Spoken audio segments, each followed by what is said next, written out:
Alright, folks. Welcome back, everyone. 皆さん、おかえりなさい。では、230日目です。This day 230. Let's get into our final reading practice for our N5 block. Then we'll go into exploring the cram design, right? The cram beta,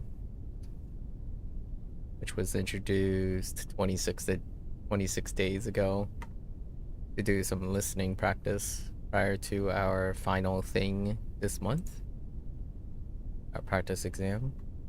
Let's see here. So, car dealerships. Oh, you know what? Is that a toll? Or is it a toll?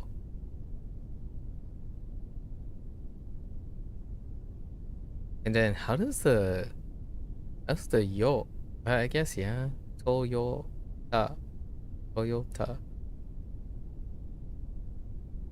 How does that like Nissan? Or is that something else? And then Honda. Oh, makes you think about Romanization.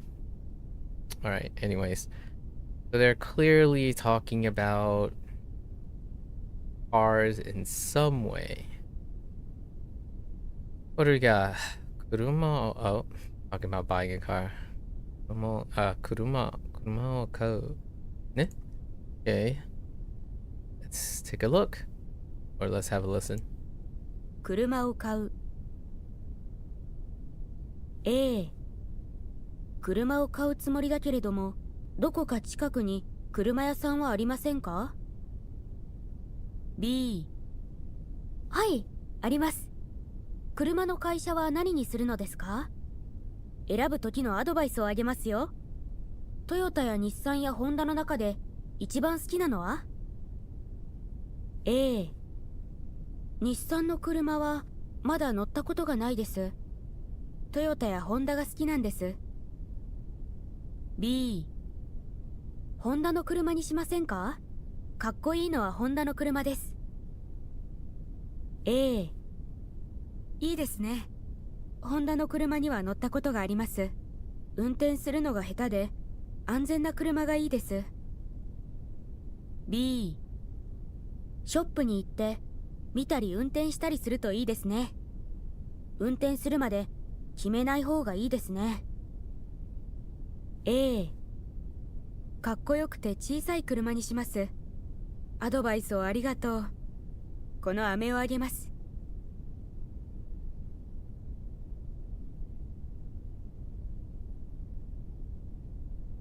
I don't know what this last thing is. How that works. Okay. So, person A is this person, probably. So,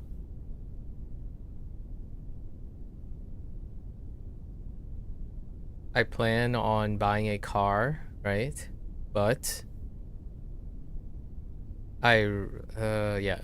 Tsumorida is to decide or intend, right?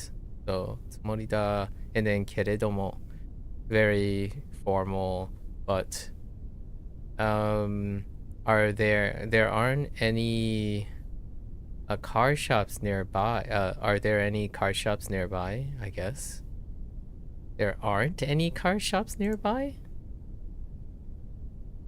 Is there any car? Yeah, it still asks both ways, regardless if you're using negative or positive. So I'm planning to buy a car, right? But is there a car dealership nearby? Right. And Morida is a separate thing, and Keredomo is a separate thing. So combined. I wonder why they highlighted. No, yeah. Morida is a separate thing.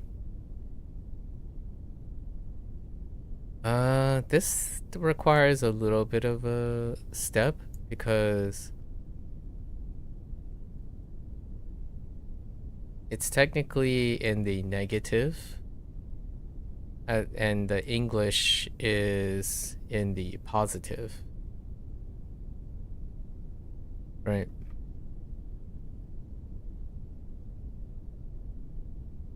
Yep.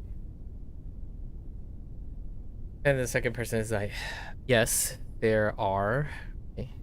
I, あります. The companies, what kind of companies, like, which one have you decided on? Which car company you have decided on? So, 車の会社は何するのですか? And then 選ぶ is choice, choosing time. So 選ぶとき, in the time of choosing, advice, I guess we're just gonna say advice, right? It sounds like advice. So, or choosing, advice about choosing, right? Advice about selecting. I can give you advice about that. So, 選ぶ toki. So, 選ぶ is being used to modify toki, time. No, アドバイスをあげますよ. And then he named all of them, which explained my early considerations. So it's just Toyota, right? It's just Toyota. And then Nissan, right? Nissan, yeah, Honda. No Nakade. So no Nakade, fairly classic. No Nakade, ichiban ski, right? Ina noa. So which one is your favorite out of the three? Which one do you prefer out of the three?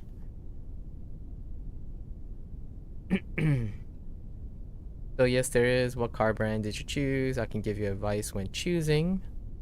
When choosing. That's interesting.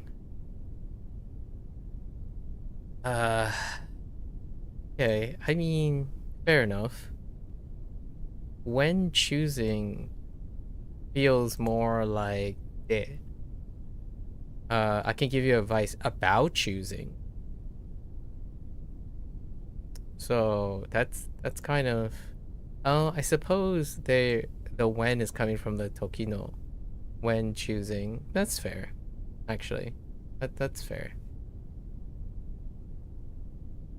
Okay, so the person who's purchasing says I have not, so this is koto, so ta, past tense, koto ga nai desu. That means haven't done before. So I haven't driven, still haven't driven a Nissan no kuruma, right? Kuruma wa. So I have not driven a Nissan yet. Car is, I think I sort of touched upon this, where English has this, or at least online, or maybe Americanization, has this colloquialism to infer the vehicle by the contextual use of the name. So like a Kleenex, a Nissan, a Ford, as opposed to saying no kuruma, where you would say a Nissan car, a Ford car. Oftentimes colloquialisms. I'm not sure. I'm actually kind of curious if Japanese, I don't think I've seen it that. You can see it in the noun version. So Nissan, I'm not sure if Nissan will be like Hachikishu, no, or Hochikisu, right? Hochikisu would be a stapler, and Hochikitsu ends up functioning as a noun and the object itself. So it does happen.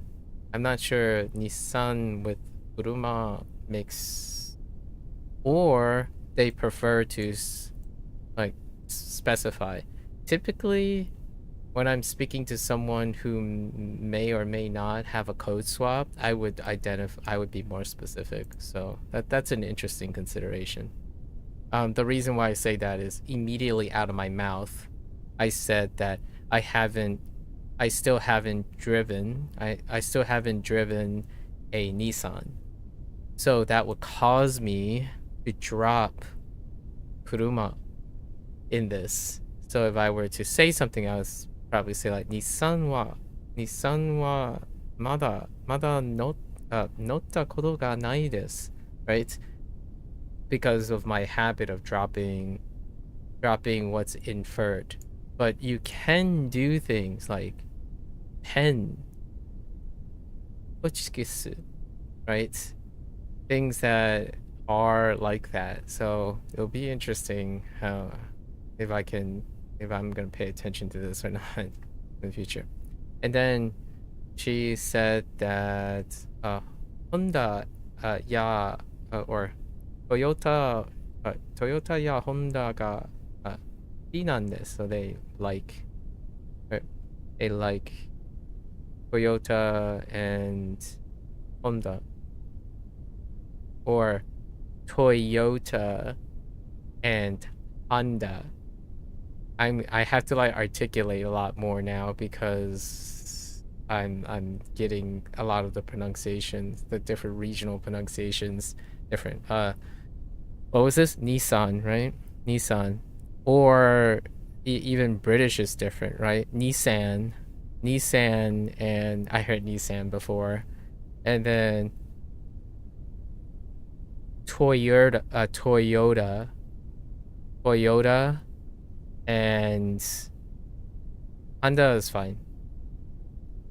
So, Toyota, so Toyota. So with a D, not a T. So all of those things kind of just flow in through randomness at this point. Yeah, you haven't written in a Nissan. Written, or I was saying driven, but it's implied that it's ride more than drive here. Right. Despite the speaker probably means never driven. Considering they're talking about purchasing, yeah. So this is something that I already presumed myself. Either or, the following still makes sense. So despite written or driven, they both contextually will infer. It doesn't mess up your kind of the follow-up, what they're going to say. So it's both to me personally, and I gravitate towards driven for the same reason they wrote here, which is considering they're talking about purchasing cars, the speaker is likely meaning never driven, but they can still mean ride. They can still mean ride in both cases, because like riding is also an experience. Then we have Honda no kuruma ni shimasen ka? Are you going to go with a Honda, right? Or should we decide on a Honda? Oh no. Contextually, I guess. Should we decide on a Honda? And then kakkoi written in katakana. Yesterday we had a discussion about katakana when like, because it can vary. Hirakana, like mimetic words, can be written in katakana as well. So there's always there's a backup for getting used to katakana. So a cool one, no is being used as the nominalizing no, the generalized no, the generative. So kakkoi no, right? Kakkoi no. No, so it's now this is often felt like originally it was one thing. Now it's being explained as two things to me. No is actually the nominalizing no, and then wa. So originally this was seen, or it's often categorized like this, where it's categorized as a singular thing, like a compound particle. To me, over time, it feels more organic or natural to think of it as two separate things. You're nominalizing this in order for you to be able to use it as a topic. I mean, you could still use kakkoi That's kind of hard. I don't know. That's a really weird way to say like cool. You could say like cool is かっこいい wa like maybe かっこいい wa いいんです or something. I don't think that. I still feel like even when you wanted to say like the concept of cool, right? Like cool is good situation. I almost still gravitate to putting a generative no in front because you're talking about the concept of cool. かっこいい no, right? かっこいい no は like that's at least in my opinion. I still don't think I've seen it where they like figuratively talk about the adjective as a subject or as a topic. The topic it only feels right to make the topic a noun. So you can't かっこいい just straight up かっこいいはいいんです like cool is good. The concept of cool かっこいい no, and then the no would have to be contextualized. If you're talking about maybe like a personality, no could be like a cool personality is good situation.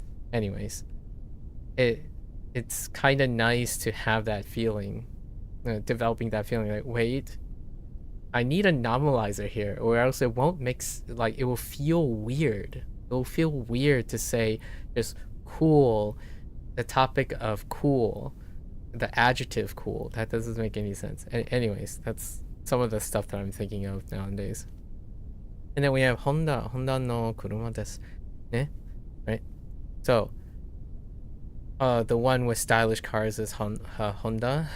How about Honda? Okay, yeah. So this person is just saying how about a Honda, as opposed to why don't we decide on a Honda, right? Because it could kind of imply on in deciding on something together, like an invitation together, sort of, could. But how about Honda would be more accurate? Either or, you will still get the same idea of the same question. So, いいですね, right? Good, all right. So, are there like Honda week, like we will, how does that work? No? Are there Honda we've ridden before? I guess. We ridden or I've ridden before. I'm not sure if she's selfishly talking about herself or talking about doing it together. This person is inquiring about her stuff. So, are there Hondas I have ridden before, I suppose, or driven before? And then, this is the heta. I was a little lost here. So I'm not good because I'm not good at driving. Right, my driving skills are bad. A safe car would be good, right? 安全な車がいいです. I'm not good at driving. Yeah, sounds good. Oh, I've written. Oh wait, yeah, that's a confirmation. Sorry, I framed it in a form of a question. He's making a statement. Sorry, I've ridden in a Honda before, and I'm not good at driving, so I want a safe car. 安全な車がいいです. That's natural Japanese modesty. The way it's like spoken that way. Anyways, B. 日産に行って、no, sorry, shopping. Shopping に行って, okay, so we're gonna go shopping, right? When you go shopping, it's better to, I guess, it's better to like drive them than to look at them, right? To look than to drive. Like you would want to drive them than just simply look at them, right? So mita, mi tari compared to undo shitari, which is driving. Suru, do, right? Do to toi desu ne. It's better with driving than to see. Or it's better maybe wait, tari, I don't no, it's not. Tari is not comparison. It's good to see and drive them, or do see and drive them, as in like you want to see it and drive them, no particular order. Or I think tari is no particular order, right? And then undo suru made kimi kimenai hou ga ii desu ne.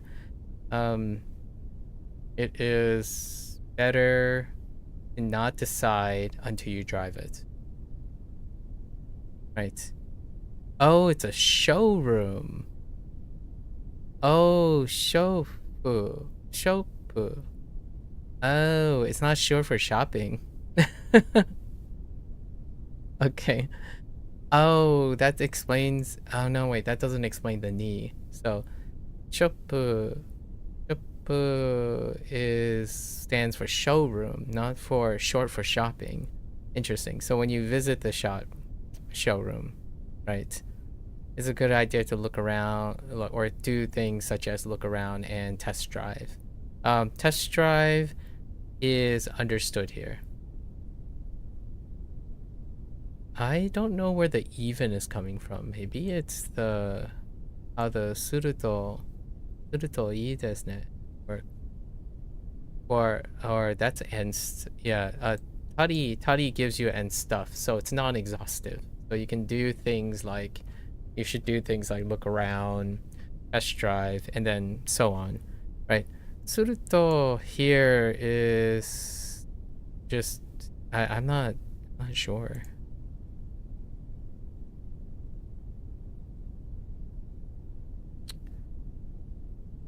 I guess just do, because it's this, right? And then do. Do. Because tari is a separator, and you don't need another one at the end of this. Then it's better not to decide, right, until you've driven it. This is a little bit on a weaker side, so I don't know how the suru is functioning, other than just other stuff you can do.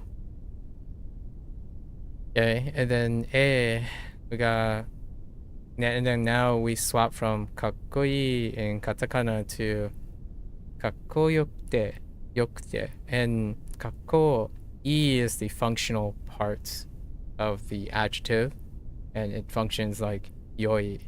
So ii, yokute, yokute chisai. So this is using te in the conjunctive form. So cool and chisai. Right, chisai kuruma ni shimasu. I decide on a cool small car. Or I will decide on a cool small car. And then advice wo arigato. Thanks for the advice, right? And kono ame, I'm not sure about kano ame wo agemasu. Ame feels like candy.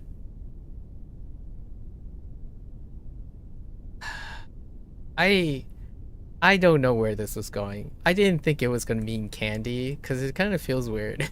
It's like, here, thanks for the advice. Do you want a sticker? So they really did mean candy. I just thought it was pretty abrupt. And that's fair. I'll go for a cool and small car. Thanks for the advice. Here, have this candy as a thank you. I don't see any candy. Anyways, that took me by surprise. I'm like, wait, ame? As in candy? Like, what? Is that a euphemism? Is that a Japanese euphemism? Alright, next one. We gotta keep on task here. So, let's see. A kid, very excited, pointing to... I think they're in a theme park. Because it has what looks like Godzilla, a map, right? So he's pointing to a map, which looks like they're in a theme park. It looks like the two guys are tired and they just want to chill. And the reason why they kind of look like they're in a theme park is because the back there are like stands and stuff.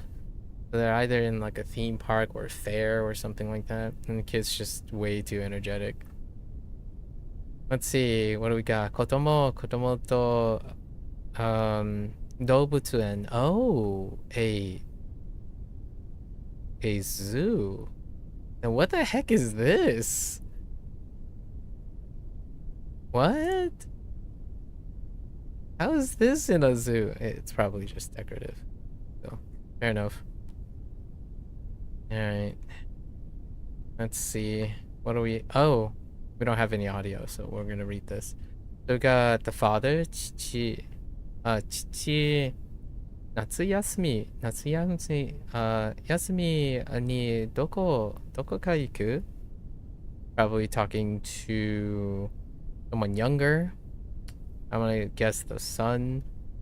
So, like, where do you want to go for summer vacation? Or during summer vacation? And, we're gonna have to guess which one's Ken and which one's Taro. So, Ken says...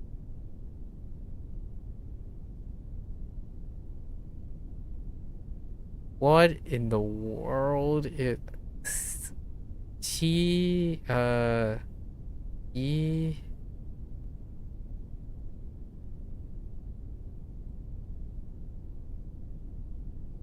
Nikitai. I'm so terrible at this one.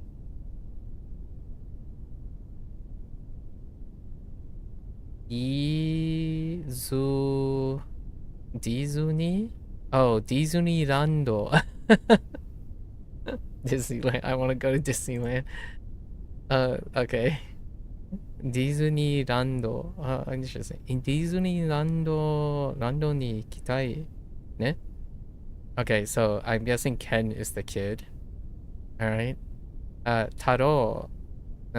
夏休みはどこも人が多いよ. Okay, so for summer, summer there are a lot of people, right? There are where there are a lot of people, there are also a lot of people. ディズニーランドより動物園の方がいい. Since there are a lot of people during summer, right? There is a sense feeling here, but it's not. They don't actually say sense, but there are a lot of people during where there are a lot of people, like where there are a lot of people, there are also a lot of people during summer. The zoo is probably better than Disneyland, right? Everywhere is crowded during summer vacation. Yeah, everywhere. It doesn't, I guess Docomo, yeah, that's true. I mean everywhere. That's true. Docomo, mo being the modifier of Doko. The zoo is better than Disneyland. Okay. Chichi, the father says, Dobutsen ni shio, shall we? This is shio. Shio is the volitional form of suru in the casual sense, because Chichi is the biggest, he's the oldest. So shall we go to the zoo, right? And then Dobuten no ke, no, kakari, it's a department, right? Or is it,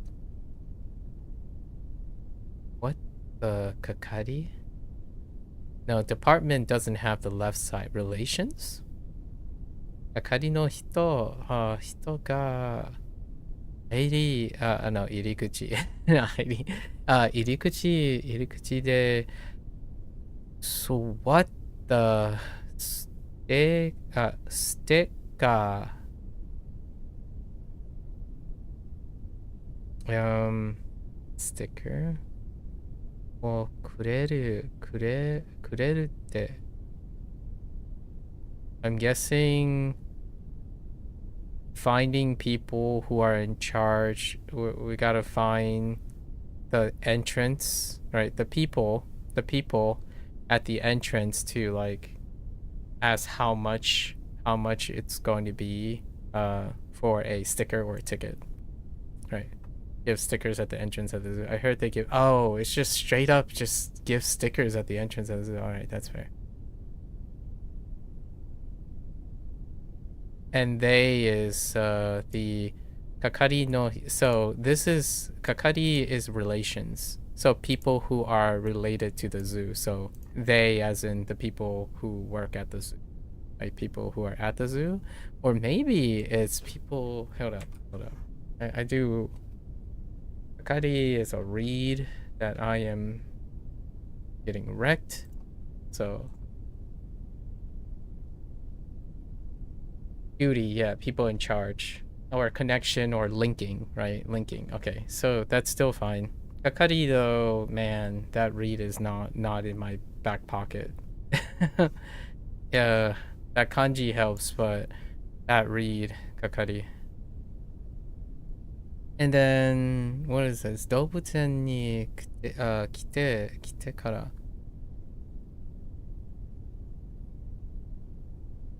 Like, because after coming to the zoo, okay. I'm not. Yeah, so this is kara as in from, but in this case is after because we're doing coming, which is weird, as opposed to like まで後でね. I'm gonna have to brush up on my kara. I was thinking more like but here. Okay.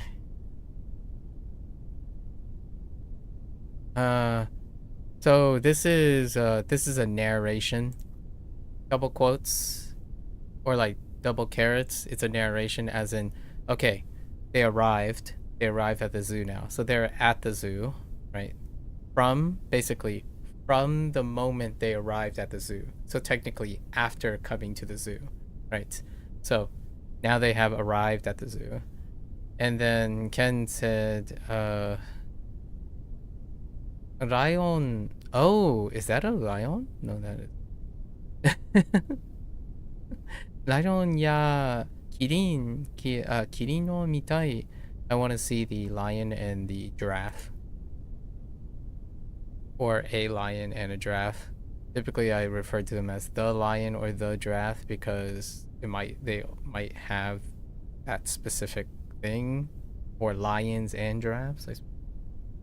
Taro, mada lion wa neteimasen. The lion is still not asleep.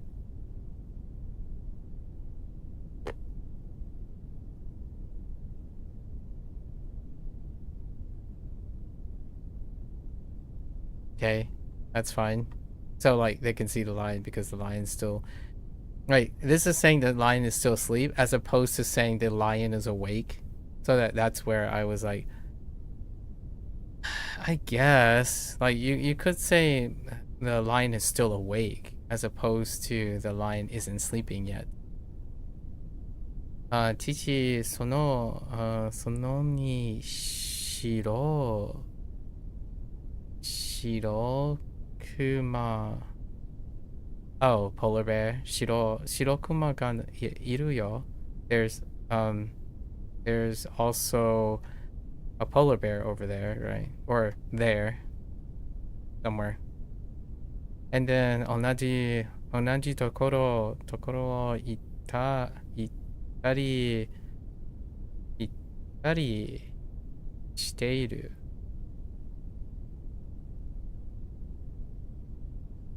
it's the same.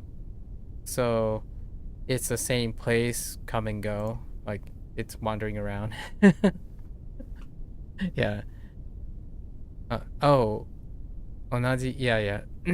So onaji tokoro means like basically the same thing. Like you're going around the same place, and then you're coming and going. So coming and going. So wandering around. Okay.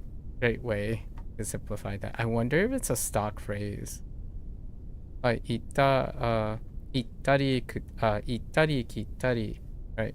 行ったり来たり、I don't know. 同じところを行ったり来たり、行ったり、来たりしてる、している。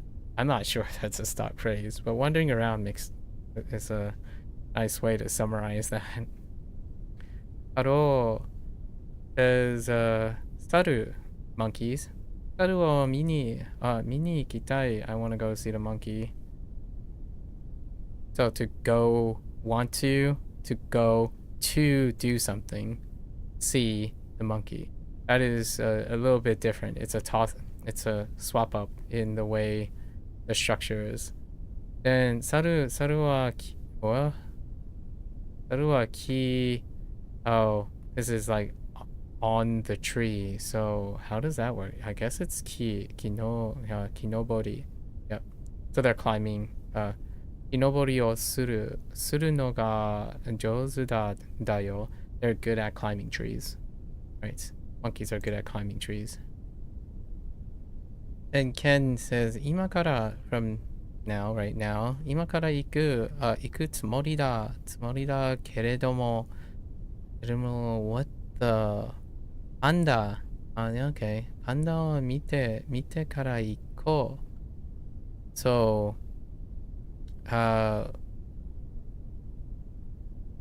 so right now, we can decide to go.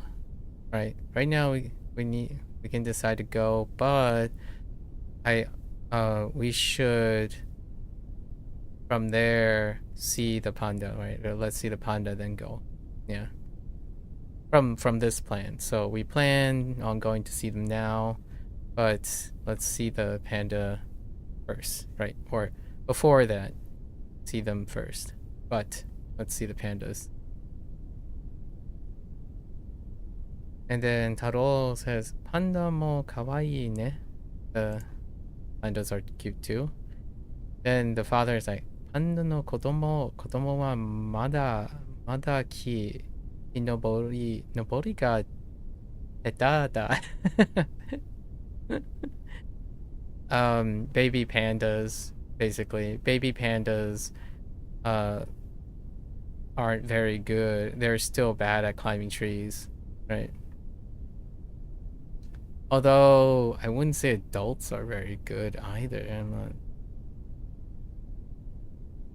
まだ誰も木登りをしていない。Yeah, there isn't anyone climbing the trees. Yeah. There still isn't anyone climbing the trees. I'm guessing they're just like looking at it. Then Ken skareta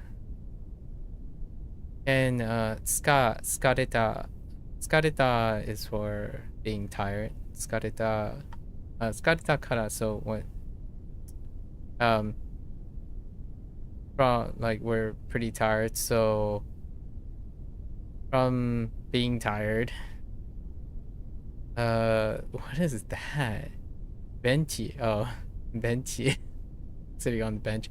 So benchy ni suwaro. Let's sit on a bench because we're tired, right? Kara.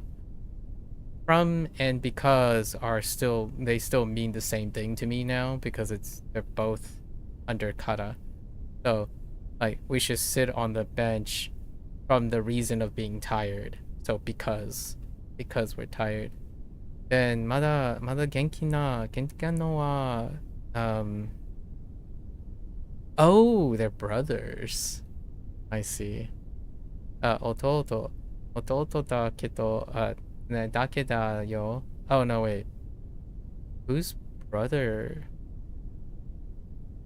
Well, my brother, so the only one still energetic is you, little brother. Oh, okay. So they're just referring to him as. Ah, okay. Oh, Ken. Ken is his brother? Dang. He looks a lot older. I thought it might be like a grandfather and a father. Like Ken, or like Ken is a friend or something. But Ken is the older brother. It's fine. And then Chichi says Genki ga deru made and then rest yasumi or yasumo ne. Oh yeah, when you use up until all the energy is up, you can rest. Right. Let's rest until we have some energy. Oh, sorry. Let's rest until we have enough energy, not until we use up.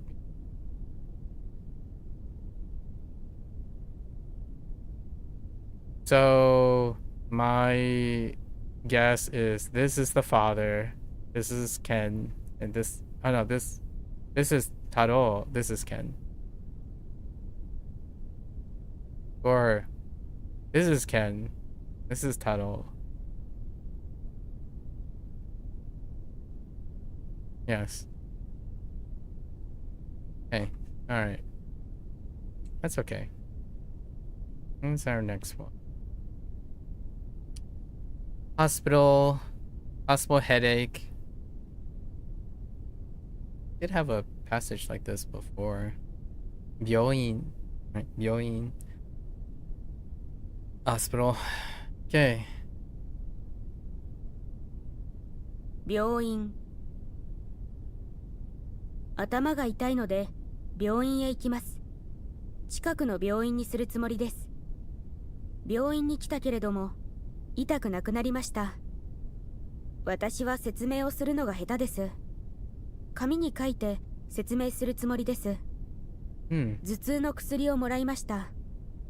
ちなみに私は毎日アレルギーの薬を飲んでいます。Interesting. So, speaking from her perspective here. So, 頭が痛いので病院へ行きます。I'm going to the hospital because my head hurts. Right. 近くの病院にするつもりです。I decided to go to a nearby hospital. Or I'll make it the nearby hospital. That's perfectly fine. That's the intention of plan, but also the nuance of choosing from. Yeah. The choosing and planning thing is a little bit up in the air. This is more. Is this really N5? That's interesting. There is going to be a complementary. There's going to be like complementary and supplementary ways of saying planning from a choice, or planning or doing something without a choice and whatnot in N4. 病院に来たけれども、痛く、痛くなくなりました。So it has become at the like when arriving at the hospital. So I finally arrived at the hospital, but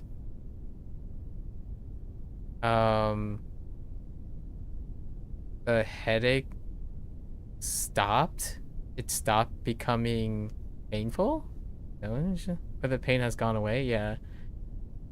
病院に来たけれども, right? So I finally arrived at the hospital. Or I arrived at the hospital. It doesn't say finally. Arrived at the hospital, but, and then this is itaku. Itai is an e adjective, which the conjunctive form is itaku, and then this is itaku naru, to become, and then the opposite, the negation, is nakunai.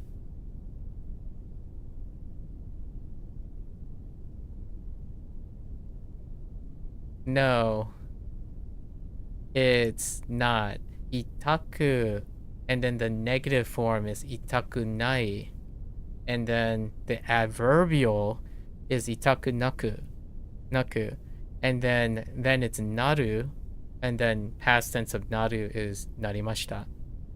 So it is not painful past tense. So it's become not painful anymore. So the pain has gone away, right? For a moment there, I'm like, are they trying to... The but helps because it's trying to say something opposite. So it helps that you know that eredomo is opposite. So it's opposite of what they're implying they're going to the hospital for. So then you're kind of listening for, so what's the but? Where's the but coming from? This is kind of interesting. Itakunaku narimashita. Okay.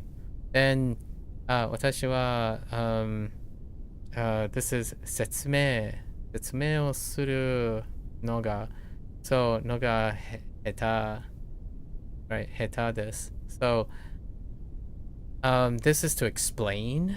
説明 is like theory and make clear. So I was not good at what to say, basically.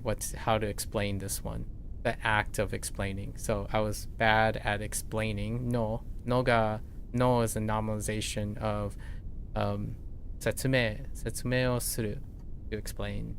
In my opinion, like basically they had trouble explaining their pain because the pain went away. Then 紙に聞いて、書いて、so not 書いて。So I wrote the explanation. I decided to write the explanation on a piece of paper, right? So I'm bad with explanations. I plan to write the explanation down on paper. I mean, it might not be related to the pain going away, maybe, or it's just that in order to remember the thing, write it down on paper.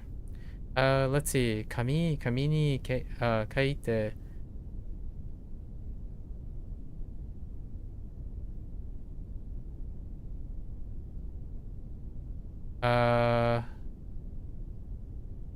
Interesting.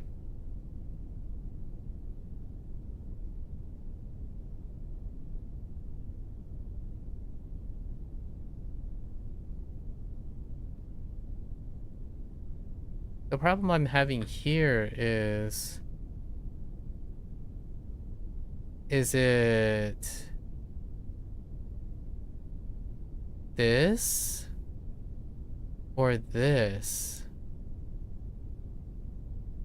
I mean, I can explain what it says, but I can't explain why. Okay, yeah, it's being used as in and. Yeah, so this says I plan to write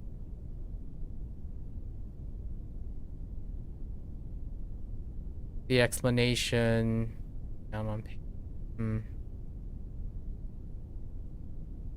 So I plan, right, to do explaining. So it's like on the paper, write and explain plan. However, when it comes together, to me, it reads as I plan to write the explanation down on paper, right? But it's write and the explain, like, oh no, maybe, yeah, because it's using the conjunctive form as opposed to, what would be an alternative? Right, the explain. I think this might be... No, this can't be. It's too big for a compound.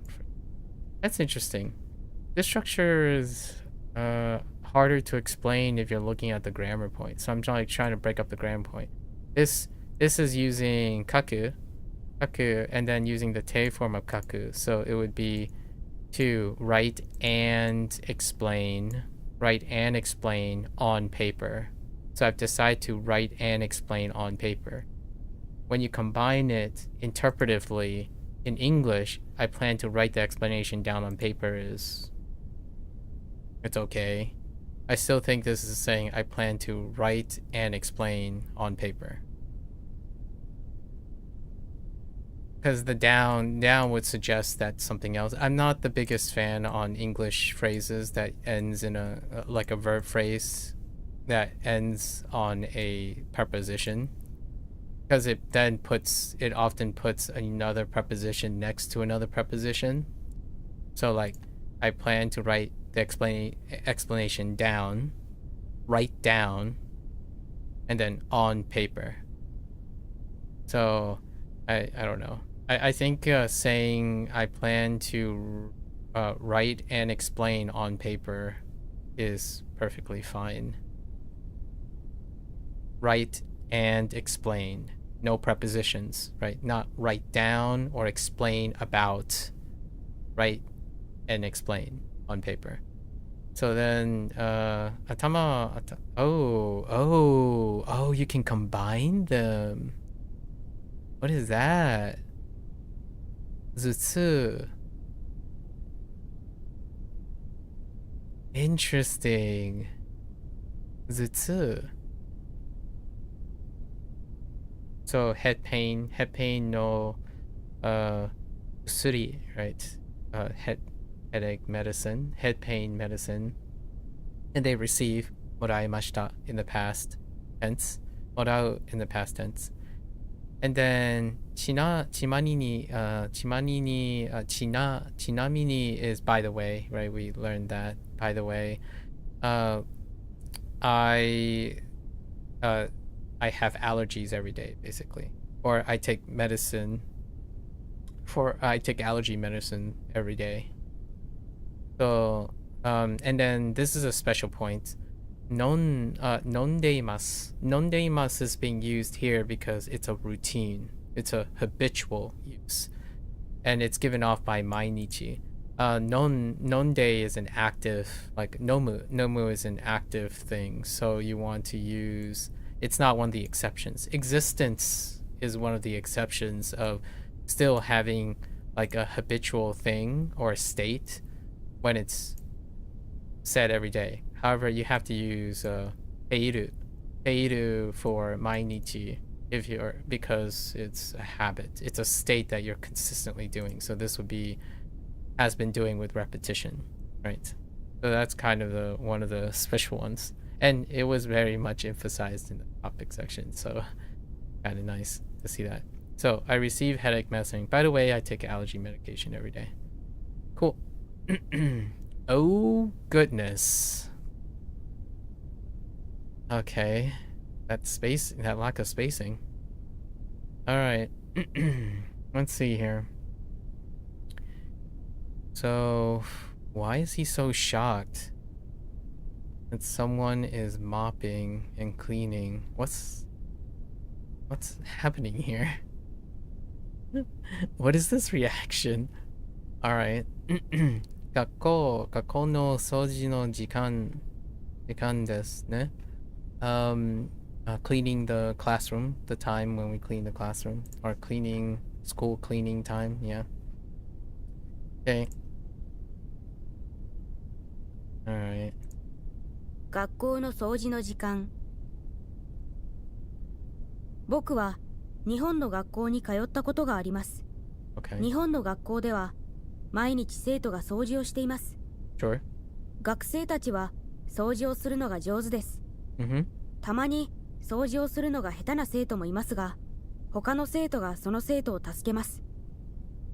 毎日生徒が掃除をするので、教室はきれいですっきりしています。大変なのはトイレの掃除です。Mm-hmm. トイレはきれいな場所ではないけれども、生徒たちは掃除をします。Mm-hmm. 僕はこの習慣を子供たちの教育に取り入れるつもりです。He just talks about keeping the place clean. Like, students are expected to clean. Is he supposed to be a foreigner? 外国人ですか? Like, I guess the shock is because this guy referred to going to a Japanese school. So, like, he's speaking as though he's observing Japanese schools for the first time. Or like a culture shock. So this person's doing culture shock. I don't know. Let's try to go through this. So 僕は日本の学校にそうが通ったことがあります。So I went to or commute. I passed through, yeah, I guess I went to or passed through a Japanese school, right? At the Japanese school, では, so like the activity happening at the Japanese school. Today the students cleaned, right? しています. This is like the state continuous, it's still happening. So they cleaned every day, habitual, right? They clean the school, or the students clean every day, right? Habitual. So I'm guessing this guy's a foreigner, right? They're taking from a foreigner perspective. And then 学生たち, so the students, right? They are very good at cleaning, right? 掃除をするのが上手です。上手です。And たまに occasionally, right? Occasionally, たまに occasionally, there are also students that are bad at cleaning, but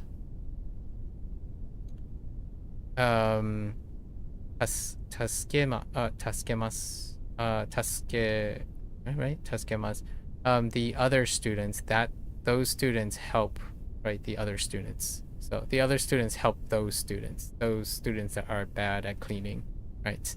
So 他の生徒がその生徒を助けます。So the other students, that's the subject, help those students, the students that are not good, the occasional students that are not good at cleaning. Every single day, they clean. So every single day, the students clean, but 教室 is the classroom. 教室は綺麗で, so it's neat, right? Like neat as in clean. And then because of them, because the students clean every day, the classroom is clean. And this is a special note here. Kire is a non-adjective, and it does help that they wrote it in kanji as well, because oftentimes kire can be in mimetic. It can be used hirakana, and hirakana can make kind of like the early days a little rough, because sometimes you forget that it's de, not e, or it's not ku, ute, right? You're not using the conjunctive form. So it's de because it's a non-adjective. And then tsukiri, I have to guess on what tsukiri shiteimasu. Maybe like I heard this and I'm like, I don't know what that is. So tsukiri is a mimetic, and oftentimes mimetic things are adjective-like, right? They're often adjective-like or noun adjective-like. So, and then it's a sudo. So it's a sudo. It gets sudoed. I don't know. Organized? We'll just say it remains organized. Like it's in a state of being organized and continues to be organized. Something like that. Then 大変なのはトイレの掃除です。So a tough one is cleaning the toilets, right? The toilets are clean, or like are a clean place, right? Are a clean place, are not a clean place, but sorry, not a clean place because they're drawing contrast. But keredomo, the students clean it. And boku wa oh, here it is. It does say that. Oh, shukan.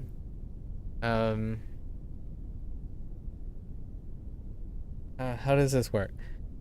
I decided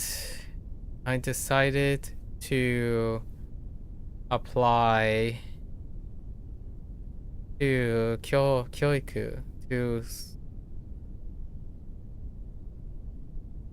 I was raised to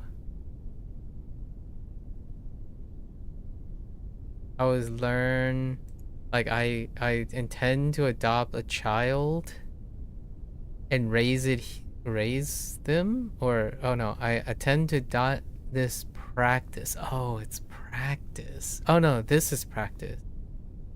Shukan. Oh no, that's fine. Shukan practice and child. Like they just started talking about their child. Oh, my children's education. Oh, really cool.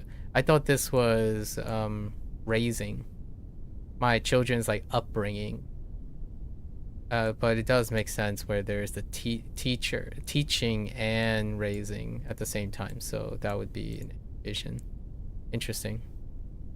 So I have attended school in Japan, the past tense. In Japanese schools, students clean every day. Students are skilled at cleaning. Occasionally, there might be some who are unskilled, but their classmates help. Because students clean every day, the classrooms are kept tidy. Oh, it's tidy. Organized. Fair enough.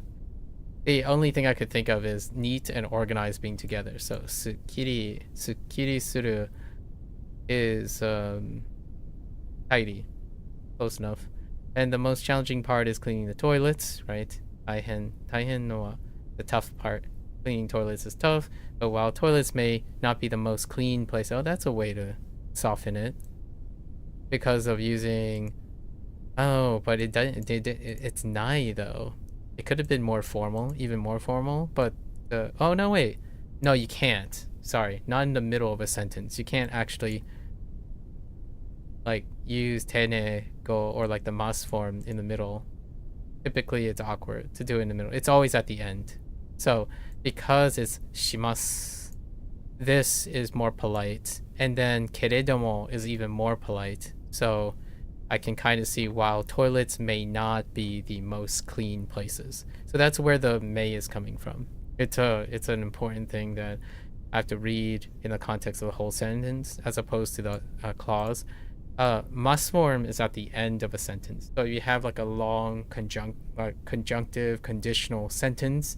The only way you can know what the way you know the tone of what they're saying is at the end, if it's polite. So when it's super polite, like if it's shimasu, that's where the may comes from. So while toilets may not be the most clean places, so it doesn't actually say most, right? It doesn't say most or may literally in here. It is inferred because it's polite. So when you're saying something that's polite, you use a subjunctive in English. I talk about this quite a bit because subjunctive is kind of the mood that I speak in for the most part when talking to someone else. Like, I may suggest something that may be true or perhaps true. That is like talking in the mas form. It's very obviously it's very different from the difference between English. However, the way they translated it flows with the intended meaning and structure of this Japanese. And then I intend, right? And this is interesting, to adopt. So torireru,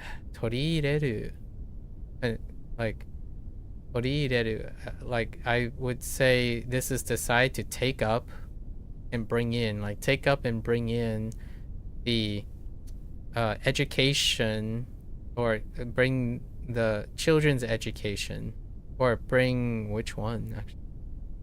Oh, these are the recipients. So technically he said this first. So it could have been reorganized. It could have been like boku wa kodomo tachi no kyoiku ni kono shukan wo tori ireru, right? I'm not sure if this is the reason why is this is a more natural way to say it. However, you can technically move this, which is the direct object, or the subject, or the object that, and then this is the recipient. Ni is the recipient. So I, the topic, have decided to take on or to take in this lesson or this practice. To whom is this going to be receiving is kodomo tachi no kyoiku ni. So they're like children's education, their child's education. And since the topic is their child here. That's very interesting. This is probably the most complex one. Very neat. Alright. Go to the last one.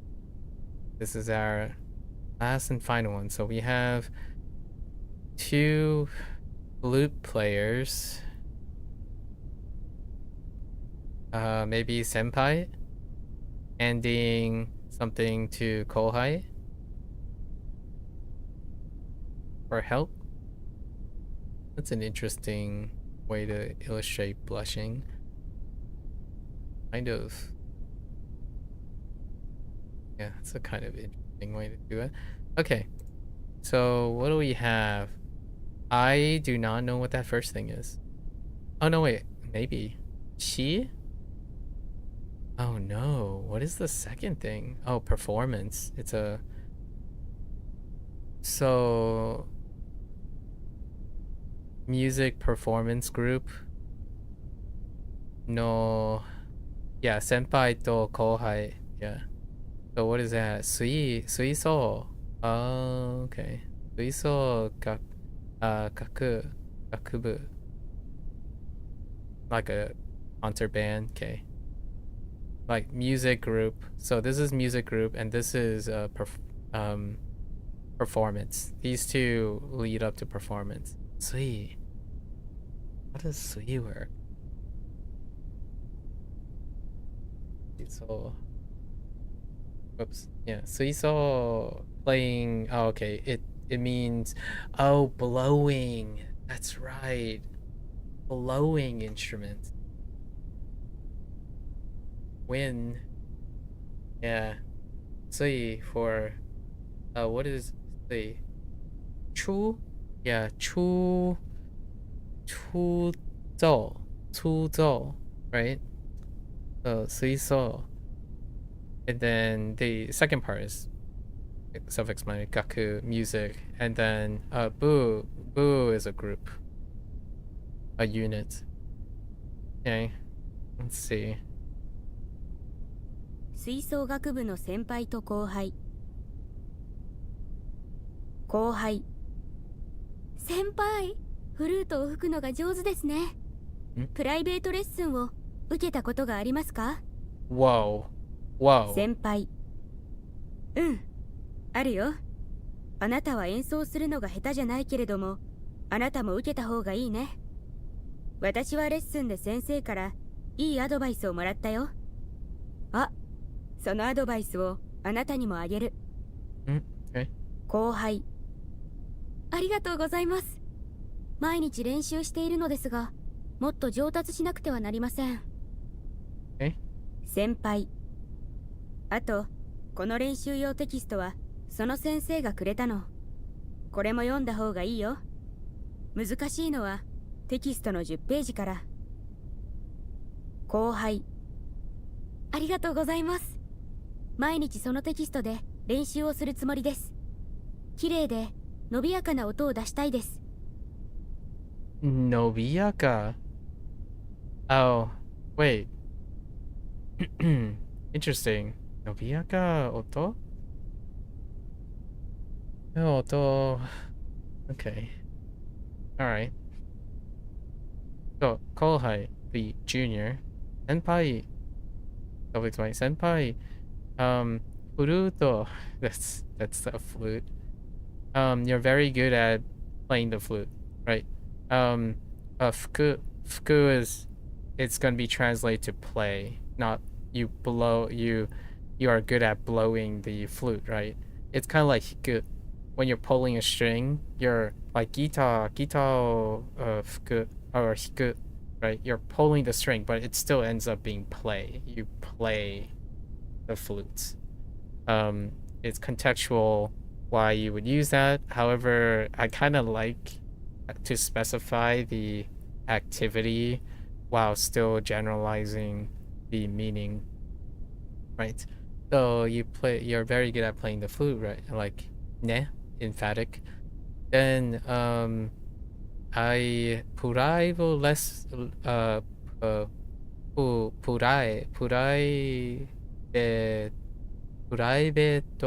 right?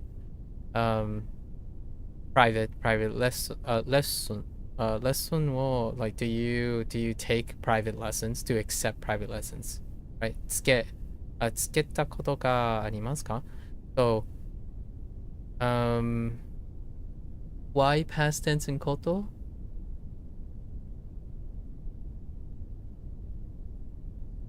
I guess you can argue if there is the possibility of that, because you don't know if it has happened yet. So they would use it in the past tense with koto ga aru.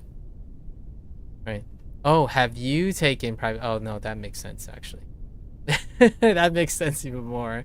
So have you taken private lessons? So she's asking. That makes so much more sense when it's in the past tense. Okay, I'm like, wait, is she asking? No, she can't be. Because this is have you done before?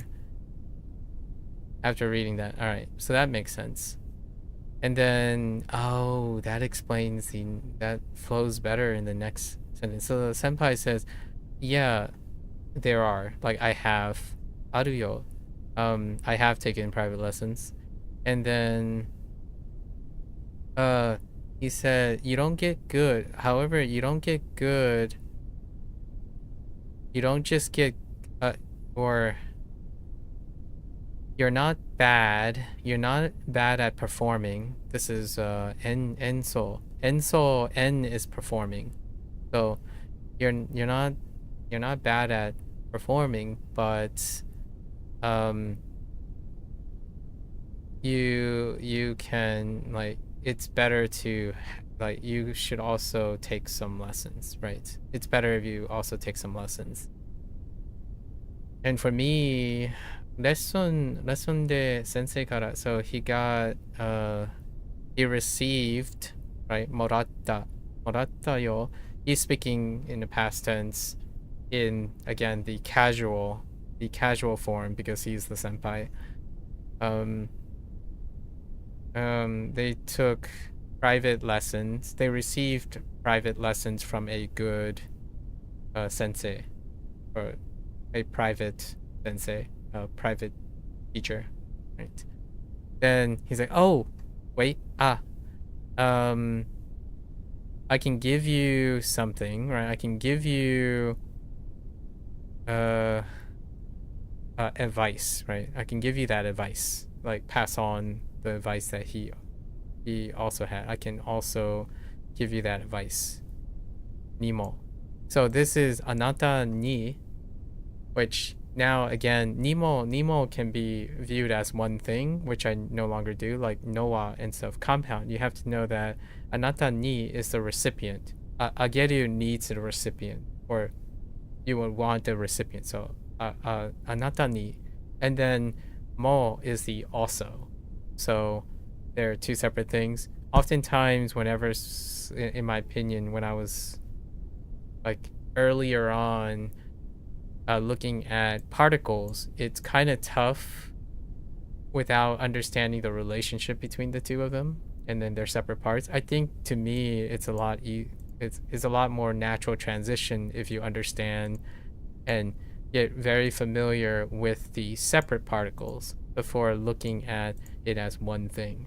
Because a lot of times, in my opinion, when you see a lot of examples, the compound particles happen quite a bit, and treating them as one thing makes them less flexible than understanding what they are separately, in my opinion. So if you know what a ni is, you know what mo is, and the general idea, then you put them together.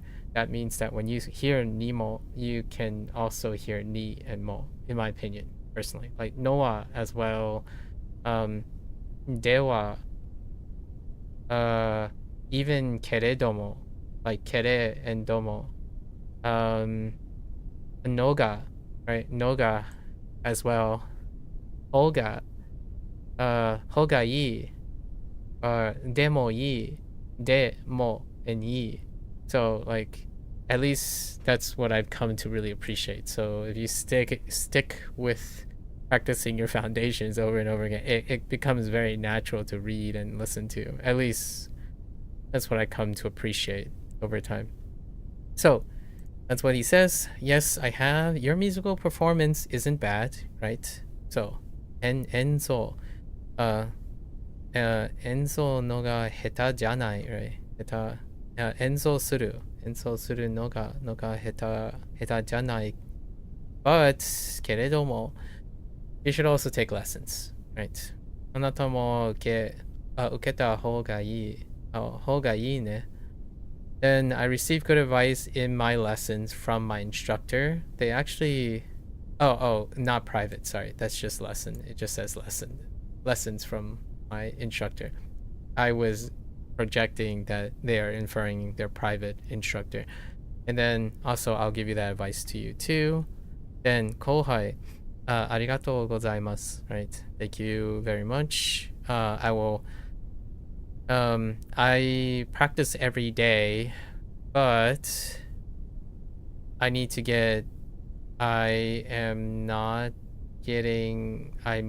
get better. I must push harder, or like, get better, right? Motto joutatsu. And then this is double negative. This is must. So shinakute wa narimasen. So narimasen is because she's talking in the polite form, and the polite form to naranai, right? So I must improve. So thank you very much. I practice already, but I need to improve more, right? Joutatsu. It's gonna be tough. Like, I'm having a tough time producing these. So what I mean is, if I were to say, how do I say I practice every day but I need to improve?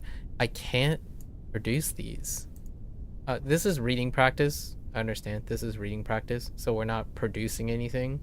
And oftentimes, again, JLPT doesn't test production. It doesn't test, in my opinion, it doesn't test output without an input. So what I mean is, you're not creating things. When I read these things, I keep challenging myself to say, can I produce it without a lead-in, right? Because the end game, at least in my opinion, like when one is at the peak, right? When they're the most familiar with their content, as in, if you're really familiar with N5, that means that all of the N5 concept, you can produce it, you can create it by leading the conversation. So that's where I need to get to. Or that's my tentative goal. Not for the advancement or how like advanced my input can be at the expense of my output. So for myself, joutatsu as a way to joutatsu as a way to say improve doesn't come to my mind at first. Actually, on that note, many of their reading practices, the examples, like the vocabulary, is beyond N5. So this reading practice is simply practicing grammar, right? These are reading practices that kind of highlight grammar. They have to do a wiggle room for this because Jotatsu is N3-ish. Now, you could argue, well, there's no set list. Like a lot of people come by and say, oh, there's no set list for vocabulary. It's like, I understand that. However, there's a frequency bias for certain words. Jotatsuru is kind of like, it might be a common word. I wouldn't know. I don't have a lot of conversations about musical practice or like this type of improvement. You can probably infer like I want to get better without using jotatsu, right? So I'm just saying. Anyways, I don't know what Renchu feels N5 ish. The nice thing, I'm trying to refer to something someone asked me yesterday on one of the YouTube comments. Kanji studies help do this. So like the only way I'm translating a lot of these things, like one of the biggest ways that I'm translating a lot of these things is because I know my kanji studies. Like I don't even, for the most part, the understanding of what I'm reading comes before what it sounds like. Like, for example, I already know this means your performance is not bad, right? Your performance is not bad without knowing what it sounds like. Like I would have to go through, like, if I look at this, I don't need to know what it sounds like to know what it means in kanji. I don't need to translate it either. I don't need to translate it to know what it means. That's what I mean by when I was earlier yesterday, I was trying to answer the question as a rhetoric. Like, do I prioritize kanji over grammar? And technically the order of things, kanji came first. So the nice thing is whenever you're learning grammar, you can use your kanji at any time. So for me, if someone were to ask me, what have I learned? Not what is better. That's a different story. I rarely ever say what is best or better or worse. It's about the process. So from my process, learning the kanji and doing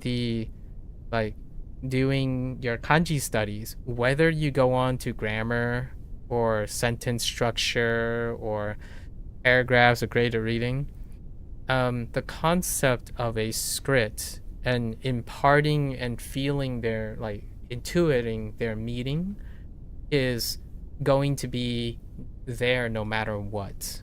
So in my opinion, what did I learn from prioritizing kanji first?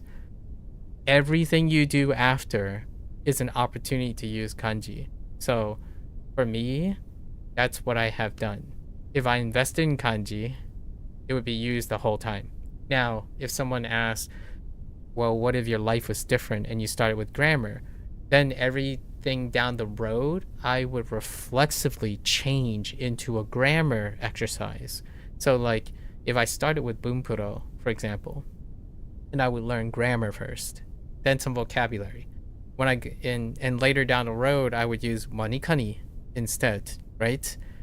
When I'm learning wanikani, I would write sentences and ask myself where those words and characters would be grammatically. Like, is it an adjective? Is it a noun? So the thing is, in whichever order that I go in, you practice the thing as you're moving forward. You don't scrap it. You don't like compartmentalize. That's my personal thing. That's also my personal criticism. If I had a critique on how hyper-focused people learn things, I argue that I use the word hyper-focused is because it is not focused. So what I mean by hyper-focus is it's so narrow that it's compartmentalized. So it's not a balance between looking at the bigger picture, holistics, and having focus. So like some focus, some holistics. when someone hyper focuses, they rarely understand the connection of things. So in the last 2 days when I was like chatting or bantering on the side, it's very clear that younger people tend to hyper focus. They look at clues, they look at explanations, and they rarely step back just enough. I'm not talking about like all the way back, like only rely on holistics. The idea is if you can't see the connection between things, then you're not practicing most of those things. So if you went grammar first, right? If I went grammar first, then I went to do my kanji study. During my kanji study, I would be doing my grammar.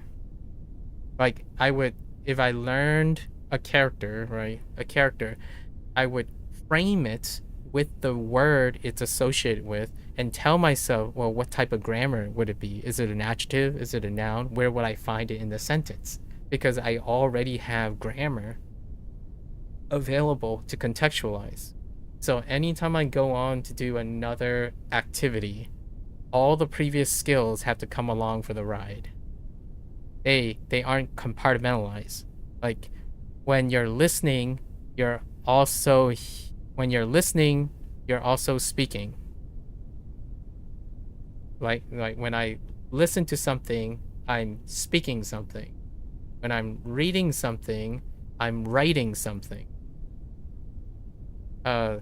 When I see something, I hear it too, because there are points of references. So the idea is to try to do as many skills as you can with the utmost effort.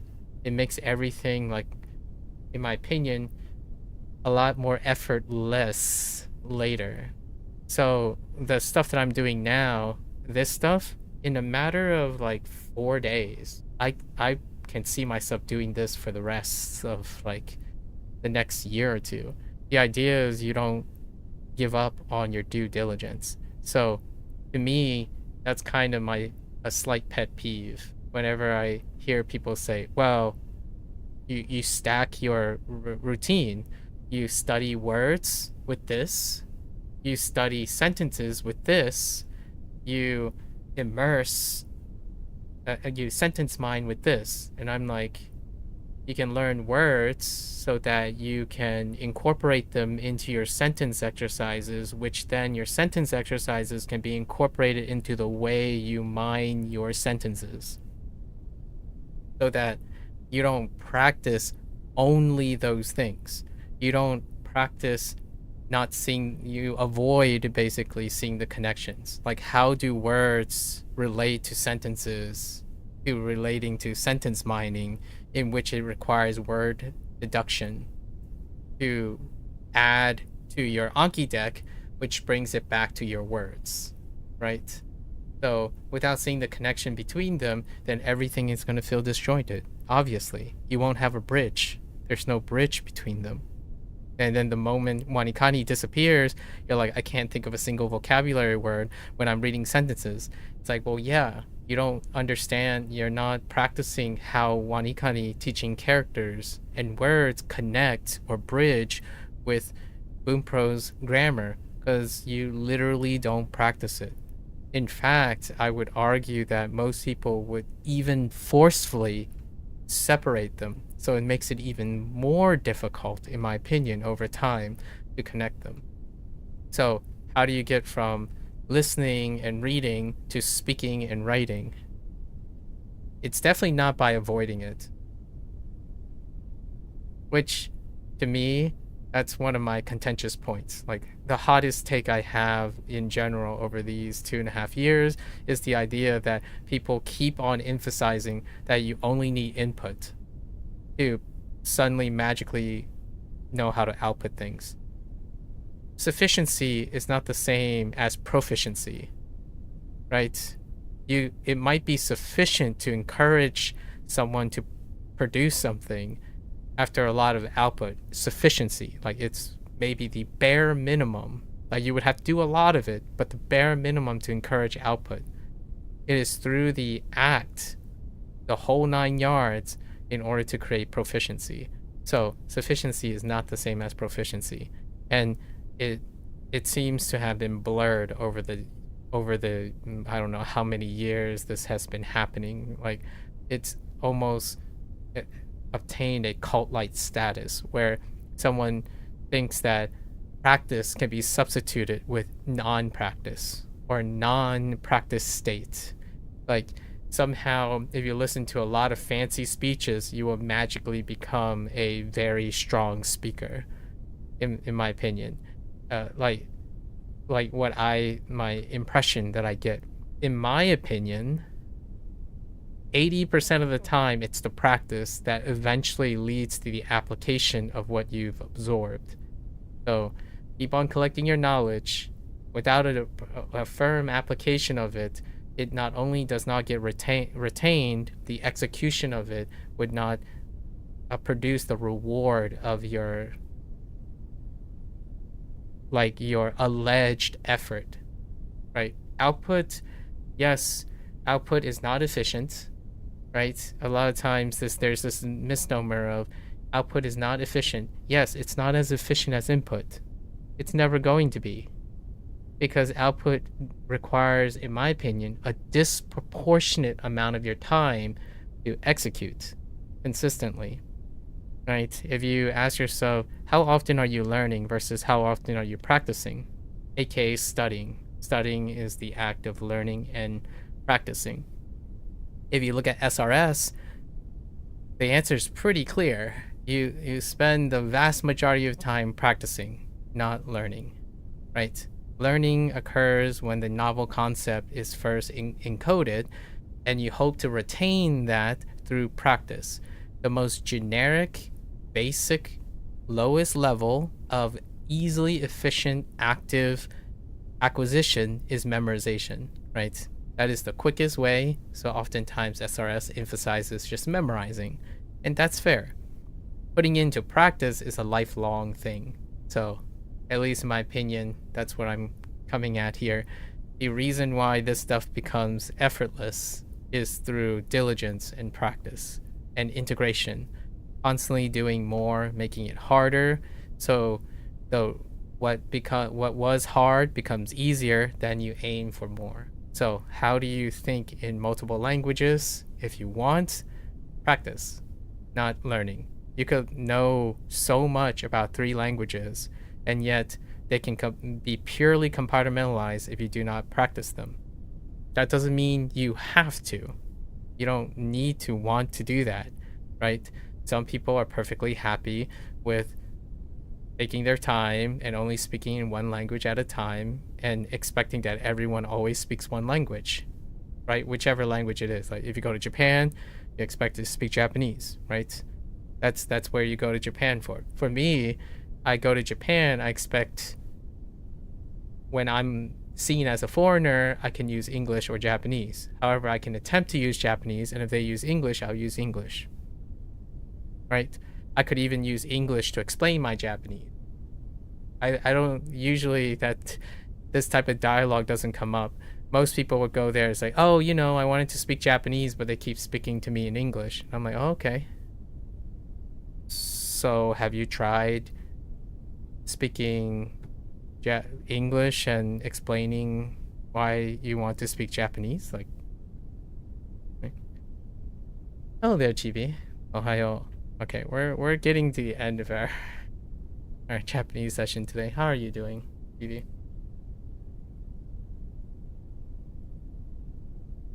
最近はどう? Let's see. And then we got ato. So this this practice, right, uses, so kureta, so the stuff that he received from the teacher, from that teacher, testo, tekisto.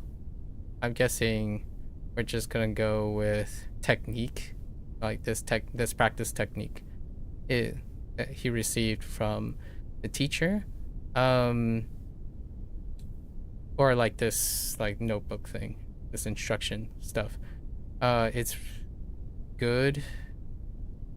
It's also good. to read. Also good to read.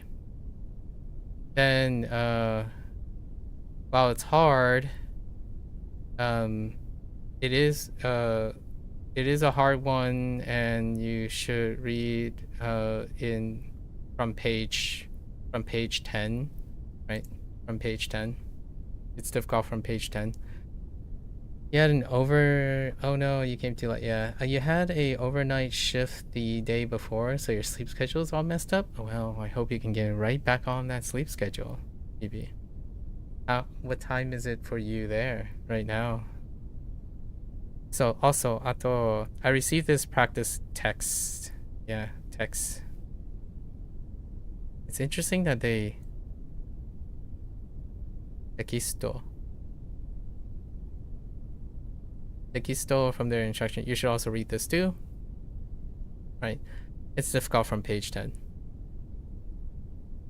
And same deal here, where it's weird to ever imagine not normalizing this, because it needs to be normalized in order to be a topic. Okay. Then the kohai says arigatou gozaimasu. And then I plan to practice, right? I plan to practice every day. Oh, that's interesting that it's not shiteiru. I practice from that text each day. Interesting. Oh, no, wait. Just kidding. Because she hasn't established doing it yet. This is planning in the future tense. It's not planning in the past tense. Or have planned to do something. So this is in the future tense. 8 a.m. Ooh, yeah, it's quite early. Wait, what is your usual sleep time and wake time? Okay, so this is an interesting one. So she hopes to produce, right, or like produce more better sound, like pretty, like clean sound, like beautiful and expressive tones. Yeah. Obiyaka, not nobiyaka, which is interesting. I wonder what where roughly this is. Oh, just a common word. All we got is a common word. That's fine. Expressive. I remember it's more like, yeah, expand, stretch, extend. Interesting. Common word. All right. That is the end of our stuff. This last lesson was very chill. I think. Wait, hold back. I think 7. Ooh, wait. Was it 7? Yeah, 7 was fairly gnarly. There's some vocabulary in 7. I think 8 and 7 were. Yeah, 8 and 7 were pretty wild. 6 is okay. I think largely it was 7 and 8. All the other ones, I know I might have said 6 and 7. Okay? I know. Gen Z. Got it. Okay. Anyways, that's gonna be a wrap for our reading practice. So starting tomorrow for maybe how many days do we have? Today's the 26th. We have 3 days. 3 to 4 days. We're gonna look at the cram stuff, like the new beta design for the cram. And we'll be doing listening practice for N5. And then either on the 30th, so 3 or 4 days, on the 30th or 31st, we'll be doing their N5 mock exam here. Their first, the 1 of 5 N5 mock exam. To see how it goes. My inclination is that maybe 1 or 2 listening drops here and there. And then it says 90 minutes. I imagine it's going to take me like 4 minutes on vocabulary, because these two are reading. Vocab, grammar and reading. These are probably reading exercises. So if it's so actually let's look. Okay, so you get 20 minutes here, 40 minutes here, and 30 minutes here. I would imagine that I would take about 3 or 4 minutes to cover vocabulary. Grammar and reading is probably even stronger. So although it might be a longer, well, it only has one extra question. We'll see how long the content is. However, I would say if I had to, maybe like 10 minutes, 5 minutes here, and then I would probably end up using most of the time, like 15 to 20 minutes in the listening area if I had to take a guess. And there is a chance that maybe one mistake here, and possibly 2 mistakes here.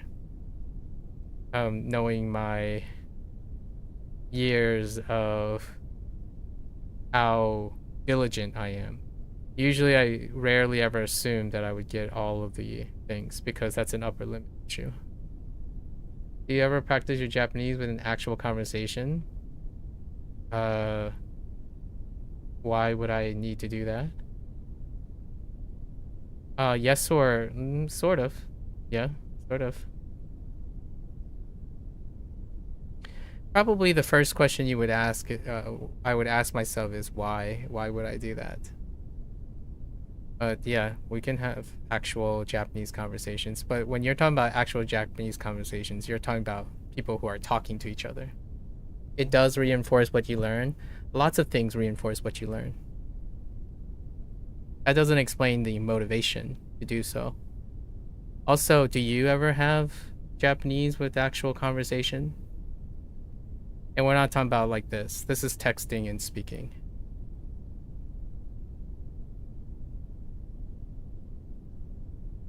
Actual conversation as in via stream or voice chat? Both.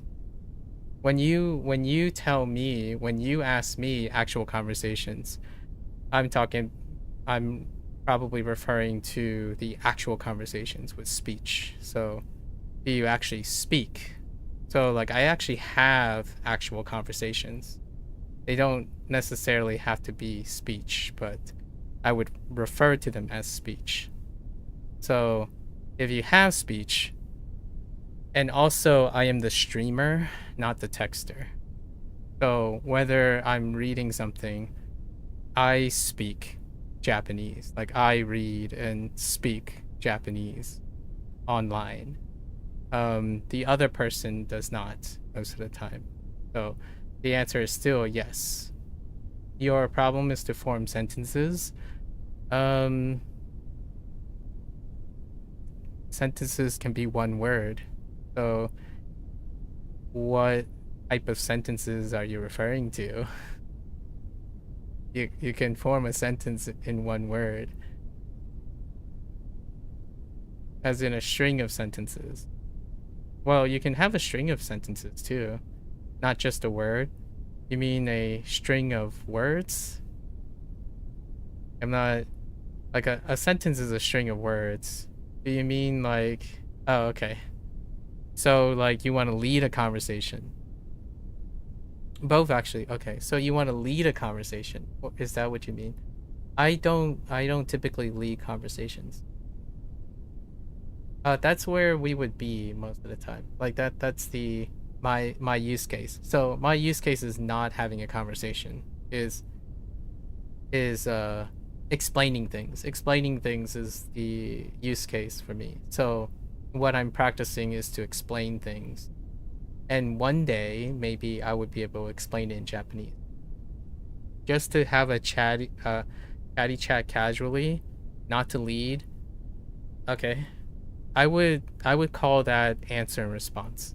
And obviously I can, like, for the most part, I can do that. That's okay.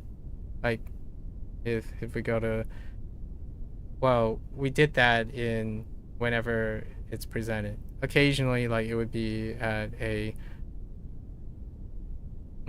convention. A convention would be the time when to use that. Other than that, I don't use a use case for that. So It'll be interesting. Now let me know how you get into the chatty chat. I don't consider that as a chat. So for me, in order to chat, you have to lead and respond. So when you said actual conversation, which is like a very Gen Z thing to say in English, in actual conversation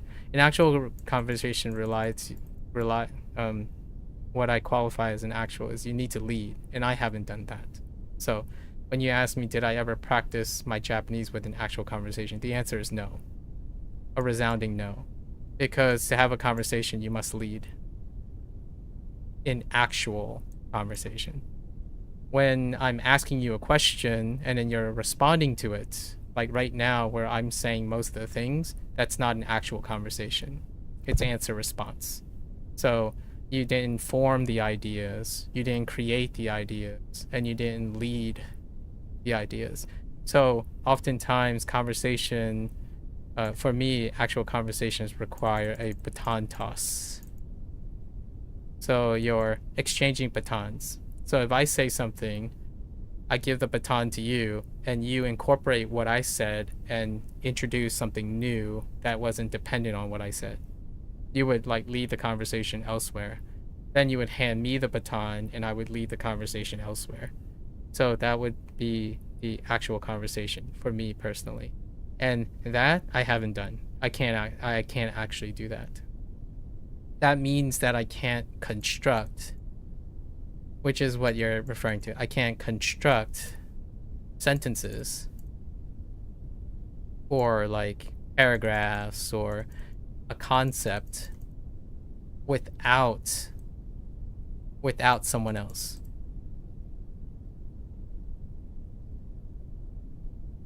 Yeah. So someone else has to provide the input. You had a fun experience. You were talking to another person around your Japanese level, and there's a person moderating us. Oh, that's cute. That's a nice one. How'd you manage to do that?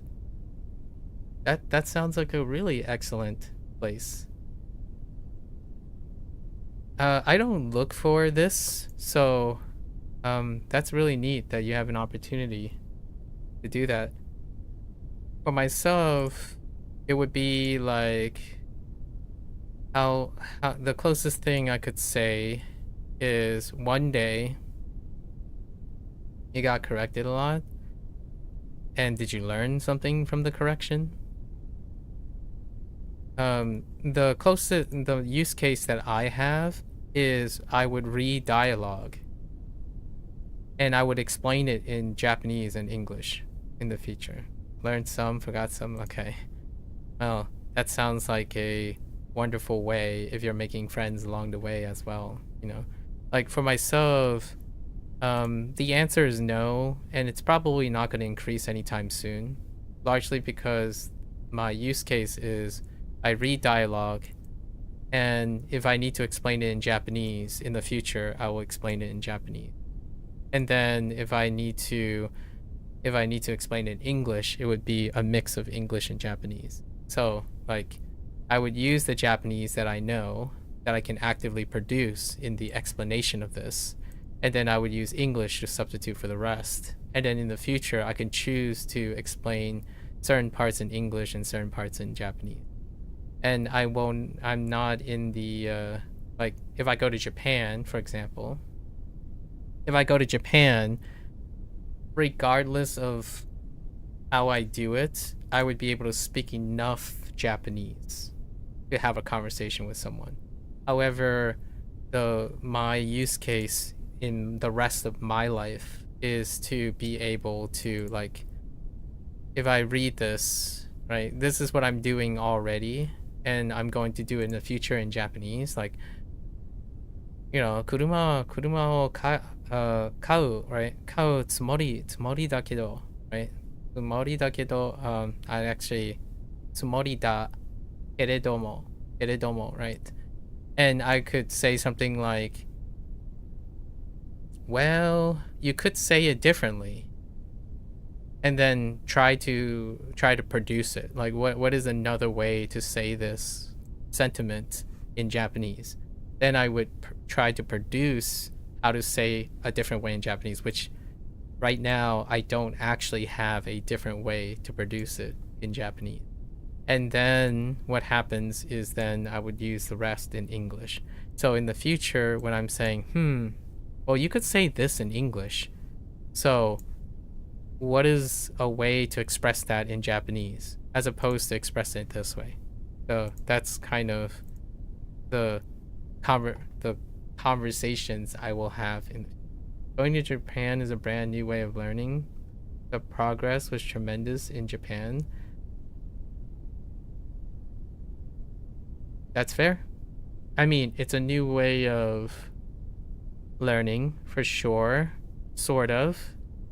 And it's great that you have made tremendous progress in Japan.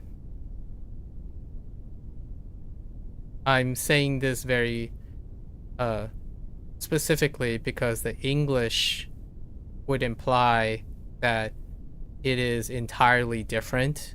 I disagree. And the progress is not tremendous for everyone. So when you said was, I'm assuming you mean your progress was tremendous in Japan, which is the very similar to if you were speaking Japanese, someone would probably correct you, right? Someone would correct you and say the same thing. So I'm trying to illustrate like why, like what I like to do, which is if I'm very stringent on my Japanese, so I got to be careful, or I'm paying attention to what I'm saying in Japanese or what I'm reading in Japanese, I'm also doing that for English. So English is also true. So whenever I'm learning Japanese, it reminds me of being very specific and clear in English. And I'm only telling you what I'm thinking you say. So you don't really have to apologize if you don't want. I largely understand. I'm also not your English instructor, so that like I can see that you really enjoy being like in an environment for Japanese to be corrected and whatnot. I don't think I have to be that way in English. Usually though, for myself, when I'm talking to people, I tend to try to clarify what you mean in English, because English and Japanese are not very different, right? So oftentimes, like, it's funny, hear me out, your English sounds like Japanese. I don't know if you understand it. I'm not entirely sure if you get my joke, but the way you're speaking English, like the way you type, is very Japanese. Basically, like you're inferring that I know who you're referring to. So like, for example, the progress was tremendous in Japan. That's what you would say in Japanese. My progress was tremendous in Japanese. Because in English, you have to specify whose progress you're talking about, right? Like the common tendency is to decide who. So like watashi no joutatsu, or like progress. So that's why it's really funny, because, and hear me out, I think Gen Z speaks more like that too. So I don't know where you're from. In the United States, like in the Americanized, Gen Z speaks like that too. I am not Gen Z, so I tend to use I's, me's, and specify things. You're not Gen Z? Oh, interesting. But you are Japanese interested. Oh, and I'm not saying that you are Gen Z. I said Gen Z speaks like that. So, like Japanese, like, so I'm saying Gen Z, non-inclusive. So it's non-exhaustive. So it may or may not include you. I was making a statement about Gen Z. And then when you're telling me you're not Gen Z, you're just simply telling me when Gen Z. So I wanted to clarify that I'm not inferring that you're Gen Z. Maybe you got influenced by the way of speaking by them. I speak like that from time to time, for sure. Like, what is a good one? 日本語は難しいですね。instead of 日本語は難しいと思う。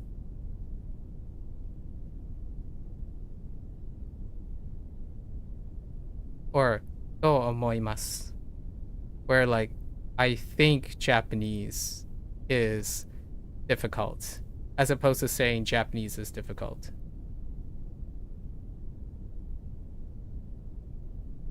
So 日本語は right 日本語は難しいと思う as in I think Japanese is difficult as opposed to Japanese is difficult. Yeah, so to amo is I think. So typically I would use yeah, to amo. Yep. I would use that more. So in English is I think Japanese is difficult unless you are claiming most people think Japanese is difficult. And then the question is, who is everyone? So when you say Japanese is difficult, someone in English is probably going to say, well, it's not difficult for everyone. Which can be tough because in Japanese, when you say something, you're inferring that most people agree. So then you would say ne, right? 日本語は難しいね. Right? So then you're inferring that, oh, we both know that Japanese is difficult, right? As opposed to Japanese is difficult. But what do you say in English? You would say something that sounds like Japanese. Like, Japanese is difficult, right? But hear me out. For me, when you say when you like go around and constantly say, oh, like, man, I'm having fun. This is really fun, right? This is really fun, isn't it? Like, instead, English would be like, I think this is fun. Or do you think this is fun? Or we think this is fun, right? Situation. So, it's really interesting to see how like Japanese express things and how English express things. Like I'll give you an example from today. Today's example was pretty good. Where is it?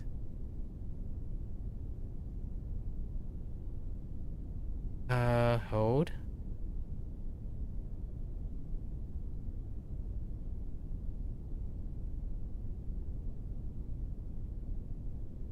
Dang it. It was a good example today.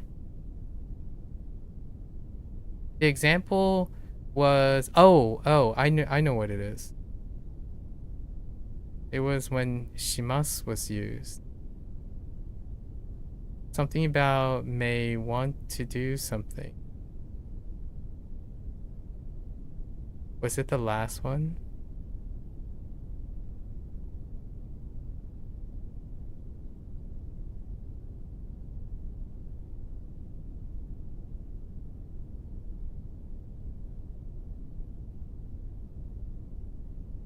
Darn it.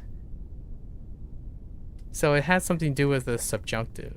I knew I mentioned the subjunctive. Oh, it's this one right here. You need to learn a Japanese word for although. Oh, although.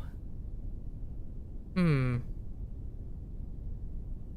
could use node. Are you trying to say like despite or even though or like because it may be true but or like despite node despite like although Japanese is difficult, some people yeah node is one.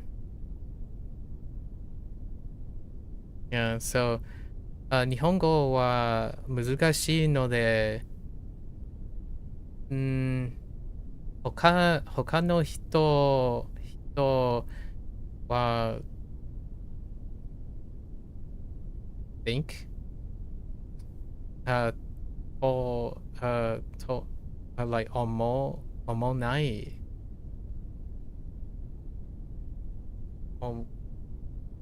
Omimasen?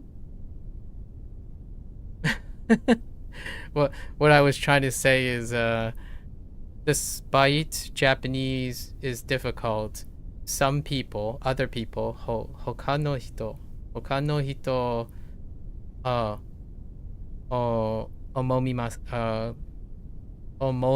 omoimasen, as in they might not think so. Other people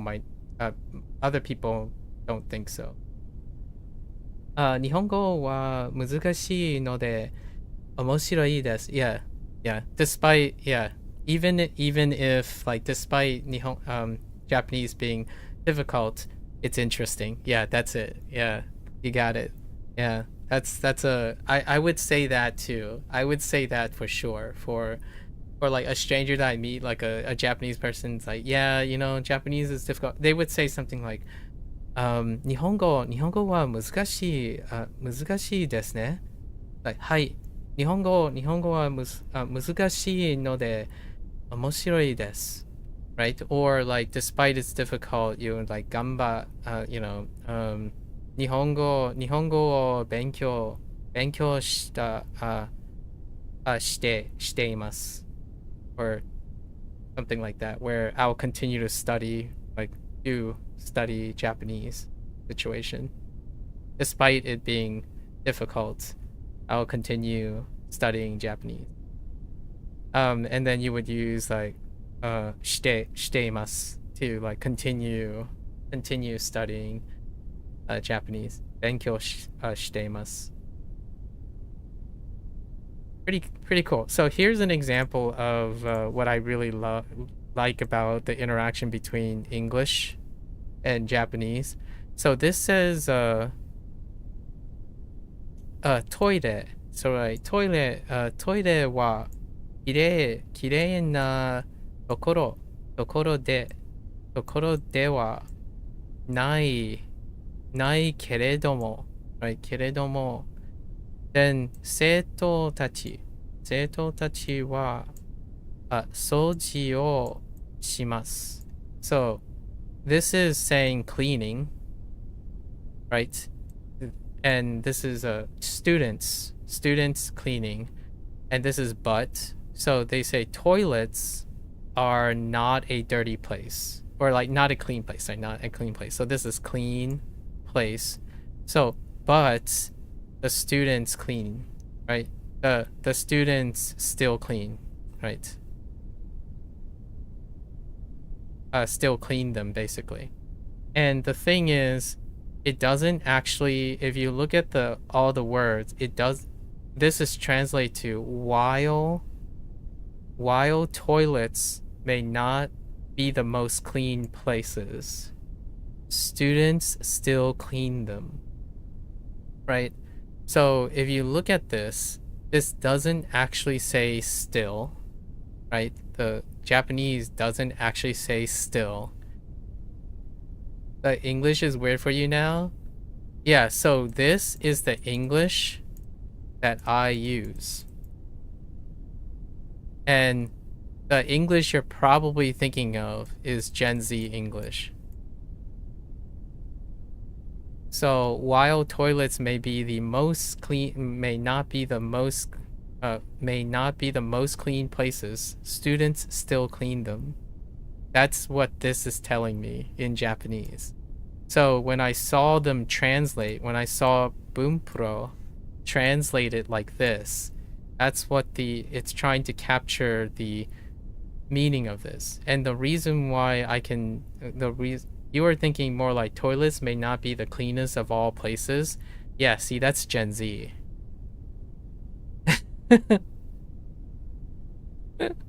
Using all is definitive. So it's not, you can't claim all. It may not be like all, so you don't know, it's talking about the cleanliness of the place. So you may try to say clean Also most clean, yeah, but it's not all places. You're not making the claim for all places. There's no such, like, you're not, it's all is not the thing. Clean is the thing. You're talking about cleanliness, not all places. Like there's no reference to all places. So even in the Japanese, it's the cleanliness of the place, not all places. So like it's everyone versus someone, or ones. So most clean is still okay compared to all places. Didn't know most clean is correct. You would have been, or I would have been corrected to the cleanest.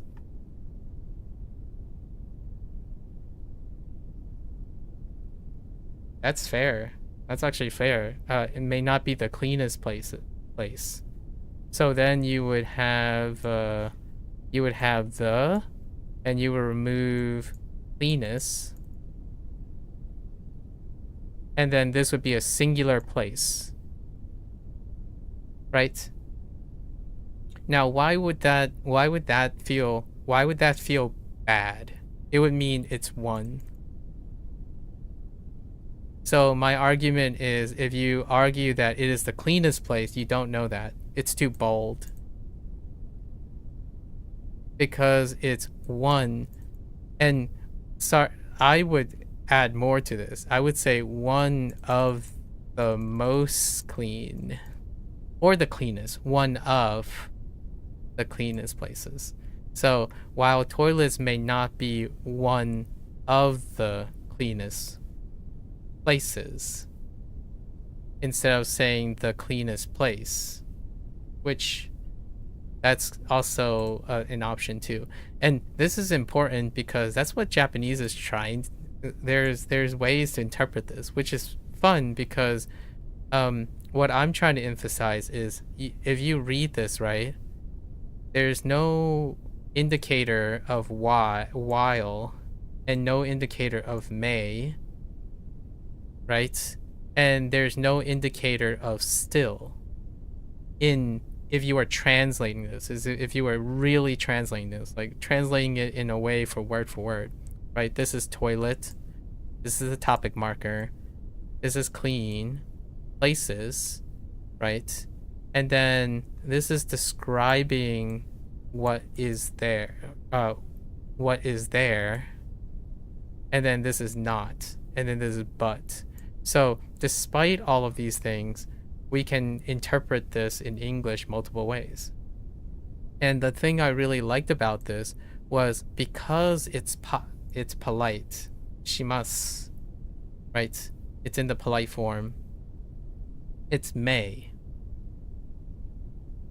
It's not is, or is not. It's not is or is not. It's there may be. So they may not be one of the cleanest places, which is very important.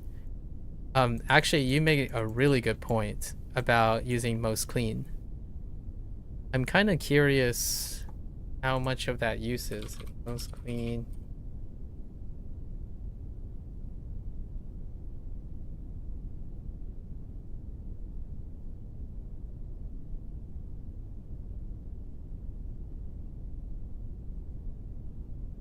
Interesting. So rules, we have positive, which is clean, comparative, which is cleaner, and then superlative, which is cleanest, 3 or more things, right?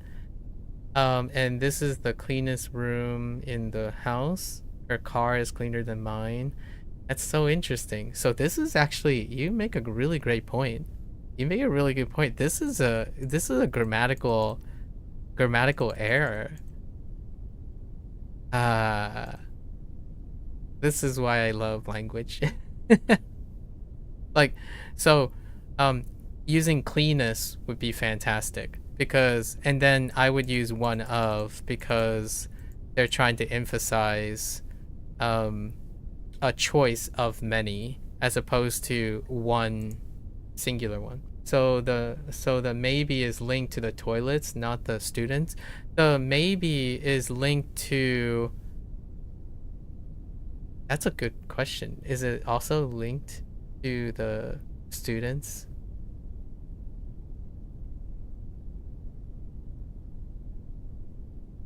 So this politeness, right? This politeness to me is linked to both. It's linked to the entire sentence, or at least that's how I'm interpreting it. It is linked to the entire sentence because when you have this, you can't say like for example, you can't say imasen right here, right? Like so toilet wa toilet wa kirei na tokoro de wa, you can't say imasen keredomo.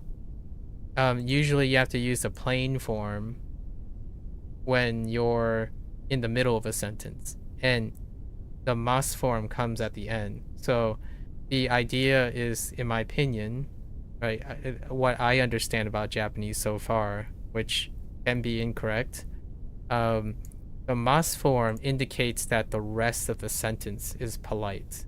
So because it's polite, I instinctively do not say toilets are not the cleanest places, right? You didn't say. So the Japanese, so in a when I think of Gen Z, right, like how it would say, they would probably say toilets are, so while is still there, while toilets are not the cleanest place, or maybe like the cleanest places. That's what this also technically says, right? You can interpret it this way. However, because Japanese have polite speech back here, this is actually softer, and it's saying while toilets may not be one of the cleanest places, to incorporate what you said, because that's really good point. This is not good. Most clean is really not that great. So this is saying while toilets may not be one of the cleanest places, because in English this is softer. This is too bold. Like, you're saying it too forward. You're saying that that all like toilets are not the cleanest place, like all toilets. So using words like all, so you it's inferring, like when you said all places, right? So when you're speaking politely, you're not trying to be aggressive. So you're saying may not, as in there's a chance, not that So when a person says, "Wow, toilets are not the cleanest places," it's saying that they understand that toilets are not the cleanest place. They're asserting that they know this for a fact. It's always true, right? And then in English, when you're trying to sound polite, you're like, "Wait, why are you saying all toilets are not the cleanest places? My toilet is clean. Like I keep my toilets clean." I don't understand why you would say all toilets are not clean places, right? So that's kind of what I mean by English and Japanese relationships. So in English, in order to emphasize or soften your statement, because you're trying to be polite, right? So when you're trying to be polite, you soften your statement. And in order for English to soften, you use the word may. Like, for example, can you help me?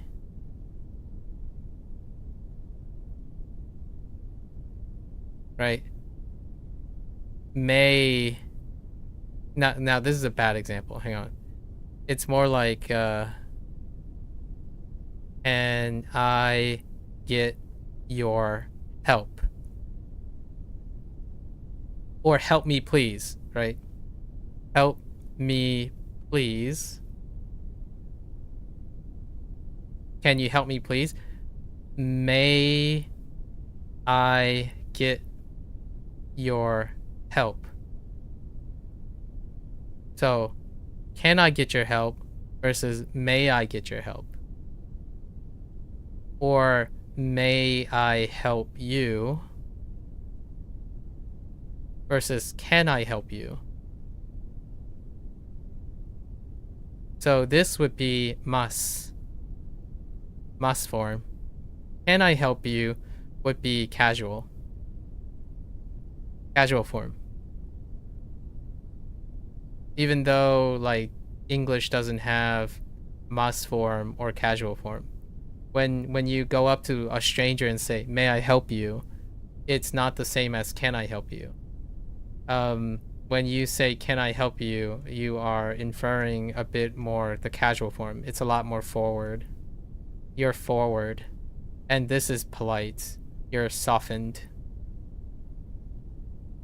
So there's a chance you can't help the person.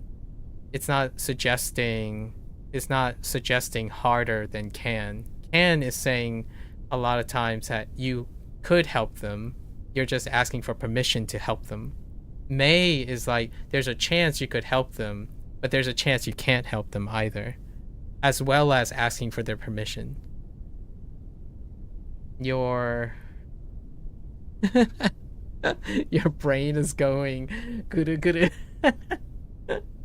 Do you like English? I'm not sure if you like English. You strike me as someone who's this isn't your primary language, right? Like what is your mother tongue also not English? But for the record, my mother tongue is also not English. So but I do, for me, I'm educated in English. So I love studying Japanese because of its complexity with English. So Japanese has definitely gave me a wonderful reason to talk about English. So I talk about English while I'm learning Japanese. Like, what is the difference between may and can is one is usually subjunctive and the other one is more indicative. So in your Malaysian Chinese, oh, wait, I should have already known that, but you can say your Chinese is thrown out of the window. Why is your Chinese in school? You learn English and Malay simultaneously. Okay. Yeah, you haven't met Chern yet. Yeah, that's right. The last time we talked, I was like, I don't think Chern is around. So, Chern is the other. So Chern, that's his name, by the way. I met another Malay Chinese, and he did Chinese studies for his high school. He's in university now. Like he started university recently.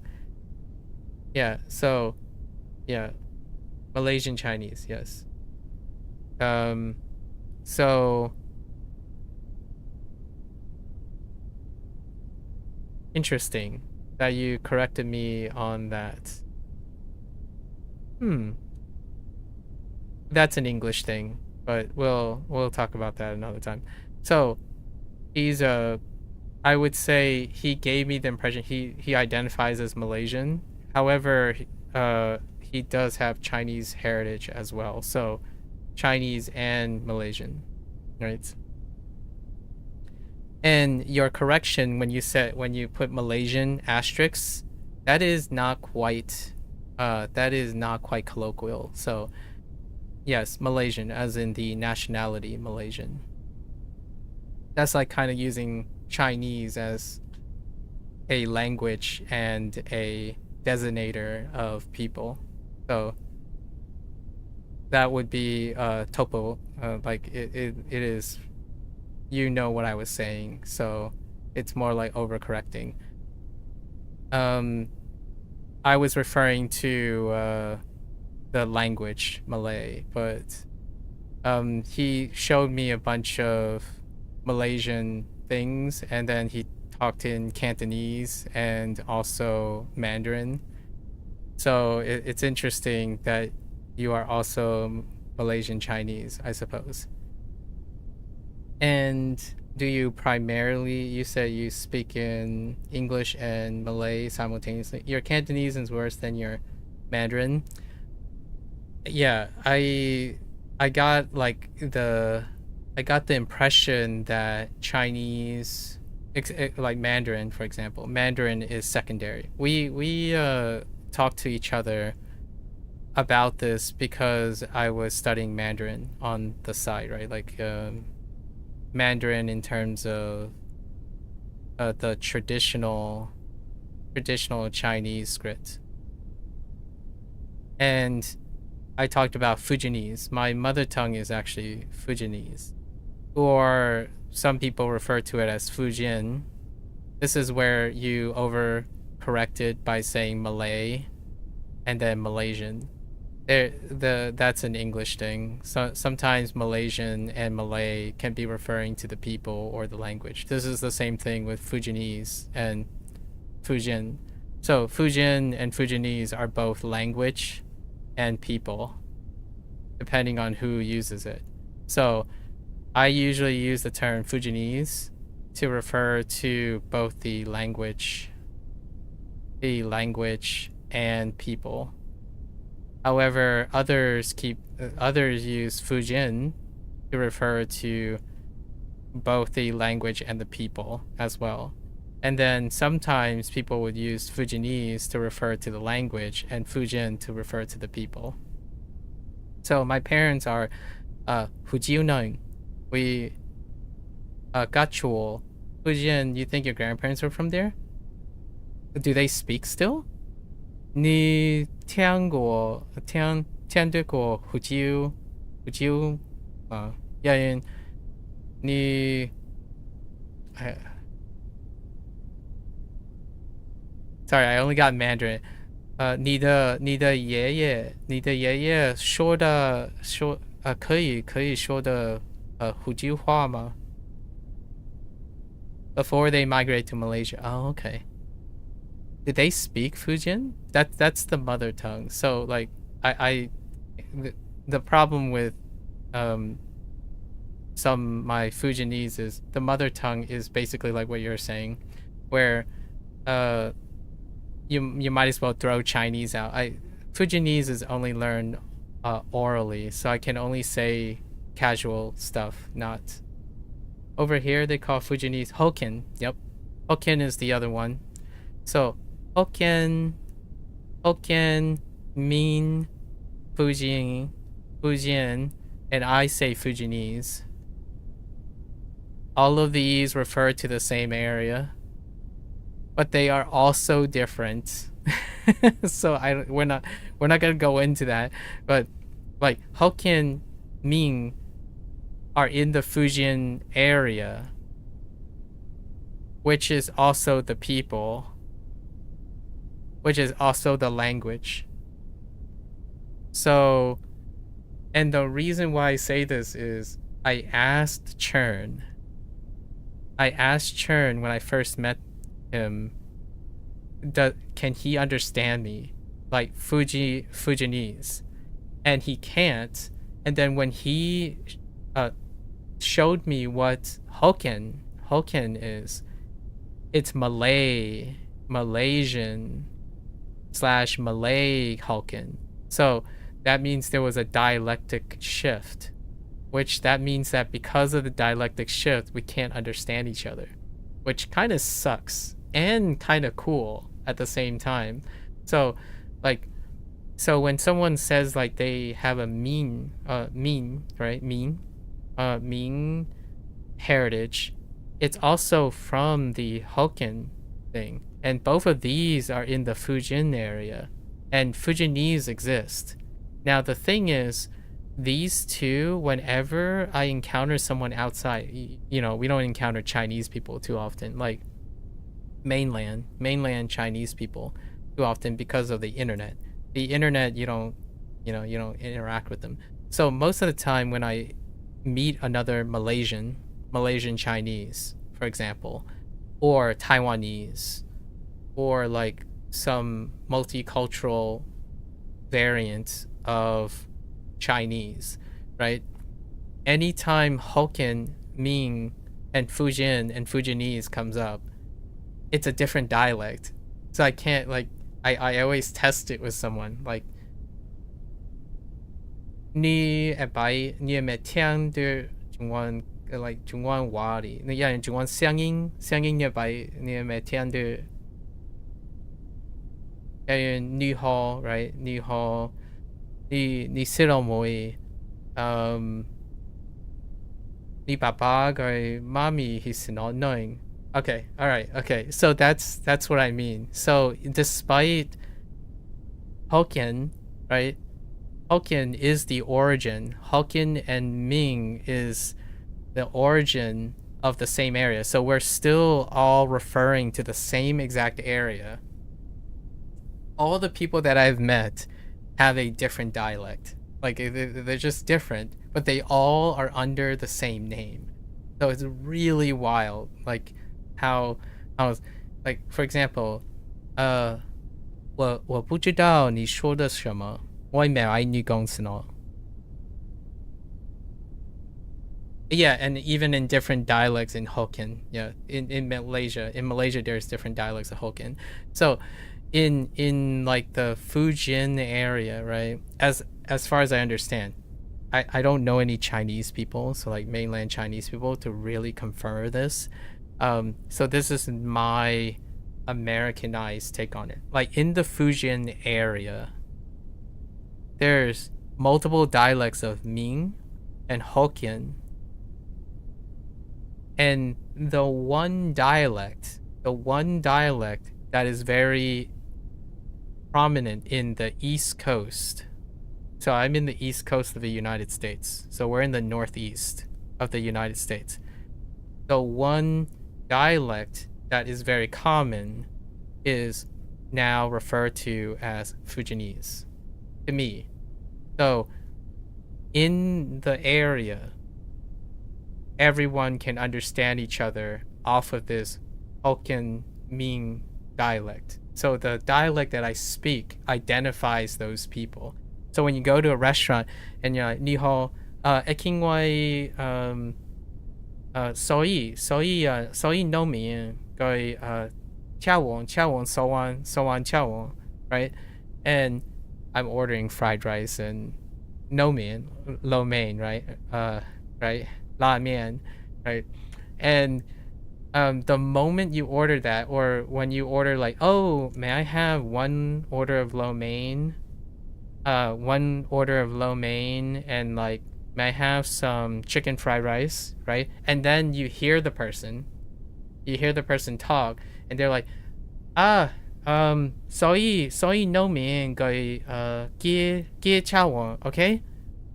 The moment you hear that, you're like, they're Fujianese. Cha pui? Oh, whoa, I don't even know how you pronounce that. How do you pronounce this? The cha? Okay. Interesting. Oi? So, poi? Interesting. Oi? We don't have any like it goes downwards for the intonation. Oh, oi, like four, like boo, oi. What is cha then? Cha poi, a lower cha poi. Cha poi. Is it 3? Cha poi. Like cha poi. And what is cha? Is that 4? Cha wong is so all right. Don't worry about explaining. Now, you see how you're describing the tone? Cha wong is Fujianese. Cha bo, right? Cha bo, cha wong. is also closer to what you just said. What you just described is closer to Fujianese. What is Mandarin? Chao fan, right? Chao fan. So, or yeah, chao fan. And chao fan is like way off. Like chao won is going down. Chao fan, yeah, chao fan is going up. Like chao fan sounds like this, right? Chao fan, right? Or like it's kind of like this actually. Chao fan, right? Chao fan, and then chao, yeah, down then up, yeah, and then chao goes the other way. It just drops down here. And the sounds are very like the intonation is a lot closer to all the so all like the Ming and the Hokkien is like related in this way. So they sound very different. Like for example, sit, right? Sit is to eat. My standard thing that I would connect the other dialects, like the southern Chinese dialects, or like southern-esque Chinese dialects, would be like eat. Eat is a very common one. 吃, right? 吃, sit, and sit is in Cantonese too. Jiak. Wait, how do you pronounce yak? Yak? Yak? Is it a glottal is it a glottal stop? Like do you stop on it instead of like ch where it just keeps going on? Both Cantonese and Fujianese stop on it, so it just like stops, a glottal stop, like sit, like ne sigma yeah, right? Ne sigma yeah, abrupt stop at K, exactly. So that's kind of the thing. In Mandarin, there's no glottal stops. There's no sudden stops. So whenever I think about like when I talk to Malaysians, there are a few Malaysian Americans here, but not too much. We by coincidence we do have a Malaysian family friend. This is one of the ones that gives away, in my opinion, gives away like Ming and Hokkien origin. This particular thing, the ik, ak, like mik, ik, like all of the, it's like everything just stops. Like there's a glottal stop, and in Mandarin it's very smooth. Like it's constantly smooth. So you don't. The closest thing you can have is like, you know, 字, 孩子, right? 孩子. Even then, it's not like 孩子, 孩子. It's 孩子, right? That even shortened stuff, it's still very soft. So like 吃, right? 吃 is a really good one. Like 吃, 吃. It's always open. It's like really, and then when you get into like other Chinese origin stuff, all the other a lot of the other dialects, it's like there's hard stops. There's also this thing where it goes like here, and then there's one that goes like really just stops at the bottom. Those are the things that I think is really interesting. Japanese, obviously, when we go back to Japanese, I'm like, Japanese is fine. It's cool. Anyways, thought we share a little bit since you're here. You learned Hokkien by ear? Me too. I learned Fujianese by ear. There's no like writing. Actually, whenever I ask my parents, like, 你 like 吃是什么字, right? Like 写的什么字, right? Can't do it. They would give me 吃, and I'm like, but how do you know 吃 is sick? Like 苹果, like 苹果, right? 苹果, right? 苹果. apple, right? So 苹果 is Mandarin, but 苹果is close enough, right? It's close enough. But if you say 苹果, a person who speaks Mandarin is not going to know what you mean unless you have enough context. Like it could have been anything. Like there are other, there are other 苹果. It's not just 苹果. You only know one example? Okay. They oh, 叫妈妈 as in like tell mother? Word to your mother, man. I'm just kidding. But oh, or call mom. Oh, okay, I see. Oh yeah, that's right. 叫妈妈. Oh my god. Okay, all right. It's fine. See, that's what I mean. Like because of the way Chinese works, right? Because of the way Chinese works, you can confuse the heck out of everyone if you just say these ones. Like when you say 難しい, when are the chances you're gonna mix up 難しい for something? Let me see. Muzu. You could say like muzu ga shi. No, that's like you can't. That's what I mean. There's less messing up, but it's still funny. I like how your example is really good. The legs in pins and needles. Yeah, that's a good example. What is another one? How do you say ni hao in your Hokkien? What is it? What is written instead? Ni hao, ni. If I had to guess, it's like ni hao. How do you do hao? Ni hao. It's probably written this way, and it probably has like this icon. Maybe like it goes down like this, and ni is probably this. Lu? Li? Li ho? Oh no. So ni ho is Fujianese. Oh, it is Lu. Oh, interesting. Lu ho? Is that what you're saying? Lu ho? How are you? Or Lu ho? Or Lu ho?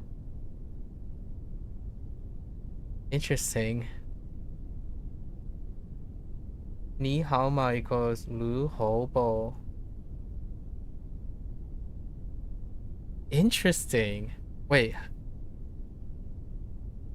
Lei ho? Yeah, lei ho. Right? Lei ho is Cantonese, I think. So Li ho bo. Oh yeah, lei ho mo. Lei ho mo. Lei ho ma. Lei ho ma. Or lei ho mo. Oh, interesting. Yeah, no lays here. So at least I don't think in Fujianese. Yeah.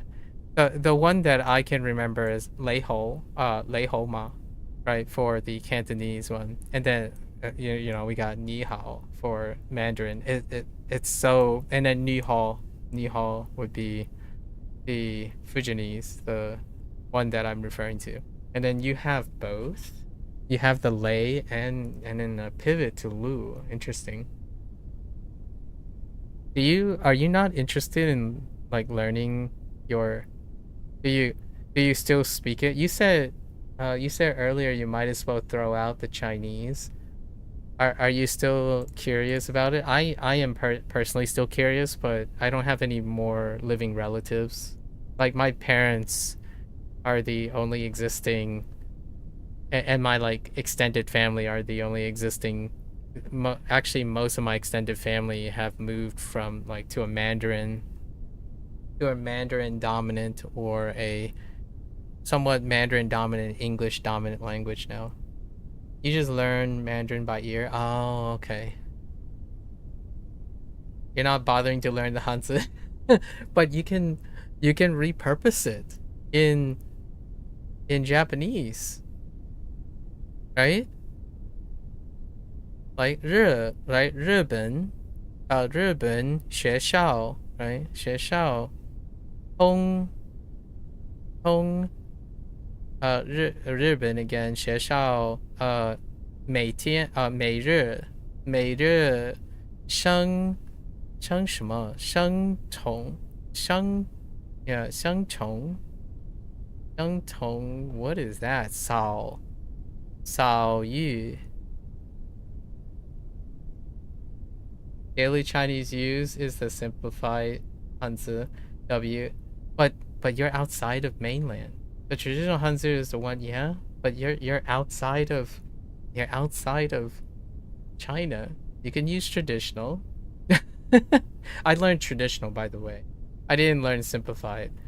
I have like HSK 1 through 3 in simplified because of Duolingo.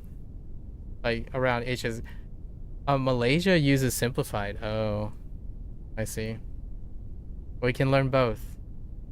There's barely a 20% switch up. Good enough. It doesn't actually stop you from learning both, but it would be kind of fun. No pressure though. No pressure. You said you're not a Gen Z, right? So I think you probably have a lot of experience with this stuff.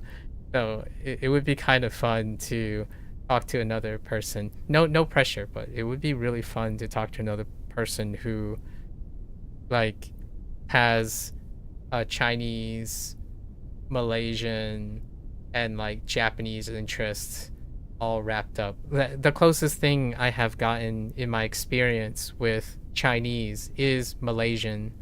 I rarely meet Taiwanese people, so but Malaysian is probably the closest. Singaporean is second. So Singaporean Chinese, and then Malaysian.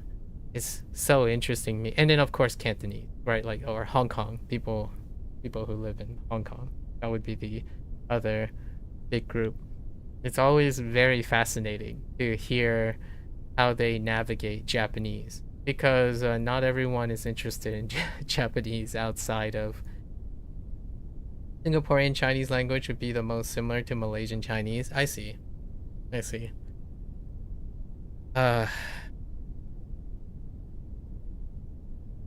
It's pretty sad when the only examples of Cantonese that I can produce are probably like vulgar swear words because they're used as greetings in Cantonese.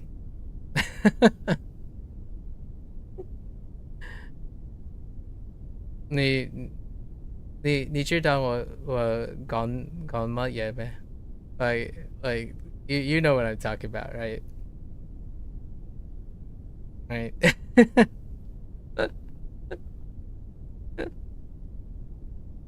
Do you know what I'm talking about? Yeah. Like you know what I'm talking about.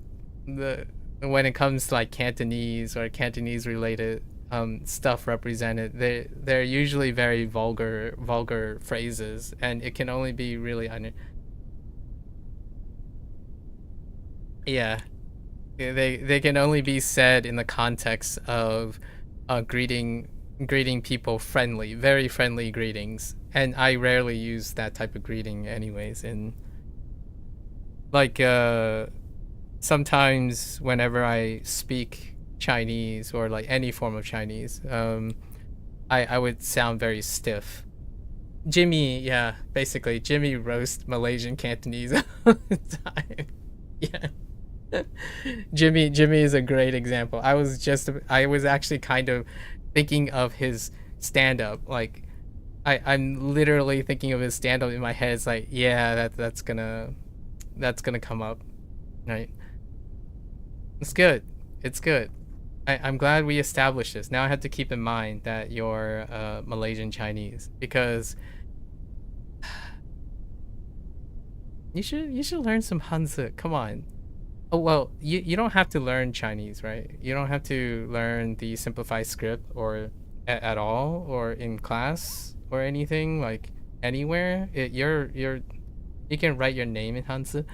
Man, I don't even have a Chinese name. Can't even. Oh, I know my last name's character though. My family name's character. A little bit of a history about my family. My family came out of Hong Kong, so my last name kind of filters in with the Hong Kong writing. So, like, for example, certain like when you use this type of letters to represent Cantonese is very different, right? Like, for example, AM, like this ending, AM is equivalent to IN in Cantonese. So oftentimes it's, despite my family heritage is from like Fujian, our last name is written as though it's coming from Cantonese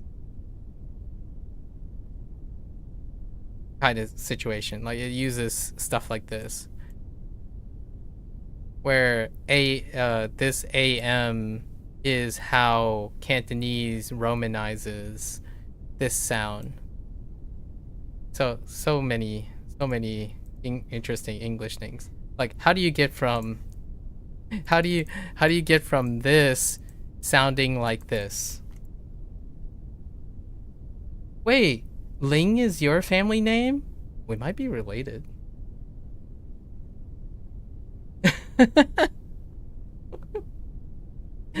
you never know. It's a really a big name. So when you have Ming, Hokkien descendants, right? One of the most common family names is this. It's one of the most common. So I don't know, there's a very slight chance that if you travel far enough back, we might be related. That's kind of the funny joke about family names, in my opinion. Like, I'm American now, so like I'm second generation, so my parents are the Chinese people. So if you relate it back, there is a chance, because that's how you know you're Hokkien. Like, when you tie your family name back to the like top 3, like basically the top 3 family names, you came from the same place, and yet you speak different languages now. Like, you speak different dialects. So we know. So because of that, you and I know that we are from, like, our heritage, or like parts of our family. For me, most of my family are from the same region. So when you say Malaysian Chinese, like Hokkien, we are actually referring to the same thing. You may be a fake Ling. Oh, because you have blood removed? Oh, okay. So your grandpa is adopted, so you don't know the family name is borrowed or is original. Oh, okay. Okay.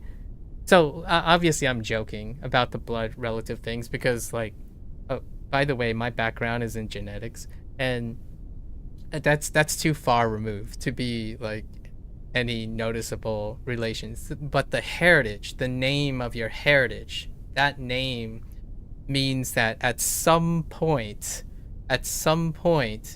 one of the major families is in common with both our heritages, which is interesting. Like, of all of the characters you could have placed, like, of any character you have chosen, you chosen the one character that would nearly confirm that you and I are referring to the same Hokkien and Ming descendants, which is really funny. Like, I don't know how often that's happened. And in case you're wondering, like, I don't know if this gave it away, but like, this is what I mean. This is the Kanto romanization of that character.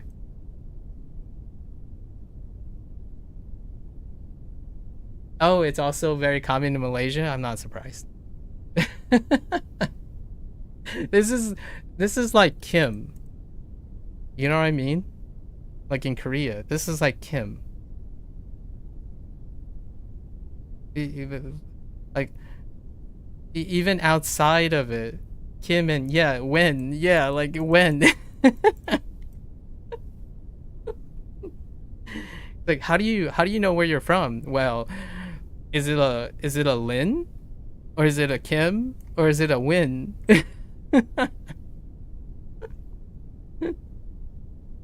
Oh goodness. Anyways, this was great.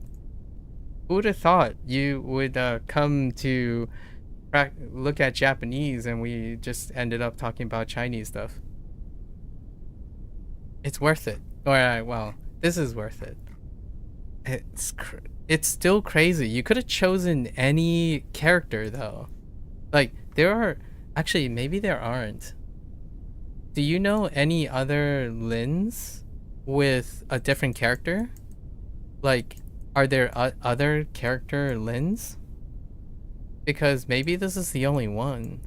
I don't know. Is this the only... Yeah, I don't know of any other Lins. So, interesting. Anyways. Way to be a fake Chinese like me. I'm just saying. I'm kidding. I'm obviously kidding. In the United States, like when you talk to like if you ever encounter native Chinese people or like mainland Chinese people, you just be like may be fake too. Yeah, that situation may be fake too. Obviously, that's great. Yeah, a fake Lin.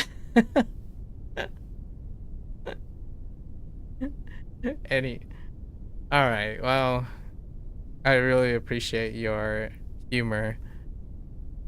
Have we already established that we might be do we belong to the same generation? You point your finger at your grandfather. Yeah, I can't ask all my grandparents have passed away, so I can't really ask my grandparent if if I'm not even sure. I guess I could ask my parents if you're born in the Heisei era. Oh, the Heisei.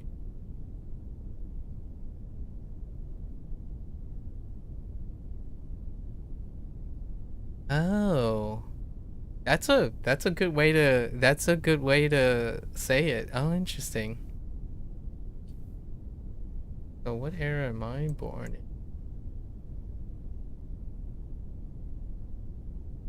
That's clever.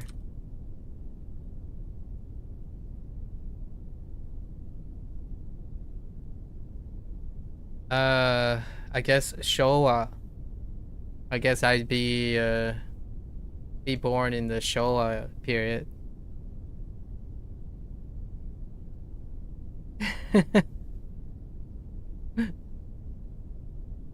You know, the time when Japan was in the bubble economy, and then it popped right when I was born.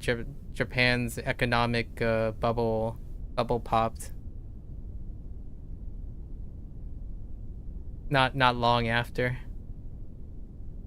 Also, you have not completed the 4th cycle of the sheep zodiac cycle.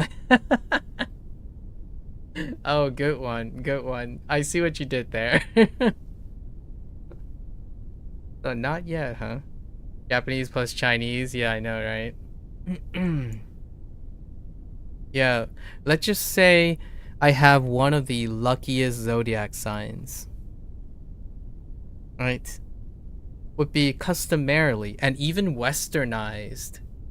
This is I was born under one of the luckiest signs. Dragon? The heck? Dragon? The hare. Rabbit's foot.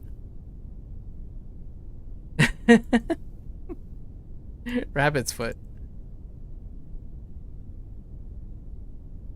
The luck Lucky rabbit's feet. The hair. I would too. Yeah. Yeah. Ooh. For sure. Yeah, 1987. Year of the hare. Flash rabbit. Dragons. Heckin' dragons. Dragons are overrated. I'm kidding for all the dragons out there. I'm older than you? Yeah. Based on when you said you're part of the Heisei era, or Heisei, Showa ended right before that era. I'm right at the edge of the end of the other era. So that's kind of funny because what does that mean? I guess millennial bridges, the American millennial bridges between the Showa and the Heisei era. You think that's a pretty good way to tell your age without giving too much away? I think it's a really clever way. We should do things like that more. You use like nuances, like indirect references. Or you could be cryptic, like I am 1 year from an age divisible by 10.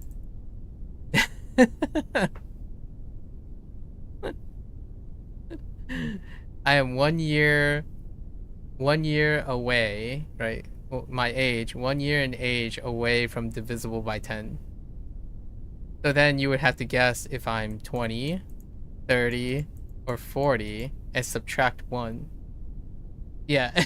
So the age is 9, 19, 29, or 39. Yeah. I like the way you think, Phoebe. I think we should do this in the future. I really like the way you think. This is to make it very cheeky. I like the cheekiness. Do you like English? I don't know what Malaysians feel like in English. I watched this couple. You already mentioned Jimmy. What are their names? There's this Malaysian couple, or Malaysian Japanese couple. I don't know if you watched them. I watched them quite a lot because they do the thing that makes multilingualism fun. Malay Pan. Oh yeah, that's probably it. Yep, that is it. TV, Malay Pan TV. Yeah, with Alisa. Yeah. Yeah, and Joshua. Yeah.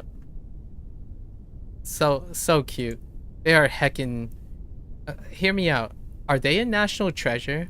Like is that a thing? Like, do like, are they one of like an ambassador or anything like that?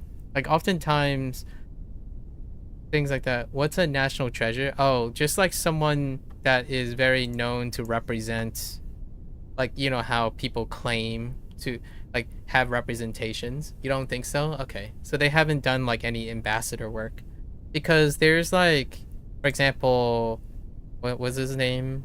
Is it Kobayashi? Yeah, like Kobayashi. No, not Kobayashi. That's the eater. What's his name? The food guy. Japanese. He's like slowly becoming more of a Japanese ambassador. Like he like does a lot of community outreach and stuff. So like influencers who turned into basically national treasures, in the sense that the upcoming national treasures, obviously you have to be a lot older over time to be national treasures, or ambassadors, basically like representatives, people who like to defer them as representatives of people you know. Lee Chong-wei would be a national treasure. Badminton. Oh, I see. I don't know his I'm really terrible at reading names, so I just basically guess at what their tone is, because I barely know what the regular characters for names are, but oh, interesting. Wow. National treasure. You don't know either? Yeah, so like for example, whenever I play video games, right? I play a lot of video games, and even the simplest thing, I always use this character. There's a Chinese character in a game I'm playing called P5X, and she's a transfer student. She's a foreign exchange student, gaikokujin, right, in Japan, and I still don't know what that is. Like I still to this day I can never remember what it is. I think I just call her Yao Ling. It could be Yao Ling, maybe. Yao Ling sounds okay.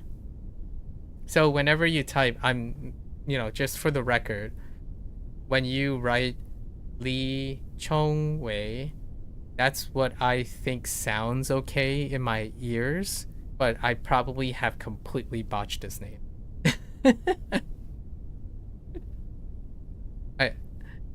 It's kind of, man, that's what happens when you start learning another language, you know?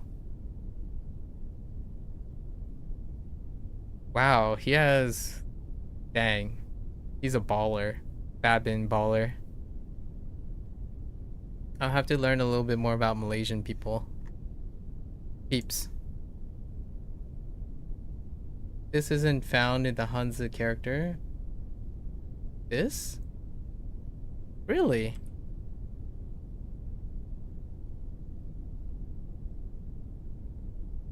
Oh, it's not. That's a good point.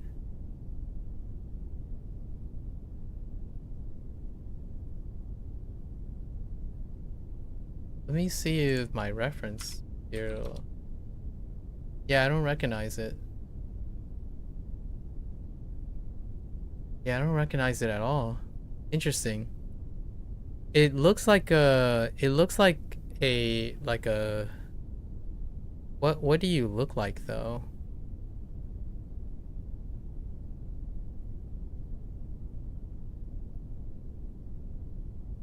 It looks like a un or n.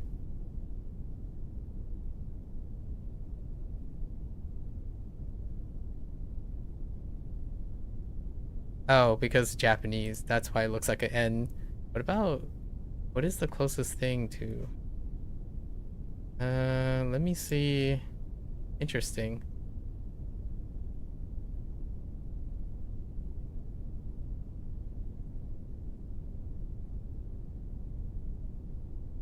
Huh. I'll have to get back to you on that. That's so interesting. It's based off, yeah, it's based off, I'm trying to think of what it would, do you know how, since I know you don't read Hanzi, but you think it's Yuan? Oh, okay. Let me see if there's any Yuan. Oh, it is. Yeah, it is. Yuan. That would be a Yuan. Yeah. Good call. Yeah, because it's permutated. It permutated here. So, sorry, I'm gonna use a mouse here.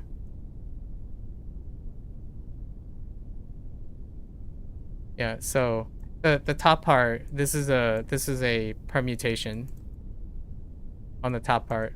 Yeah, this would be said, like what you call it. It would sound like a yuan. Are you I know you said you didn't read Hanzi. It's a little different for the left side. No, this is a script write. It's a script write. So the way you write this, it can be this or this. They are the same. It's the way you write it. So this side is either or. You can write it this way or that way. Yeah. So do you do any Japanese writing or like Chinese writing? I know you say you don't want to do traditional script. But this part, oh, okay. We should talk about writing sometime. May I convince you to write? No, I'm just kidding. So this character here can be this. On top of things. On top of this. So, you only know this is the traditional one? Yeah, this is the traditional one. And then there's permutations of this. So, I know, again, you didn't want to read like Hanzi, but Hanzi, the way they group radicals are often, there's a sound associated with it. So oftentimes you can figure out, like, I'm going to say 7 to 8, like around 70 to 80% of the time, you can figure out what the character would sound like because of its permutation. So, like, this part doesn't carry a sound most of the time. However, this part does. So, if you said yuan, it's easy to find that it was yuan because of its relationship, which is interesting, very interesting. And I am still discovering more. The more people like show characters, the more I feel like there's more characters to discover. Right now, you Googled, apparently JP also has, yeah, under old, yeah, old Japanese, exactly. So that's what I mean by a permutation. The idea is they both exist, but one got phased out. One got phased out for whatever reason. So this right here, Japanese, favors the left. This is another way to write it. So when you have a thread, right? It could be this, or it can be this. And oftentimes you'll probably see this in Japanese writing and other places. And then you could write it this way. Which, it's a really, also just a line right at the bottom. Oh yeah, the super simplified, yes. Yeah, the even that. Here's another one that you probably notice would be what is it? How is it written? Like this versus this. And where's an example of this? Tsumetai no reizouko. Re? Re.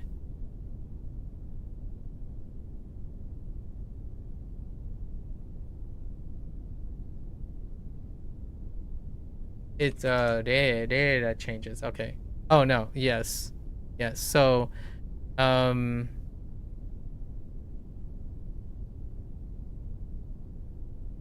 this.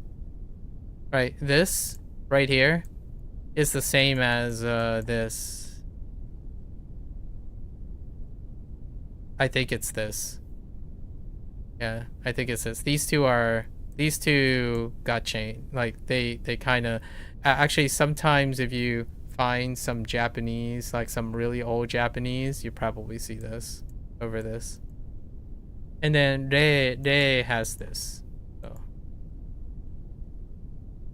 you have these things. Ma, this horse was so simplified in modern. Oh yeah, what is modern?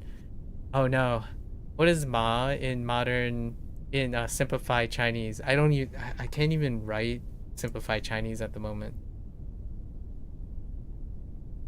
The one I can remember that is really different is this one. It looks like, oh no, it's something like that. Hang on, I think it's Shu is really different. Oh yeah, there it is. Yes. Oh no, that's Ma. Oh yeah, this is Ma. That's right. This is Ma versus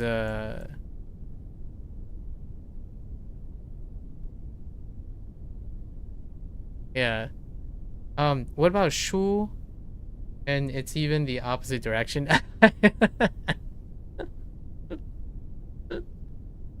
Yeah. Shu is another one, I think, for book. What is Shu? And obviously we know Shu in Japanese. Japanese is the same. Oh yeah, I was trying to draw Shu, this one. Trying to write Shu. Yeah, and then Hon is for both traditional and Japanese. But this is Shu in the first time I saw Shu, I was like, I have no idea what that is. And I actually have no idea where else this is being used other than book. So I don't really know how this simplification helps out with going from this to that. It doesn't look like a scroll either.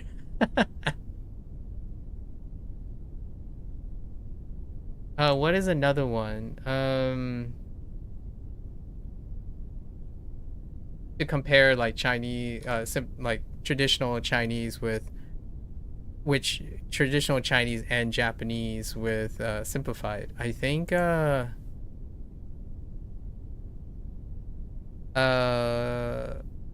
yeah, gaku. Oh, this is a special one. So Japanese and traditional Chinese and simplified Chinese are different. It's gaku. Gaku is different. Ongaku.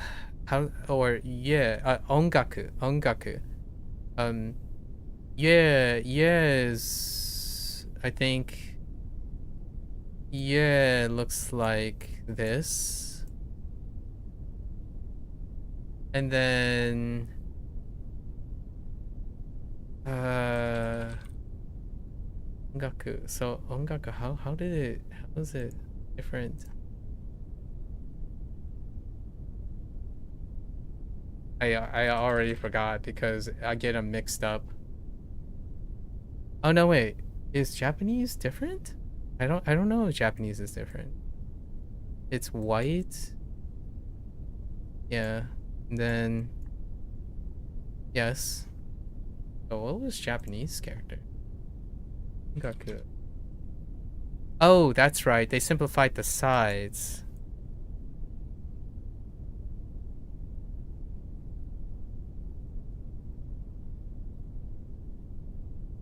Yeah. So they simplified the sides, but whenever I see either of these, I'm like, that's Gaku, right? Gaku and Ye. But then you have the simplified.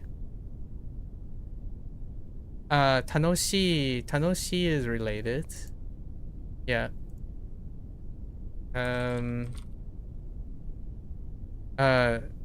Gaku is the part in the, yeah, Tanoshi. Yeah. This is the same character as Tanoshi. Yeah. La. So this is la. So Tanoshi, for the meaning of Tanoshi, as in like joy, enjoy, right? Enjoy. This gets a separate read. La in kwai la, as in happy. Kwai la.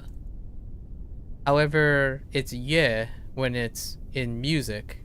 So, and then it's gaku in Japanese when it comes to music. So ongaku. So it's next to ongaku. Is it just a block on the bottom?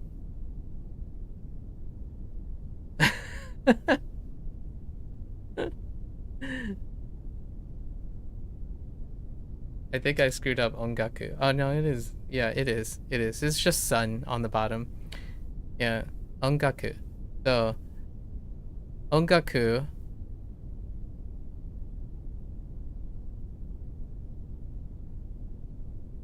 Same thing. And then kwai la is different. What is kwai? I think kwai is it's kind of like a lump. What the heck is kwai? Kwai is this one, this line, this kwai. So kwai le.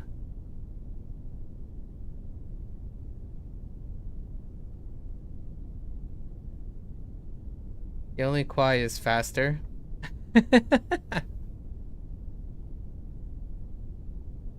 Yeah. There are more. Yeah, the only. Yeah, like, but this doesn't mean fast. This means happy. It's one of the exceptions. So kwai le is happy. Like, 新日快乐, right? Like happy New Year. So this is the kwai, same kwai. Kwai le. Yeah, 新年. Yeah, 新年快乐. Yeah. Happy day, happy happy New Year. Sorry. 新年. So for whatever reason, in all three languages, maybe it's because its origin is Chinese, 快乐 became 楽しい, but it also deals with music. In the two cases. So despite this being fast, right? Kwai, right? Kwai. But Japanese ended up using like haiku, right? Although haiku is su, right? Are you sure you don't want to study? Are you sure you don't want to study characters?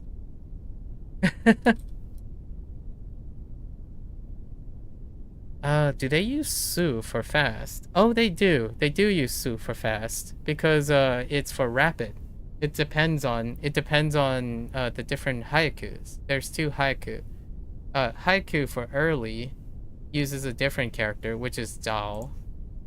So zao is for early, like a time early, and then su is what you wrote there. Su is for quick or fast.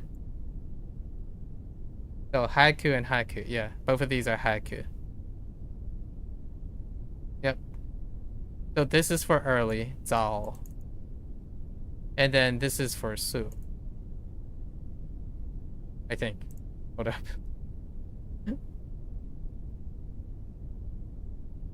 Yeah, su. So su and zao. And then in Japanese, they decide to pronounce it the same. So zao su ends up being unified under Japanese, kunyomi as early and quick. The only reason you know that haiku movement is because of the movement radical. Oh yeah, fair enough. True. The movement radical. Solid way to look at it. This obviously for me, this is always going to be early. And this here is a bundle. It's a bundle. So you gotta get on your way with your bundle quick. So this is way. This means way or route. Like early grass? Yeah, early grass. WW. Early grass. Exactly. Early or this is a flower that is early. What is that? It's grass. Because oftentimes grass look like a plant without the flower. Right? In early flower. This is the icon for this is the radical for flower. So it's an early plant. What's an early plant? Grass. Like in the life cycle, like biology. An early form of flower is grass. Oh, Asakusa. Asakusa, you were dead wrong. Oh, Asakusa. Oh, the morning grass. Yeah, Asakusa. Asakusa would be the like the Kanto thing. Asakusa. Yeah. Are you studying kanji at the moment? Sorry, I'm nerding out to this. This is a lot of fun. That's what I spent like, what, a year and a half, plus a year and a half studying. Like we're like 2100, right? And 4100 for traditional Hanzi, and I love talking about this. It's so much fun thinking about all the things that overlap. Like you can make up jokes and stories all the time. I want to make an illusion. I never practice calligraphy or anything. I often think of, you know how when you watch maybe like anime or maybe old like Chinese dramas, like feudal dramas or Japanese dramas where you have the scholars who like practice their characters and they like talk about the characters. They like study the characters. Like that's what this reminds me of. That's why I think character studies are really interesting, because at some point when you see them, you can feel the character. You no longer like only think about how the character sounds or something. You can like feel them. So when you look at a page of this stuff, it has feeling in them. Now I don't translate these anymore. Like I only translate after I need to translate in English. So like this feels like something. It practically looks like it. Like this looks like choice. This looks like travel. You can see the story in its travel. Some of it doesn't like all check out this way. However, a lot of it does. A lot of it does feel this way now. Like you can't not think of ocean when you see this, or the sea. Not as in writing. Does it make sense? That's fair. That's fair. So more like recognizing, not as in writing. Okay. You are still trying to build your vocabulary. Me too. Me too. Vocabulary is like, despite knowing quite a lot of like seeing, right? Seeing a lot of vocabulary, I don't use a lot of vocabulary. And I talk about this quite a bit. Like if you don't use it, like you don't find use cases for it, it's very tough. Despite if you learned it, it's hard to keep it memory, right? In memory. It's like, for example, it's far more, for me, it's far more common in, for example, Chinese to know what a character sounds like, but what vocabulary words they can build is very different. So if someone wrote it out, I would know what it means. However, I would need to build the vocabulary. Like I need to produce vocabulary. I can't simply decide to combine two characters. It may get the point across, but it wouldn't be like, I wouldn't know if it's the actual like vocabulary. Now in Chinese, you can sort of get away with it, but you would sound hecka unnatural, where you combine the meanings of the characters to build the vocabulary. So I still have to build my vocabulary as well, like, because you can technically combine the characters and it's probably going to be a vocabulary word. In Japanese, you might be able to do it for jukugo, right, like the Chinese origin words, but most of it is just the character standing on its own. So then you would need the kana, right? Like you would need the other part of the Japanese thing. You can't simply just put a chi in it. Well, what is chi? How does Japanese chi work? See, that's the hard part. Like, how does Japanese chi work? Hold up. Yeah, I don't know. See, I can't produce it. I can't produce chi. Past, or is it Cute? Not cute.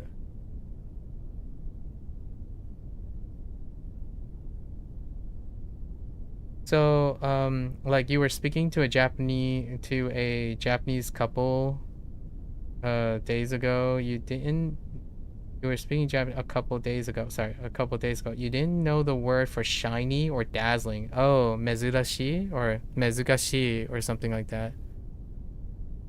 Or something maybe like that. Or pika pika? Dazzling?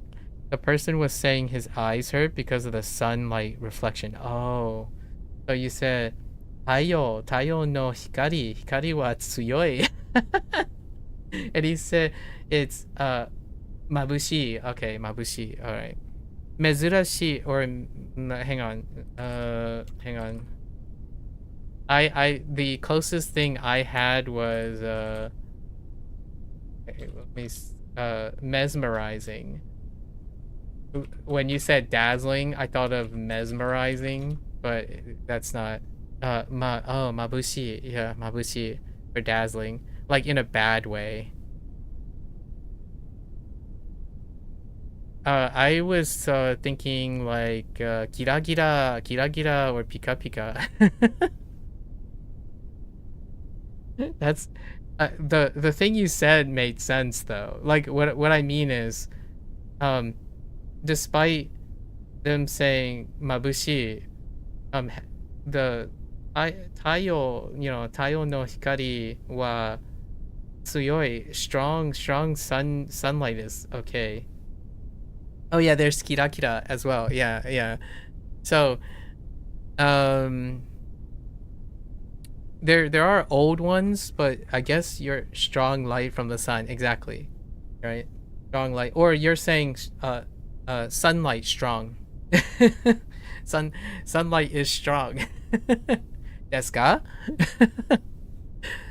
Or maybe you could do like tsuyoku tsugiru. Tsuyoku tsugiru desu ka? As in like sunlight too strong, right? Like, is the sunlight too strong? So sugiru, you could use so tsuyoi is an e adjective, so yoku tsugiru. So that would mean like sunlight too strong. Right? Desu ka or desu ne? Like, you could make it in you could make it like an emphatic point where like sunlight too strong, right? Obviously the person would probably still say mabushi, but that's okay. Basically speaking like a kindergartner. Hey, don't hit on like ni hao. I'm just saying, like, you know what I mean. Like, nichirama is like colloquial and kindergarten at the same time. Like, 我很饿, right? 我很饿了, or something like that. I'm very hungry. I'm like, hey, don't knock on kindergarten. But at least you get your point across. Yeah, it's understandable. That's great. The way you're saying things is very understandable too. I totally get you. I would love to hear more stories like this. We can have a conversation like that too. Like that's if you're talking about, you asked me if I had actual conversations using Japanese. It's more like using Japanese and English at the same time. So you fill it in. Like, what is kindergarten? I can't produce kindergarten, but if you wrote kindergarten out, I would know it's kindergarten, right? Because we can't produce things yet, or at least like I can't produce the thing right away. Like 幼稚園, right? 幼稚園, 幼稚園, which is yo for young, right? Yo, and then chi for childish. So 幼稚 means young, right? And then n is for like a place. You typically would use it for like a yard or like a park or something, but it's also used for kindergarten. So, right.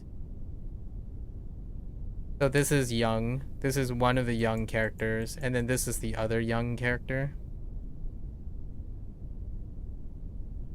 And then you have the N in like colon, right? Colon.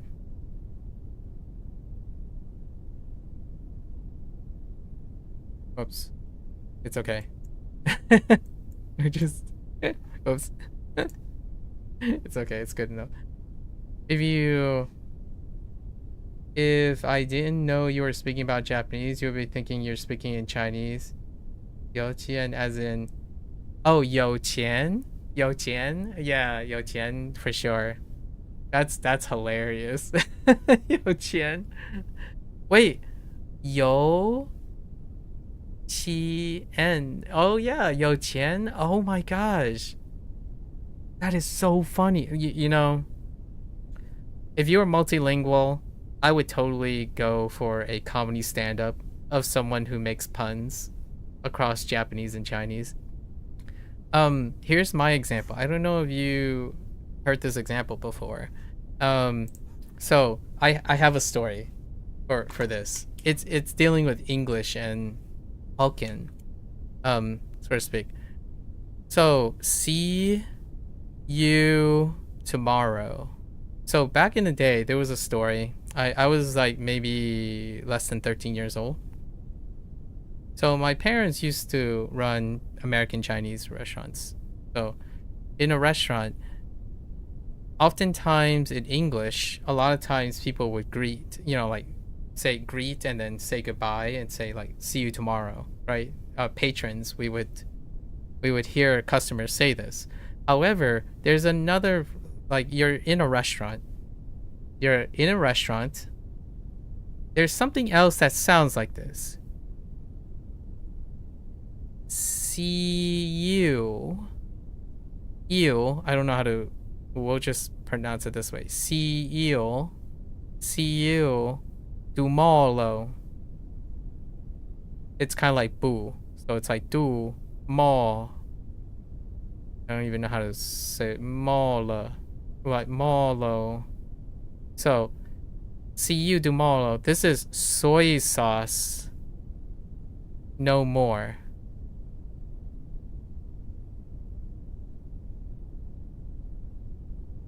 Xiao, right? Yeah, Xiao. Or shoyu, right? Shoyu wa nai. See you tomorrow. Right. So hear me out. So when a customer leaves, right? Leaves the restaurant and they say see you tomorrow. One of the workers said like, why do they keep saying there's no more soy sauce? Don't we have soy sauce? Like, we have packets of soy sauce. Why do they keep saying the soy sauce ran out?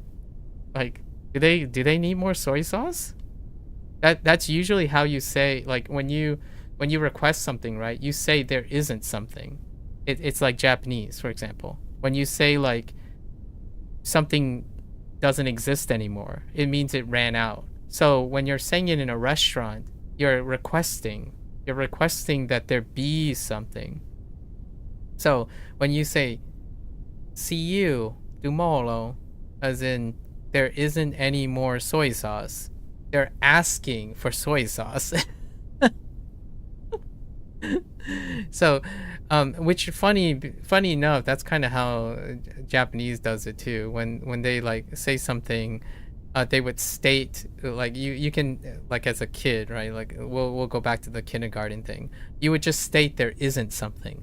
So like, oh, the cookies are gone, right? Cookie wa nai. Like there's no cookies. And then, an adult would come by and say, oh, do you want some cookies? Like cookie no more. That's kind of, and now hear me out. I know you say you were laughing about sounding like kindergarten. This is the normal way to say, to tell someone that we need more soy sauce. As in like, oh, see you tomorrow. Like, as in like, you're telling them to go and refill the soy sauce. 没有 yeah 没有 or 料 interesting 没有料 oh yeah that's right 没有料 yeah 没有料 no more quantity or 没有 something 没有 like 没有酱没有了没有量 like out of quantity, out of something that is, and it's really common. So it's funny to think about it that way, even though in English it means something dramatically different. This was the example I remember from my childhood. It was so funny because the worker just said, why are they oh, the liao here, you think it's the same for lo. Oh, 没有lo. Oh, I see. I get it. Yeah, endings are also weird. Endings are weird. Nya is pretty funny. I think it's nya. Nya, or nya like this. In some Japanese dialects. So there's a character that does this a lot, nya, or ya, open as well. And then in Chinese it's like really similar to, like, I would say la, ya, lo, lao, like, 喂苗I go, right? And it doesn't really mean anything too much to sense. Like, it's like la, yeah, it's like la, 喂苗I go, right? And it would be like lo, 阿白药 like 你白了吗 right? Like all of the endings are kind of like nah. But there is a dialect in Japanese that you can pick out every once in a while in voice acting that ends like CVs that end with ya or nya, something like this, which makes it sound really interesting. When you speak Chinese, do you use English words as subs for words you don't know? Yeah. That is, I speak hybrid language. So that's why I'm learning Japanese this way as well. So oftentimes it'd be like, 我什麼見過 school 啦，幾間人 nearby 我什麼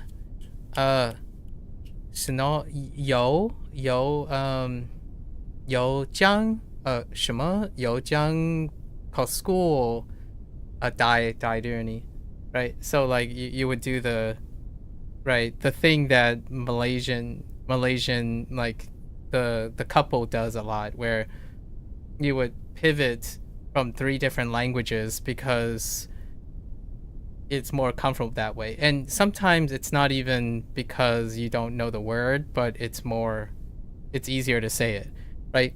For example, in Fujianese, yeah, because we have options. In Fujianese, for example, 你busy ma is like the most literally, and you probably can guess what I'm saying. 你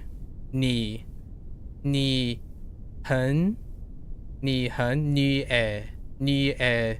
busy ma as in the ending for question, right? So 你busy ma, so are you busy, which means, are you busy?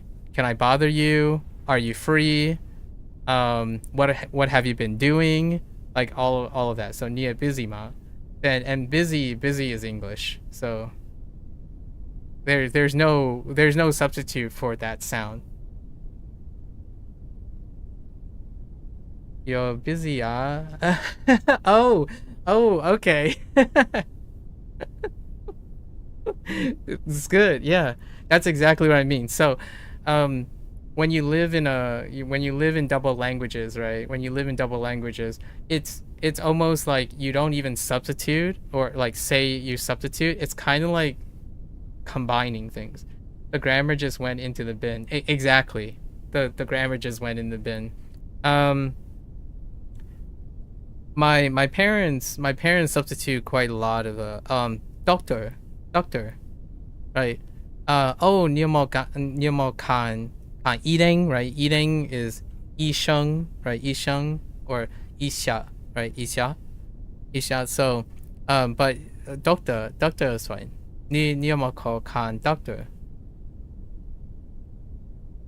And you can probably make out all of the Mandarin too, because 你看 doctor, 你看医生, right? 你看到医生吗? Right? 你有没有看 doctor 咯? 你有没有看 doctor 咯? Lo-kun is doctor in Hokkien here. Oh, okay. I see. I qua Lo-kun? You want see doctor? One day we're gonna have, I think one day I'm gonna have to collect other people for this stuff. I think I'm a little biased, okay? I'm a little biased because Malaysians, right? Malaysians speak English simultaneous with like their other languages, and I don't have an opportunity because of the time I stream. I don't have the opportunity to interact with like other people who speak hybrid language, and I don't know enough, like, for example, I don't know enough Romance languages to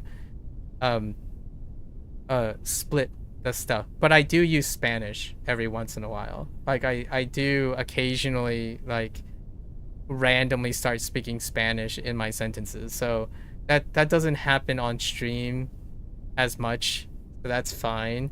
But like sometimes I say I de me all the time. So you can't Spanish, no hablo español. Okay. ¿Por qué? ¿Por qué no hablas español? Español es muy interesante, ¿no? ¿Por qué? Why?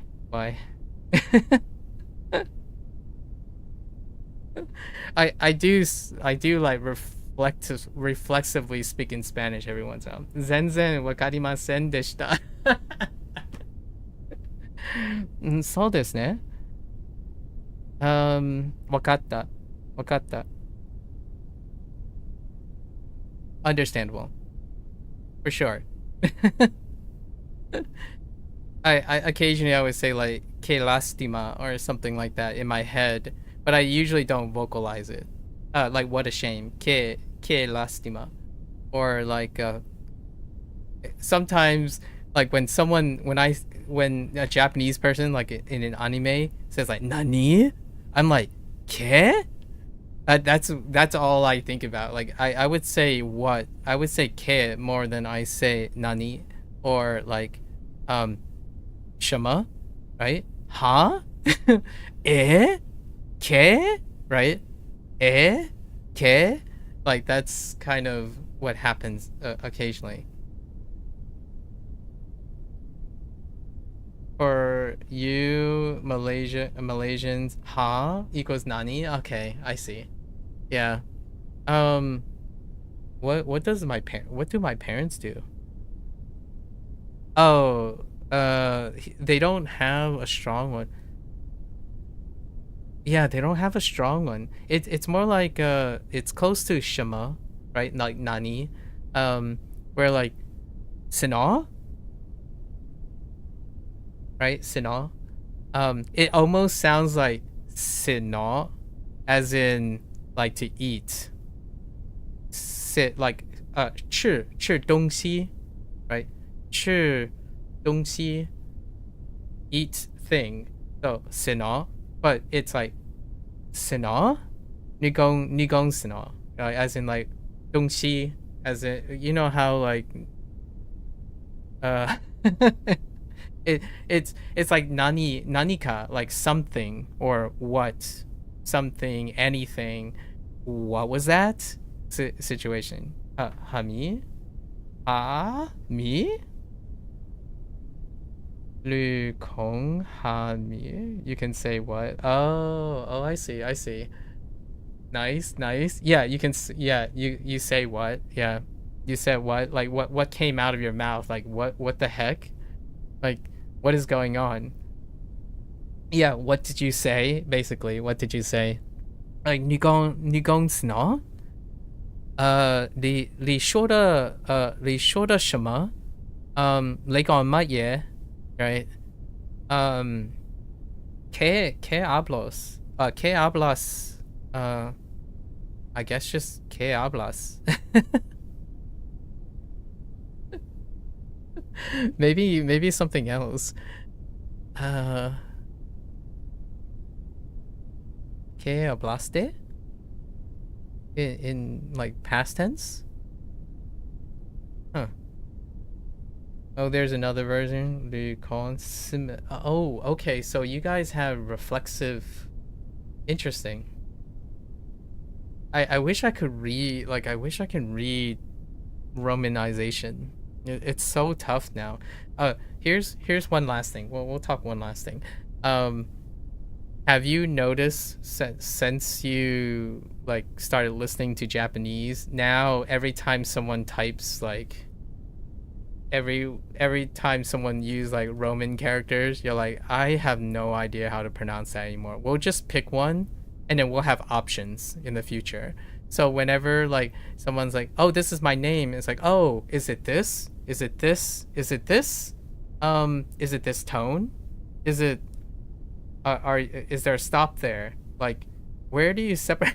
So you just pick one, right? You just pick one and like, I'm gonna go with like for example, I've been playing Persona games, right?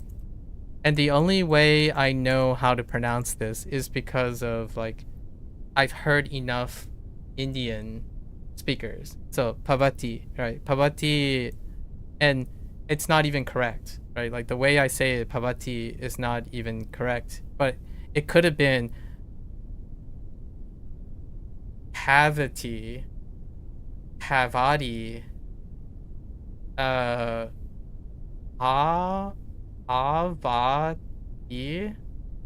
or Pavati, like instead of Pavati. And also like things like right, like really common ones like Shiva, right? Shiva, or Shiva, Shiva, Shiva. I'm using Indian ones because we have to like branch out from the Chinese and Japanese. So like Shiva, Pavati, Ganesh, right? Ganesh. Things like that. Which then it's like Jinesh, G. Oh wait, actually G. I don't know how to do this. you know what I mean. Anyways. You think Chinese have more difficulty romanization compared to Japanese? Yeah, because Japanese have like an implicit pitch accent. Yeah. Ganesha? Ganesha. Wait, is that how they pronounce Ganesh? Ganesha. Oh, interesting. Sorry, I spelled Ganesh wrong. Oh, okay. You're really close. It's Ganesha. They add one extra syllable. It's 2 moda on the Gane.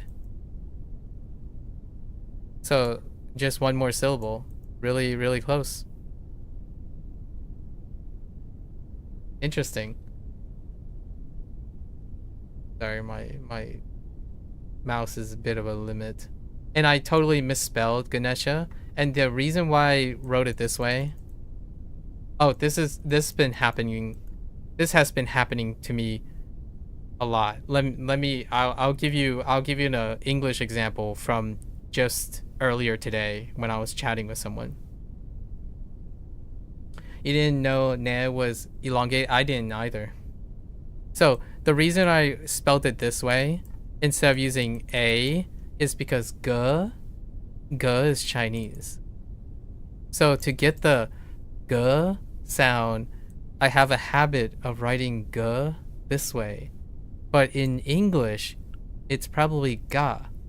Like, and it's not even ga because that could be ga in American English.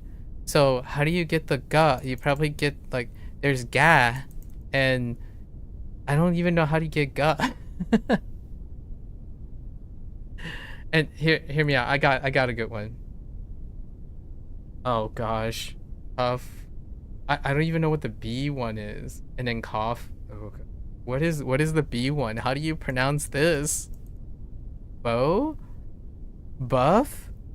What the heck? I'm not even sure this is a word to me. Here's one. The person I was talking to, you just say it's bow. Ah, I see. Here's one. We were talking about biology.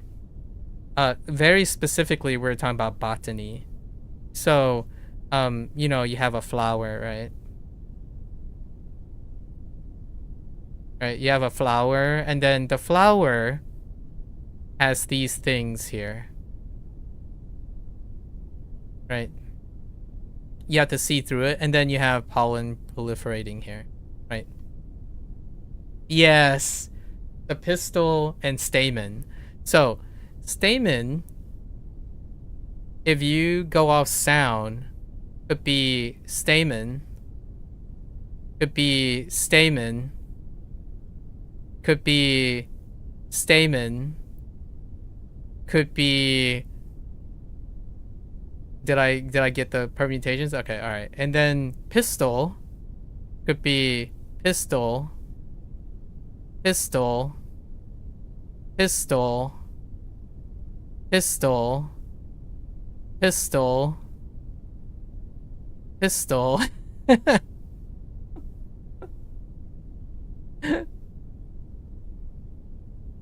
And then they can also be pronounced pestle, pestle, pestle, pestle, depending on which accent you're using. You just say stay and pistol. Oh, stamen. Okay, stamen. Okay. Yeah. So when you start writing, right? When you start writing, that this is problem that I would occur a lot now, where I'm like, okay, is it A? Is it E? So when I was describing to someone, I'm not a botanist. You didn't care. So that's I wrote stamen, right? But it's stamen, or I don't know. Because pistil and stamen comes as a set, so people will get what you're saying.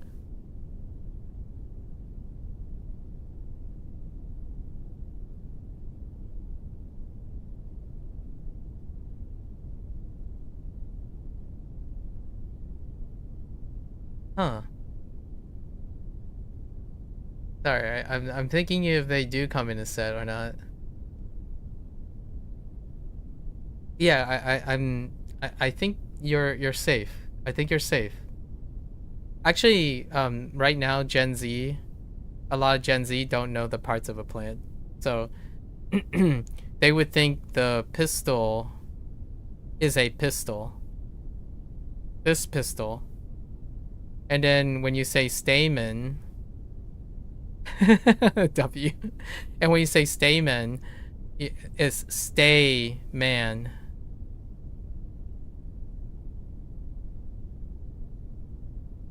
They wouldn't know what a stamen is.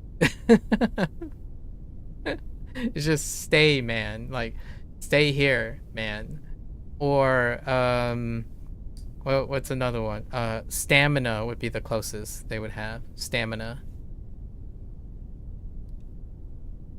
As opposed to like a pistol or a... Yeah, it's just this is probably the default pistol for Gen Z online, because this would be more common. They would have no idea what this is. Botany? Who needs to know botany these days? Right? But then the word won't make sense if it's pistol and stamina. Video games. Comes as a step. Comes as a set. Maybe you're just too old for this stuff now.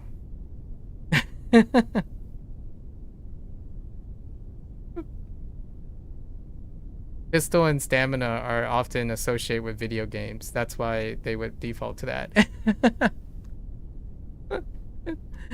Yeah, a pistol is a weapon, right? And using a weapon requires stamina. So that would be the closest probably that they would think of.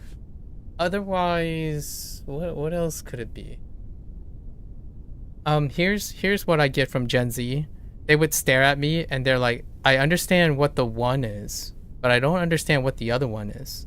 So like if you give them a list, right, as a set, they will tell you that they know one, but they don't know the other. And then it would just be like, so what do you think the first one is? And it would say, well, it's a pistol, like a gun. And then what is the other one? Like, well, I don't know what it is. It sounds like stamina, so maybe it's stamina? What comes into your mind if you say go and buy pads with wings? Menstruation. I'm a scientist, so menstruation. And I can't spell menstruation, but that's the closest that we're gonna do it.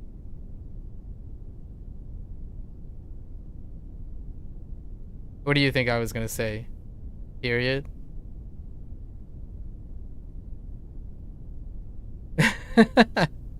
or like female hygiene. You saw a video where the guy bought pads and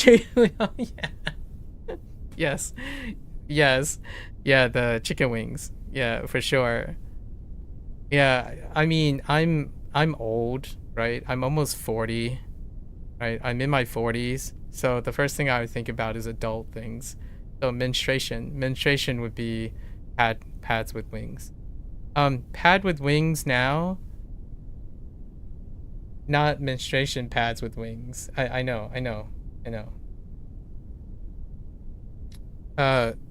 What Gen Z, if I had to guess for Gen Z, like maybe a male, we'll say a male Gen Z. If I had to guess, when they say go and buy pads with wings, they would start to think of an iPad. And then maybe like a cover for the iPad.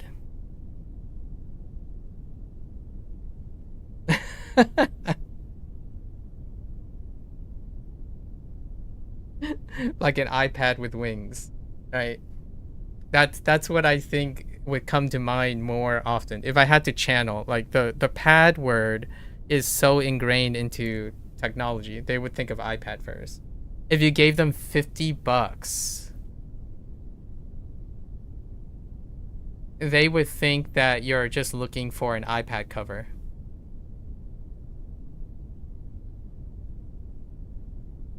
You would like to know how he will get an iPad with a cover? No, the person would just buy a cover for the iPad, because you're saying, oh, just go buy the cover for the iPad, which probably costs $50 because Apple product. It's probably even more than $50, honestly. A cover for your iPad, holy, $50. I think that's kind of tight. That's a pretty tight cost. I don't know what else I would think of. Like, I wouldn't think of anything. Time to go to China. Speaking of Chinese, I see what you did there. So this is great. We should talk about this stuff more often, like language related things. Like what would Japanese think if you put? Wait, what's the Japanese word for like pad, like a normal pad? Not a bachelor pad. It's funny. I typed in pad in gstro.org and they gave me heya, like a pad, like an apartment pad. So what if they thought pad when you say pad? Like heya, like a pad. Like your pad.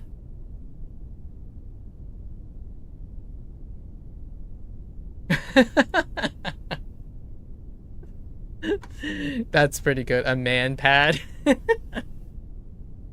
Otoko no ko, I mean, otoko no heya. A man pad. That's funny. Apparently it's just patto. It's just patto. Yeah, otoko no heya. I don't know how to say it. Bachelor pad? Yeah, I don't know either. What is a bachelor pad in Japanese? Bachelor pad. Oh, I can't spell bachelor. Okay. Express bachelor's pad in Japanese. What do we got, Gemini? Dokshin. Oh, that makes sense. Using Dokshin instead. Single. Yeah, use Dokshin, maybe like Dokshin Ryo or Dokshin Danse, Danse no Heya. Hitori no Otoko no Heya. That's great. Alone or by myself. Myself mail room. Yeah, they ended up using single. So single, dokshin. Dokshin. Which is basically the same thing. I mean, technically dokshin is the same thing. So like this. So this means alone. And then shin. Oops.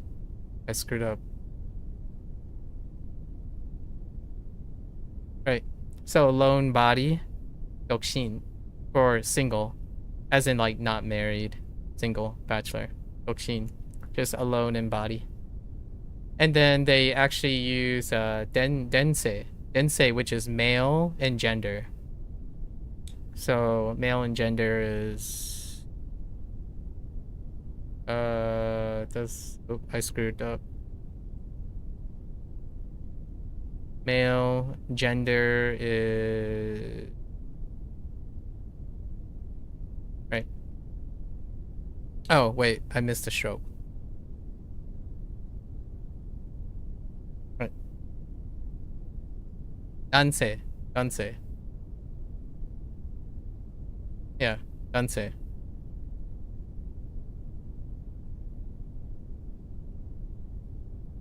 Dokshin danse. Danse no heya. So, no heya. Or room.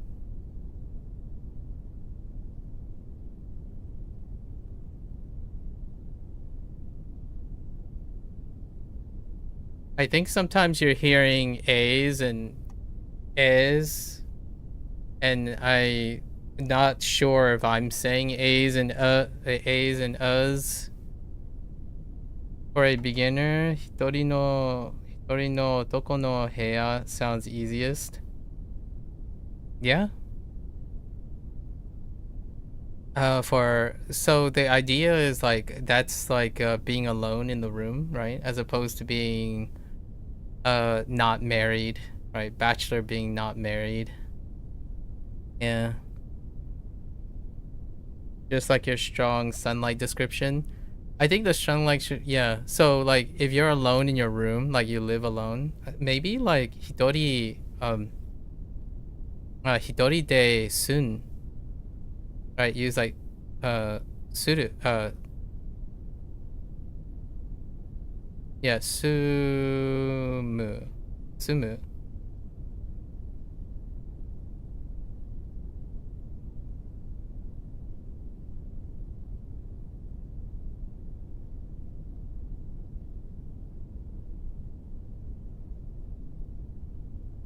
Tsunderu? That's fine too.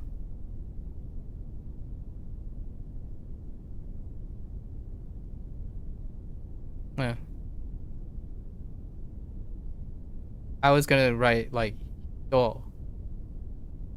So tsunderu means you're living alone, but like hitori de sumu hito desu, as in someone who lives alone.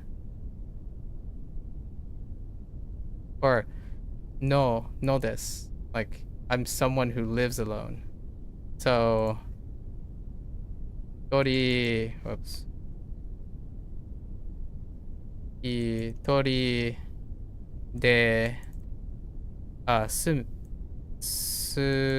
which I don't know. This is you could say this might be not good either. Sumu hito desu. So someone who lives alone, person. So a person who lives alone.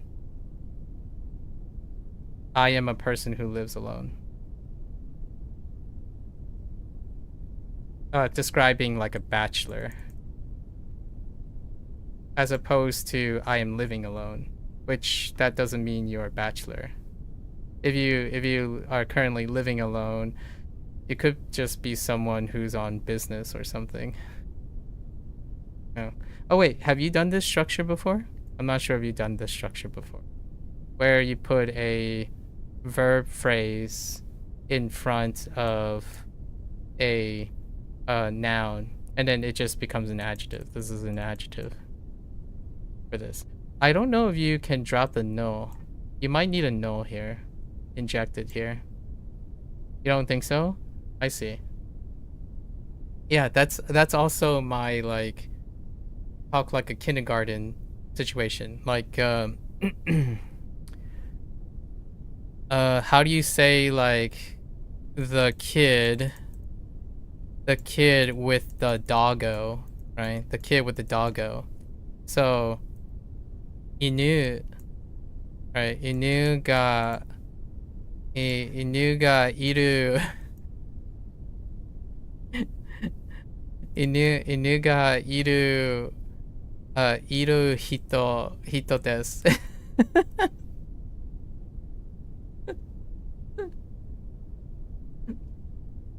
Kids and doggos.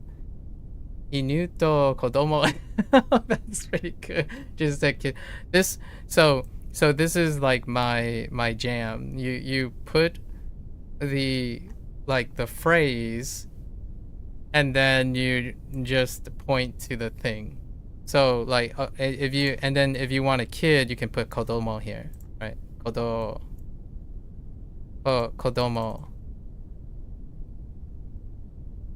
Kodomo da. So it's half dog. There is a dog. There is a dog kid. That. So is the kid with the dog. Oh wait, it's probably not even iru. We could use kau. Kau.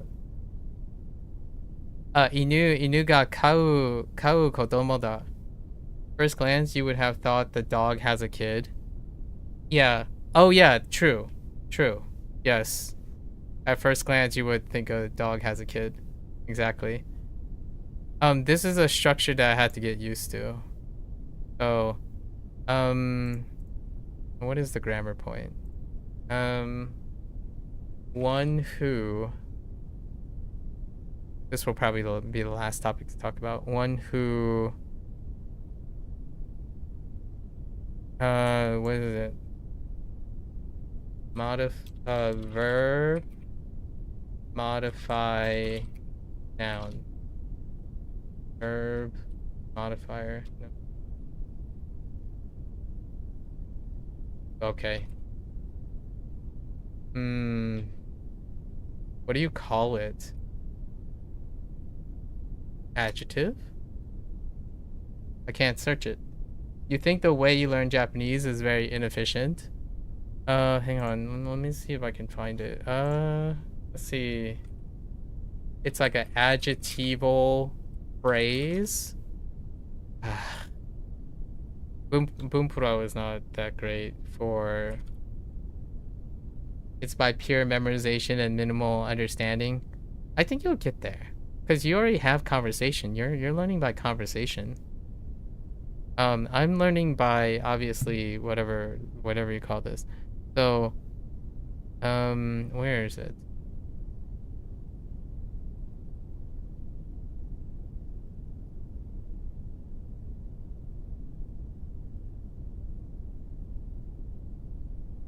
Oh man, I would have to look it up, but it's a really cool thing.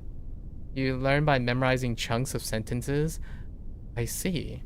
You can probably, like, in my opinion, you will probably get conversational, right? Like colloquial conversational by much earlier than I would be. I would say, if you're already memorizing chunks of colloquial stuff. I don't engage in conversation too much. You have your use case. Hopefully you're getting a lot of engagement for these. Yeah, I don't... Nope. Can't do it. There's too many things that deal with verbs. Hang on, let me see if I can... Verb, phrase, describing, noun in Japanese. What is that called? You place a verb phrase directly before the noun, right? And what is that called? Yeah, you use the plain form and a subject marker ga, right? Or a wo, yeah. So like, for example, Nihongo wo hanasu gakusei, right? So like, for example, we have, right? I think this one really is a super useful, like for me personally, if I had something that I recently learned as a crutch, right? So we have Nihongo, right? Nihongo, and then you have wo. Yes, and then hanasu. Hanasu would be to speak, right? What is the hana part? Okay. So you use the plain form of an action, like a phrase, and then you simply put it in front of, in front of whatever subject you have, or like the thing. So this would be a Japanese speaking student. So Japanese speaking student. Actually, even university, but that's fine. Right. Nihongo wo hanasu gakusei. So you can do kindergarten stuff, or quote unquote kindergarten stuff, and if you need to describe something, right, you simply describe it the way you can, right? Like stream na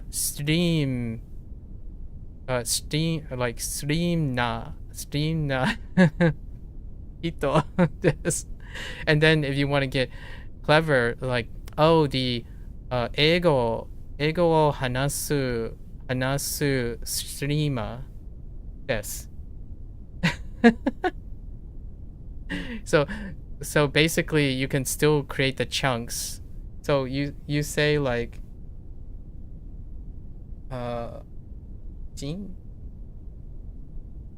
Ishin. You learned yesterday around the difference between a gakusei and a seito. Oh yeah. Seito is younger. Haishin. Recording.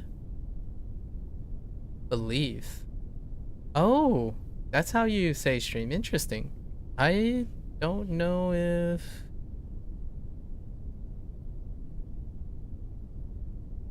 that's what Haishin, huh? Instead of using bo. Interesting. Huh.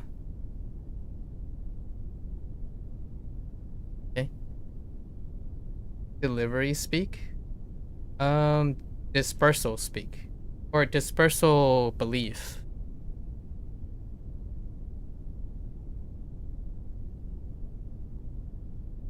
Or like distribute belief or transmit information. Transmit truth. So like transmit or disperse truth.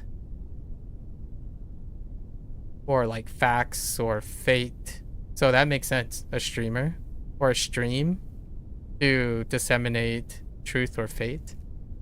Like a comment that Haishin means, no, I know it means stream, but a kanji maybe 80% confident. It's correct. I think it says streaming over the internet, but I think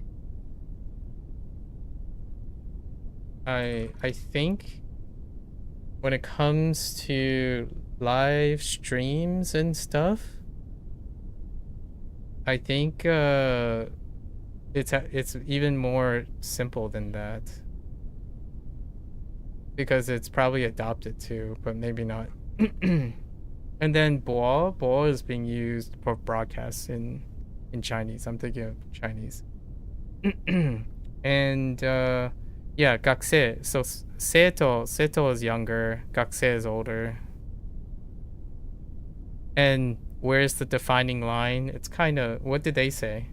Or what did the person say about or whatever your source is, about the difference between gakse and seto? Like how much older, how much younger? What is the defining line?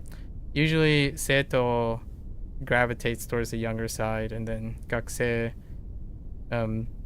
gravitates to the older side.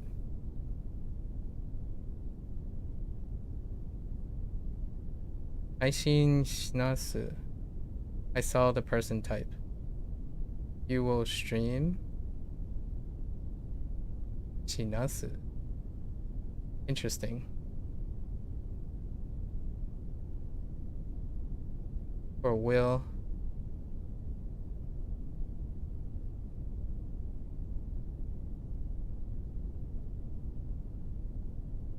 Sounds weird, but you think you understood what was written? Okay.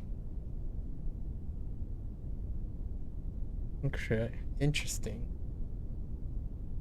Yeah, let me think. Live stream. What would be live stream for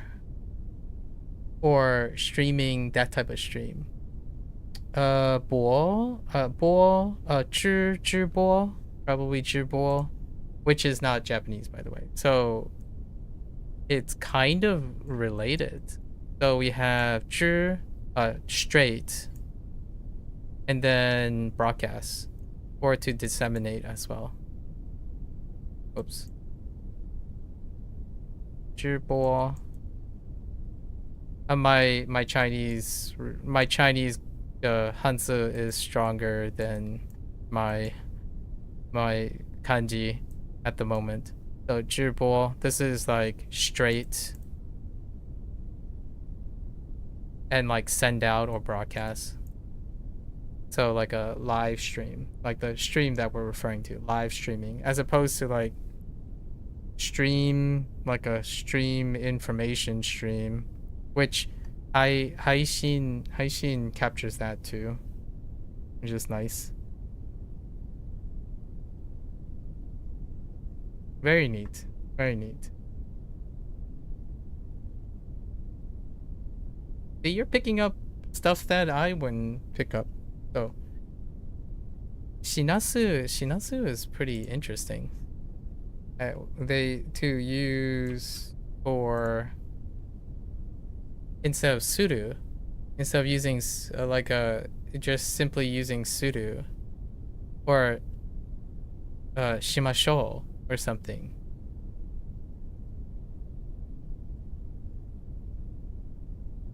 Oh, you didn't write. Oh, shimasu. Oh, okay. It's fair enough. No, okay. Yeah. Haishin shimasu. Haishin shimasu is good. Yep, makes sense. Yeah, I will stream. I was I was thinking maybe it's something like volitional. I was reading too much into it, so I was thinking like maybe it's causative or volitional, or like haishin shio, haishin shio. Let's stream, right? Or shall we stream? Haishin shio or haishin shimashou. Your Japanese is only basic? Nah, you got this. I honestly think that you probably picked up more than you think in terms of like because N level stuff are not like the sentence that they say are not registered by N levels. They're represented by frequency. So a lot of times, like if you're following streams and stuff, you probably encountered a lot of advanced things. So you think your sentence to advanced is probably a mistake? Nah. I always I try to challenge myself to explain why people choose certain things. It keeps us going. Hello there, Balon. This was great. We gotta end this talk, but that's so much fun. So what? We talked about Chinese, we talked about English, we talked about Malaysian Chinese, right? Threw in a bit of Fujianese here, even tapped a bit of Spanish. Yeah, you gotta go soon. Yeah, I was thinking maybe you want to start your day, right? Good luck with your day. Very, very fun. Definitely feel free to come by with more Japanese stories. I'll remember Haishin. Haishin is great. This I will keep. Haishin. Yeah, good luck. Alright, folks. That's a wrap for Bunpro. That's a great wrap up. You Haishin very frequently. I see what you did there. Yeah. 每天 Haishin always. Right.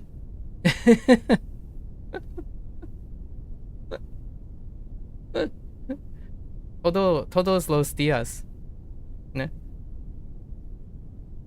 Oh, I can't read that. Oh, hey, is that Sanskrit? Alan, did you say hello in Sanskrit?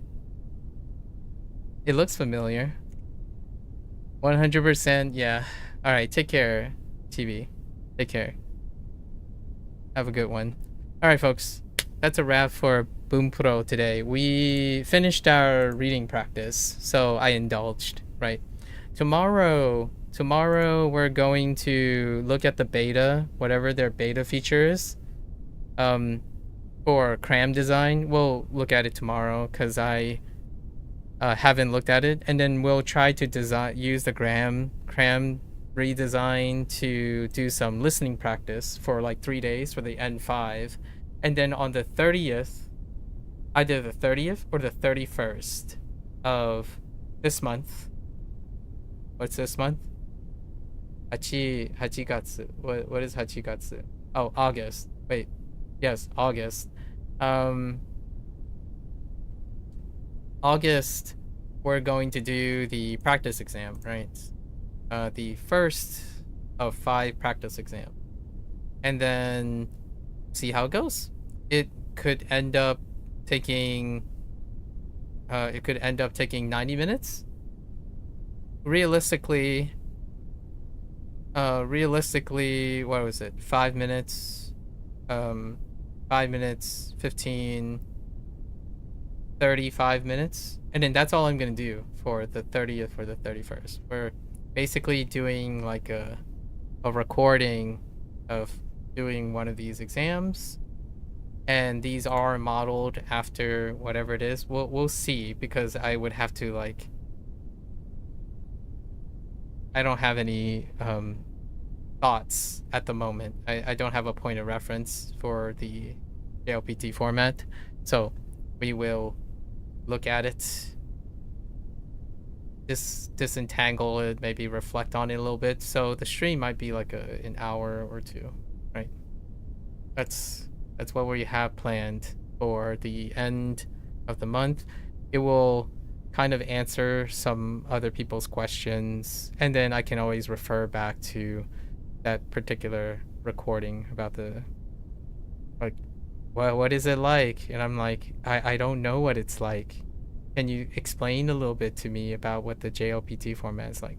Obviously, this will be a little bit different. I'm simply going to record myself taking the practice exam, and I still am okay with other people stopping by and saying hello or something like that. And then I would like spend a couple seconds saying, oh, if you don't mind, I will be focused on this for the next like couple minutes, something like that. Again, I've already set my bit about how I prepare for things. I usually prepare, I well prepare over things. So if someone says, well, that's not, quote unquote, that's not impressive that you done N5 considering how long you've been working on Japanese, my thought is like, it's not being impressive. It's about answering questions. So like, if you think that, I mean, for those in the future or whoever is going to watch this in the future, how well do you think I would do? My guesstimation is that I will there's some chances I will miss one in the first section, right? I talked about this. I would probably, there's an odds of always making a reading error, right? In like one here, and in listening, maybe two. And it would go from vocabulary would be the quickest, or actually vocabulary would be the quickest. Grammar and reading would be the most comfortable. It's not the quickest because you would have to read more, right? So vocabulary would be the quickest. Grammar and reading would be the most comforting, and listening would take the longest because of audio. However, listening would be the most interpretive. So the more interpretive something is, the more likely I'm going to kind of take a while, right? And the idea is that vocabulary is the smallest unit. Grammar and reading is a larger unit. And I'm anticipating listening is an even larger unit. And the reason why I know the timing or the relative timing, like if this is 5 minutes, this is probably going to be 10, and this is probably going to be 15-ish. I always go up because I understand my line of thinking. So when I listen to things, I hear and think about way more things than simply reading for grammar and reading, and then thinking about the vocabulary. You can cut corners with vocabulary, and then you can still cut corners with grammar and reading. And then listening, I listen a lot. Listening is one of my dominant traits. And no, some people would, in my opinion, it's counterintuitive, but some people would say, if you listen a lot, wouldn't you be really fast at it? I listen a lot. However, I constantly challenge myself to listen better or listen more. So it doesn't speed me up when I'm learning Japanese. It actually slows me down for a very deliberate reason. Like, I am listening carefully. So vocabulary goes very quickly because there are fewer elements that vary. Grammar and reading as well, because grammar deals with mechanical validation, right? So this is Bunpro's thing. And then listening is incredibly much more nuanced to me. So whenever someone says like, well, listening is the slowest because you don't do a lot of it, it's like, I actually do a lot of listening. In fact, listening is the most I do outside of stream, right? Like outside of stream, it's the most. I actually read less than I listen. So that doesn't translate to the act of processing listening. You have to like actively do it. So to understand something, to comprehend something, one still has to participate in it. So I listen a lot because I have to think a lot. I want to make sure to get this like idea through, because for me, that's what makes me feel comfortable about myself. Like, I don't ever anticipate myself to listen faster than figuring out if the vocabulary is correct or if the grammar is correct. This is check and validation. Grammar and reading and vocabulary is check and validation. It's what makes it very approachable, right? When someone says, learn a target language, what would you do first? The most approachable thing online is usually the lowest form of effort for good purpose. It makes it very approachable. So when you want to start somewhere, you may want to start with vocabulary, some kanji, and because it's softer, you're leaning into it. I'm not a hardballer guy who like drops it in the deep end. Actually, Chibi, the person that I was talking to the whole time today for like 3.5 hours ish, they're on the hard end. They go straight into a Japanese stream and they're like memorizing chunking sentences and stuff. And they have, they can teach me phrases like haishin, right? Haishin, and I would not have that yet. I can look at the characters and say, oh, I can see how that translates to the meaning stream. And then when I see the characters together, I know it's a non-adjective of Chinese origin. So then that's where I brought up 智波, right? It would be the equivalent, or like the closest equivalent I can think of. And then because it's a jukugo, I know that you would add a suru to it. So even if there was a typo, I would understand that haishin shimasu would mean something like transmitting information. And a stream is a way to transmit information. So that's kind of where I go about things. And when it comes to listening, I have to do all of that and listen for intent. So this is probably going to be way more. And hear me out. Many people that I've encountered often don't say this to themselves. They rarely evaluate what they expect. They typically think that if you read a lot, you listen to a lot of vocabulary, you listen to a lot of streams, somehow listening gets faster, as fast as their grammar and their vocabulary is, and when they practicing them. There are things that are fundamentally longer than others. They don't get like relatively the same speed. Like I feel like that's kind of one of the misnomers, or like a misconception, when like you play a video game for a very long time, right? And then you say, oh, now I can do this in a video game just as fast as having a simpler thought. They're still longer, but the window is now negligible, right? Like if it took you a millisecond to do something, it will still take you 10 milliseconds to do more than that, right? So for me, that's how I'm doing this. Like, I don't want to overestimate my competence. I absolutely 100% sure that when I'm listening to something, it will take me longer than grammar reading and vocabulary. And the reason why I'm bringing this up, my ulterior motive, like, is to emphasize that this is the process that most people go through. They start with something very easy or like approachable, right? Something that they think or they feel is easy, and they build up to it. So listening definitely is probably, if I had to guess, listening is the toughest section for more than 50% of people who are learning any language. It doesn't have to be Japanese.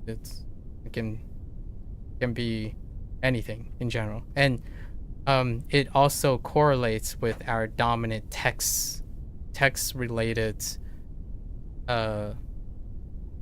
environment that I'm in, right? The people I meet, it's through texting. So when we text to each other, that means that vocabulary and grammar reading type of strategies tend to be reinforced. Listening, rarely, because sometimes, like a couple of times during my little chat with Chibi, when I say something, even though it's understood, it's a lot easier for the person to type a correction as opposed to thinking about inferring the pronunciation of something, right? Whenever it's the other way around, it will be interesting, but that usually doesn't happen. The opportunity doesn't. If I find that other person doing the speaking and I'm doing the typing, it would be very similar, where like it's easier to correct in writing through to the nature of writing versus speaking, right? And listening would be the transition of that. When you interpret a listening thing, the question is, did you listen enough to understand it? And also, if the person is speaking slightly out of your like repetition, this is gonna be interesting. I also have one little caveat that I'll probably expect. The people who speak for these JLPT examples, right? They will be very far more articulate than the standard colloquial Japanese. So things like in a Persona game, right? In a video game, they are quote unquote probably speaking in a caricature of their role. They don't have to be articulate. So there's one thing that I expect of JLPT mock exams or JLPT itself. It's probably going to be an over articulation. Basically, when you hear it, it's gonna feel good. It's gonna sound clear. However, then when you go and like listen to podcasts or go and talk to Japanese, they're not gonna speak. Like, people don't speak with particularly well-defined articulation. There's gonna be some oohs, some ums, you know, in Japanese form. I can't naturally say oohs and ums in Japanese. Most of the time, I say oohs and ums in English or sometimes in Spanish. I don't usually say oohs and ums in Japanese. I do say ne a lot though, because in English I don't have an equivalent for ne. Like, I don't like saying, like, my standard isn't it, right? I don't usually use those, but I do say ne a lot. Occasionally, like, oh yeah, that's school, ne? Like, we have to do this, right, ne? Right, like, right and ne is kind of happening. So what happens is that kind of stuff would be in listening skills. JLPT shouldn't test that, right? If you were testing for English, for example, you wouldn't hear like or ums and stuff like that all over the place. The naturalistic, right? The native stuff. So I'm very curious. 3 days out. 3 days out.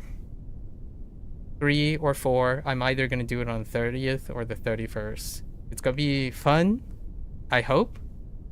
Very engaging, like, to me. Very intellectually stimulating. I have no really reservations where I'm over-prepared. Like, in no way do I think that I would fail to understand the mistakes that I made and possibly completely be in the dark on something. So we'll see. All right, folks. So we conclude our reading practice. We'll go to cram tomorrow and the next 3 days for now.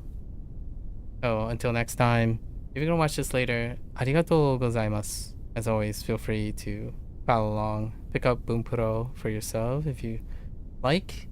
You're always welcome to come on by, yap, discuss, hang out, chill, discuss about cross-cultural things.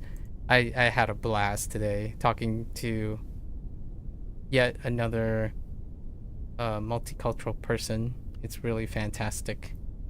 Obviously, it might sound like I have a bit of favoritism. You're more than welcome to convince me that my favoritism is unreasonable. Even people who speak one language can be interesting. Please welcome. Like, if there's anything, I would love to make it so that it's interesting. Maybe even consider the idea of exploring other languages. That's kind of my goal here. If not, explore Persona games or explore other things. Yeah, we have to be like, I want to spread the idea of encouraging other people to explore intellectually, right? Until next time, 皆さんまたね。見てくれてありがとう. Thanks for watching. I'll see you guys next time. I'm gonna get up, stretch, walk around a little bit, take a breather, and I'll be back for HanziHero. Thank you, thank you. Oops.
All right, folks. Welcome back, everyone. 欢迎大家回来。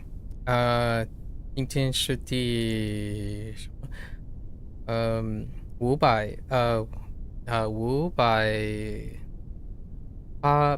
天83天 Pardon me. It's day 583. All right, so we're gonna. I sound like a broken record. I spent a lot of time yapping today. had a blast talking to another multilingual person. So we're gonna try to abbreviate this for a bit, so then we can get into some P4G in a bit. Let's do our 2 additions. 踉跄. This is the trample thing, right? Or no, the stagger thing. So it's 踉 next to a foot, right?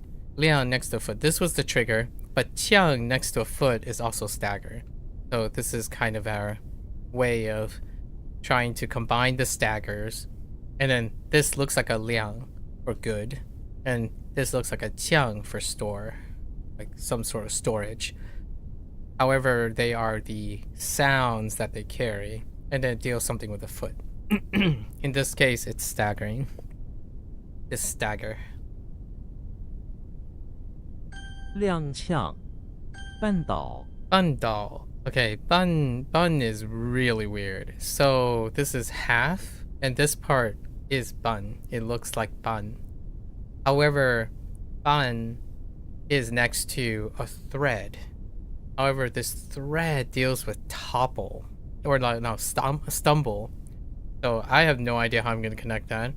So instead of relying on bun and then stumble, because stumble is a thread, maybe we could think of it like a thread of fate or something like that. Possibly to do the stumbling. However, dal is very strong. This part is dal, and then with the person, it deals with toppling or falling over situation. So to trip, right? So 绊倒， bundal. 绊倒，踉跄， All right. So let's pick up our 25 characters today. Slowly moving on through. I'm definitely more in the reading mood these days. That graded reading, we're gonna invest at the end of the year into an application for all of this. Okay. Spinning wheel of loading.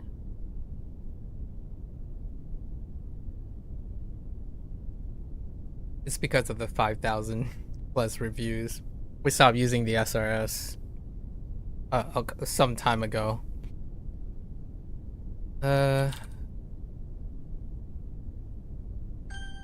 Or barbed wire, that's fine. Okay. Got some freebies for... What? How's that not a tile?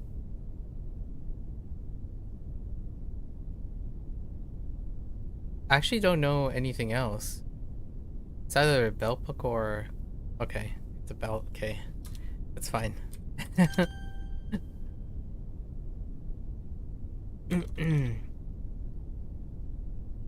炮， Oh boy. It's not explode. Is it like gravel?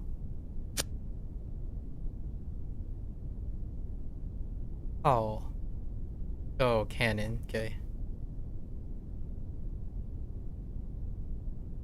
It's not now for like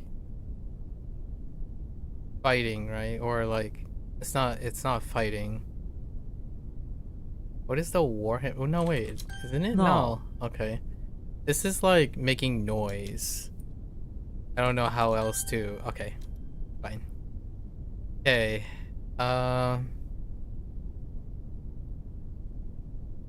Going over wings?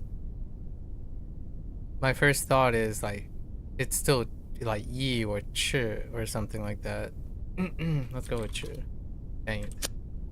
I don't know what it is at the moment. We'll come back. 胶， Whale. Oh! It's not whale. What is that? It's not salmon. Not a carp. shark. Okay. I think I'm thinking of Jing for whale. What is this? What the what? Hang on. Hard. Oh, is it what? Thing. Oh, stingy. I think I might have added a vocabulary word. Stingy, maybe like shung. Oh, it could be tired, actually.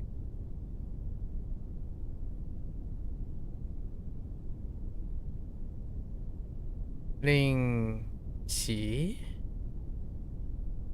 That's not great. Oh, Ling Se. That's right. The other stingy. We added Se. Ling Se. Wait. But how do I know it's Ling? It's Li on top.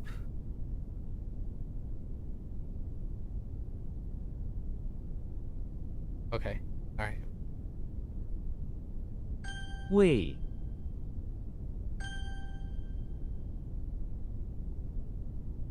指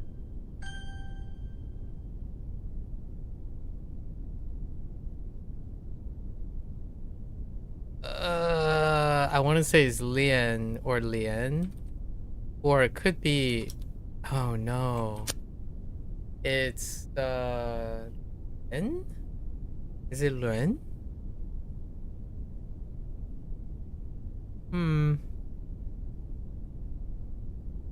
Now think about it. What are we looking at? The mole? With...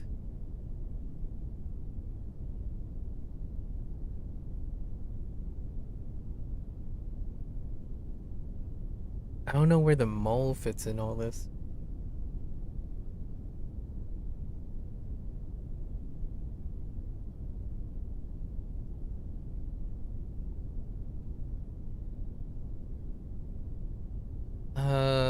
Drum, mole. It still makes me want to type like, why? Okay. Well, I don't really know. Oh!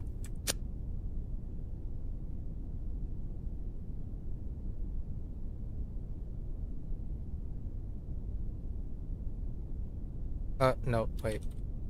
卵 Luan and Luan? What is dealing with a mountain? It's not jagged or anything. Is it? Huh. It's probably range, okay. It's dealing with a mountain. I feel like I simplified the top somehow. It's close to something. But it's not. Oh, lucky. Wait, how does that work?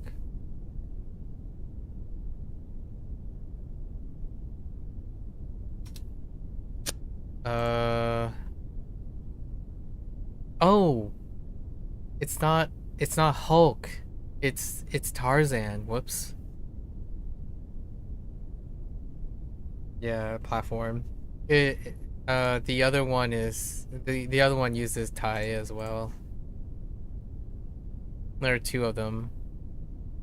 Oh, for table. Yeah. I thought of the wrong character.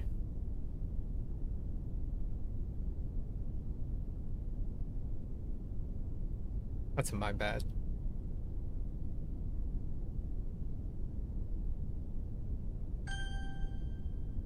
台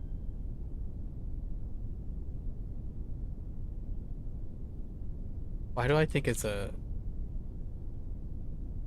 Why do I think it's a... Not a Xing, a Shen versus a Ling?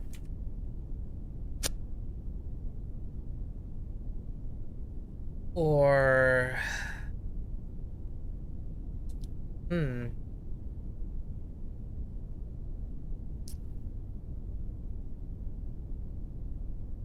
That's a...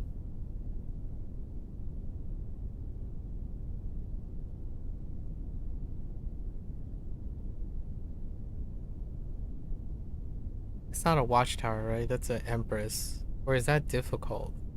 Oh no. I really thought it was Qing. There's some bills.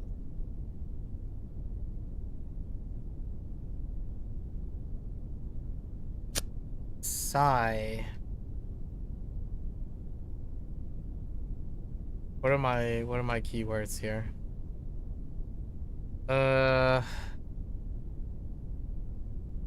Bills. I see bills or lack. And it's a lookout, right? A lookout tower. Difficult. But it's actually modified. It's not a lookout tower. Hold up. Did they actually group these two together? I think that's actually a mistake. Oh, they did. Jian. Oh. Oh, I haven't even noticed that until now. The watchtower is more... Oh. Okay, so ton. We're going off ton, right? Ton. Wait a minute. Oh. Okay. I got you.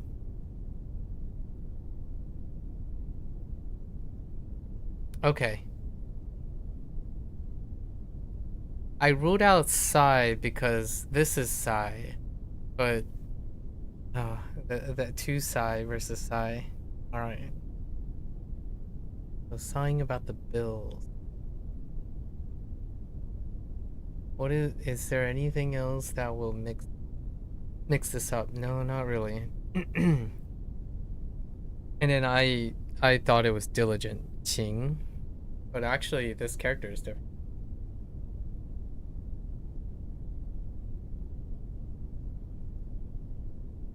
Okay. Oh.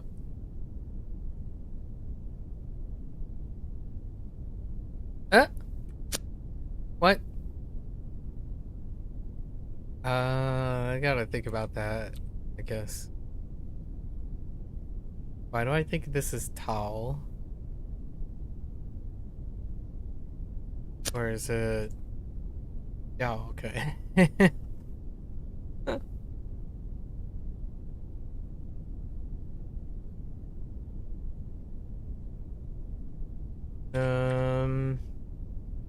Either Zhang or Zhang.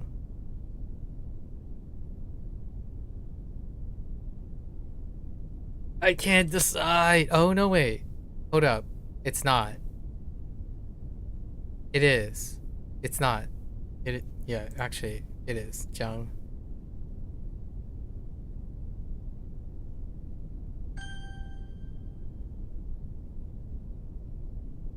Oh, this is probably, Wang.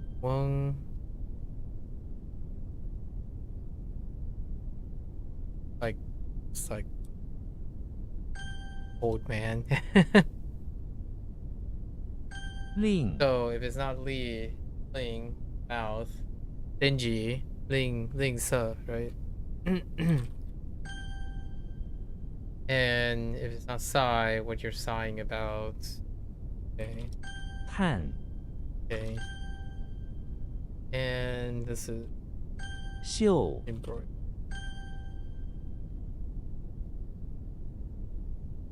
Why do I think this is Wei?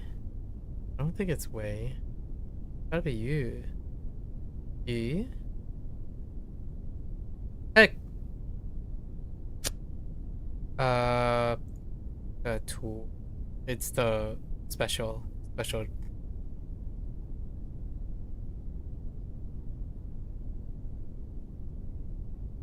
Zhang. The other Zhang is on the right. Zhang is to bury. And that doesn't have anything to do with bow. Which kind of sucks a bit. Tu.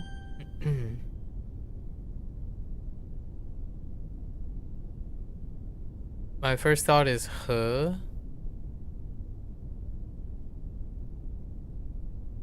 why does that not...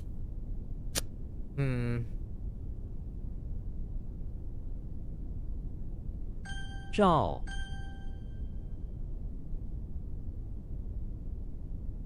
叫 And how did I screw this up? 盐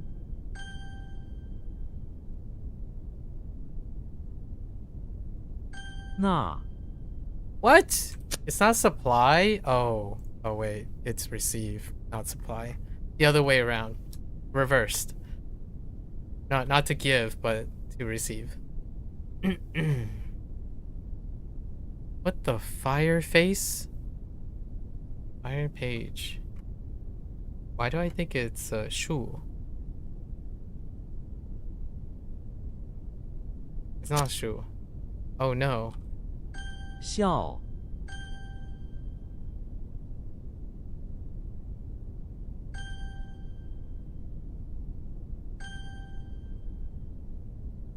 Iron page. I know you.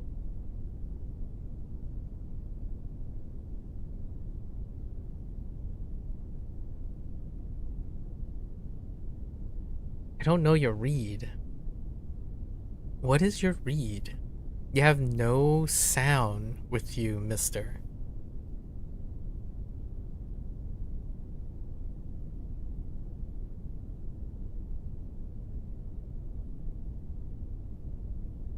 Oh, it didn't end up being shu. It could be yin. It could also be shu. Heck. Oh no. It's fun. Oh man. Alright, let's go find another one.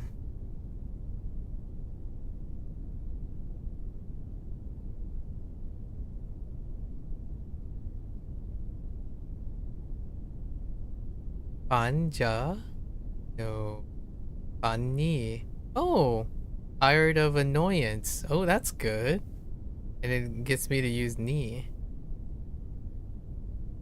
Yeah. Fed up. Tired of annoyance. What? Alright. I don't know what's going on there. Oh no, what is take?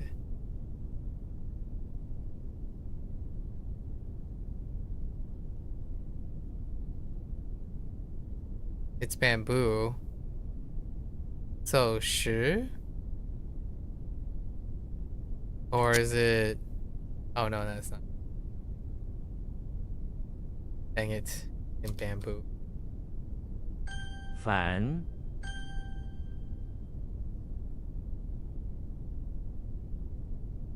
That's not penetrate? Oh no. Oh no. I don't know what that is. Why does that look like nah still? 那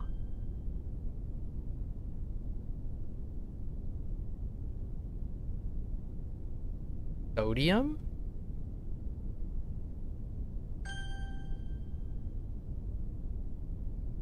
Okay. Hang on. What's going on here? It's not G, is it? I really thought it was like yo. Darn it. Darn.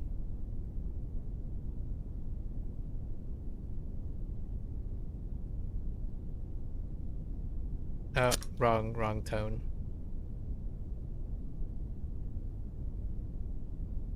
Email at the door. Oh, this is like... It's either do or who. Who. 度 Jealous? Or envy? Something like that? Okay. 煮 Okay, we can do a little bit more. 必 That is... death. Fine. Yellow. Okay, that failed.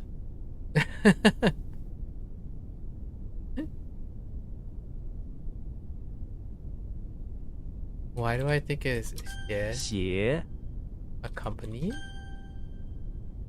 What happened here? It's not a Ling? We just went over Ling. I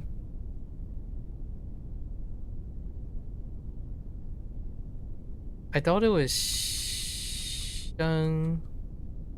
Why is it not Sheng? Like Riverside? If you have Shrek. Oh, wait. No, Shrek is SH, right?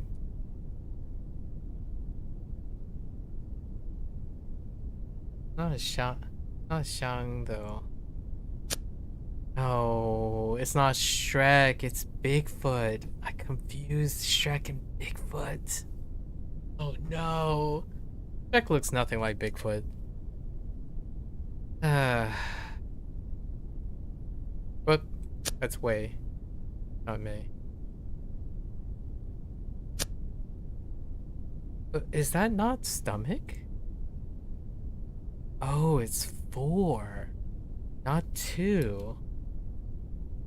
Dude's it. Oh, heck.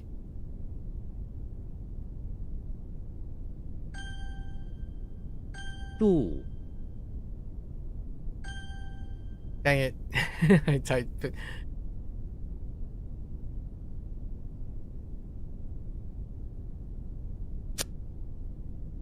I'll have to come back. 位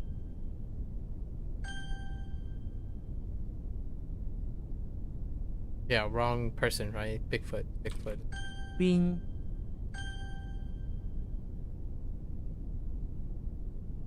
Why do I think it's Ray? Or like Chu? Oh. Oops. Alright, that's enough for me. I'm being too lax. It's okay. Yeah, I think we'll be okay. Alright, folks. We're cutting it short. I understand. Chinese is falling by the wayside. We'll be reading soon enough. For now, I'm kind of like really digging Persona, so we're gonna move on to Persona here. Alright, folks. HanziHero. It's a gift that keeps on giving. Earnestly, I spend more time using Hanzi when learning Japanese than HanziHero itself at the moment. And then we'll go to reading. I think we're gonna start reading. I've settled over. I have like 2.5 months. 2.5 months to decide. I think I'm definitely settling on reading news articles. We'll probably start reading news articles, like in a different way. We're gonna test out another, like, long developed app thing for Chinese, and we'll try to talk about news at the same time. Still a bit of a hand wavy thing, in case people don't know what I'm referring to. It's gonna be fairly obvious. We mentioned these 2 apps before, and they've been in development for quite a long time, so stay tuned. For now, that's the end of our HanziHero session. If you're gonna watch this later, 谢谢. As always, feel free to follow along. Pick up HanziHero for yourself. You're always welcome to come on by, chat, discuss. Once this month is over, next month we'll be doing web routine. So basically, as opposed to trying to push to see the exposure of the characters, we're going to design webs based on, like, for example, today's example was ton, right? Ton. So the idea is that every ton right here, if there is a relation ton, so these 2 tons, right? This ton is related to this ton. We'll try to create a mnemonic that binds those 2 together. That will alleviate, that'll group up like 60% of the characters, and then the other 40 are unique. Like, they tend to have special reads and stuff. So binding these up would give me a big turnover. Like they would give me a lot of return on investment because it applies to a lot of them. So we'll come up with an additional routine where we bind characters together. Why do I want to bind characters together in the future? Because if I try to write them, it would be far more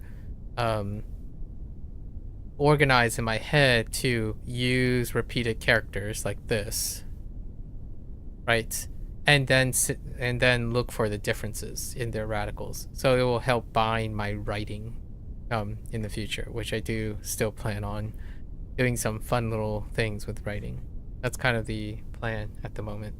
I really did get spoiled by Bunpro's reading and then doing the extra vocabulary lessons simply to read these sentences, because these sentences are more like engaging in a sense of novelty. I've been doing this for more than we're approaching 2 years, right? So until then, you're free to come on by and tell me what you're doing with your Hanzi studies. Until next time, 大家下次见。感谢观看. Thanks for watching. I'll see you guys on the next one. I'm gonna get up, stretch, take a quick bathroom break, and I'll be back for Persona 4G. Thank you.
Alright folks, welcome back everyone to our 6th session of Persona 4 Golden. Got a lot to cover or review from yesterday. So last time we had a lot of opportunities to increase our social link, right? So our investigation team grew by 1 member. Kanji, I've got his last name. We're just gonna refer to him as Kanji for now. He joined the group, very welcoming, heart of gold. He's kind of a potato. I like that most of the cast is kind of potato because like that makes him incredibly endearing. And we had that really funny scene about his glasses, right? The gag, the Persona gag where he had the gag glasses. So that's actually where we ended yesterday. Heartwarming, welcome, right? And of course he is of the right LGBTQ he's homosexual, right? Like, so it's one of the progressive characters. You kind of sort of feel like there's a lot of brotherly bonds here and sisterly bonds. So like Chie and Yukiko, if you think about how friendly everyone is. So LGBTQ, something like that. And let's go over, we didn't actually advance Yosuke at all. Oh no, we did maybe 1, and that is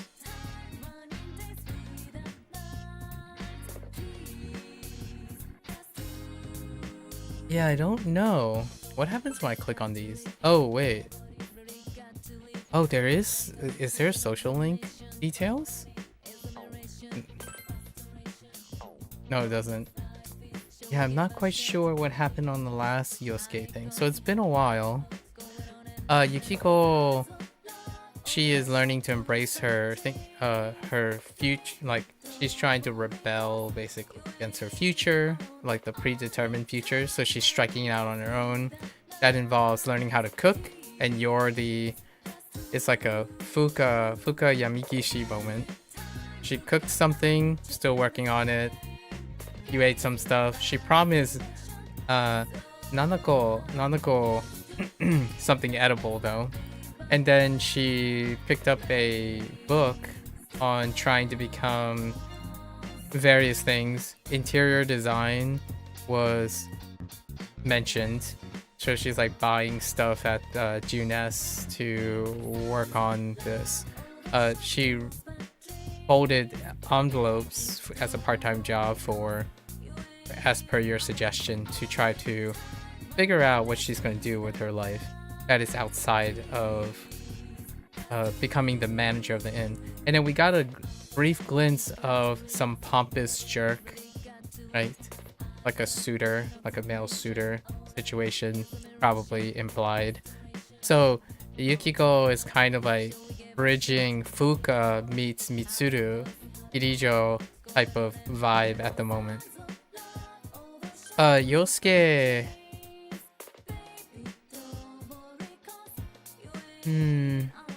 oh, I remember now. Yosuke is about having friends.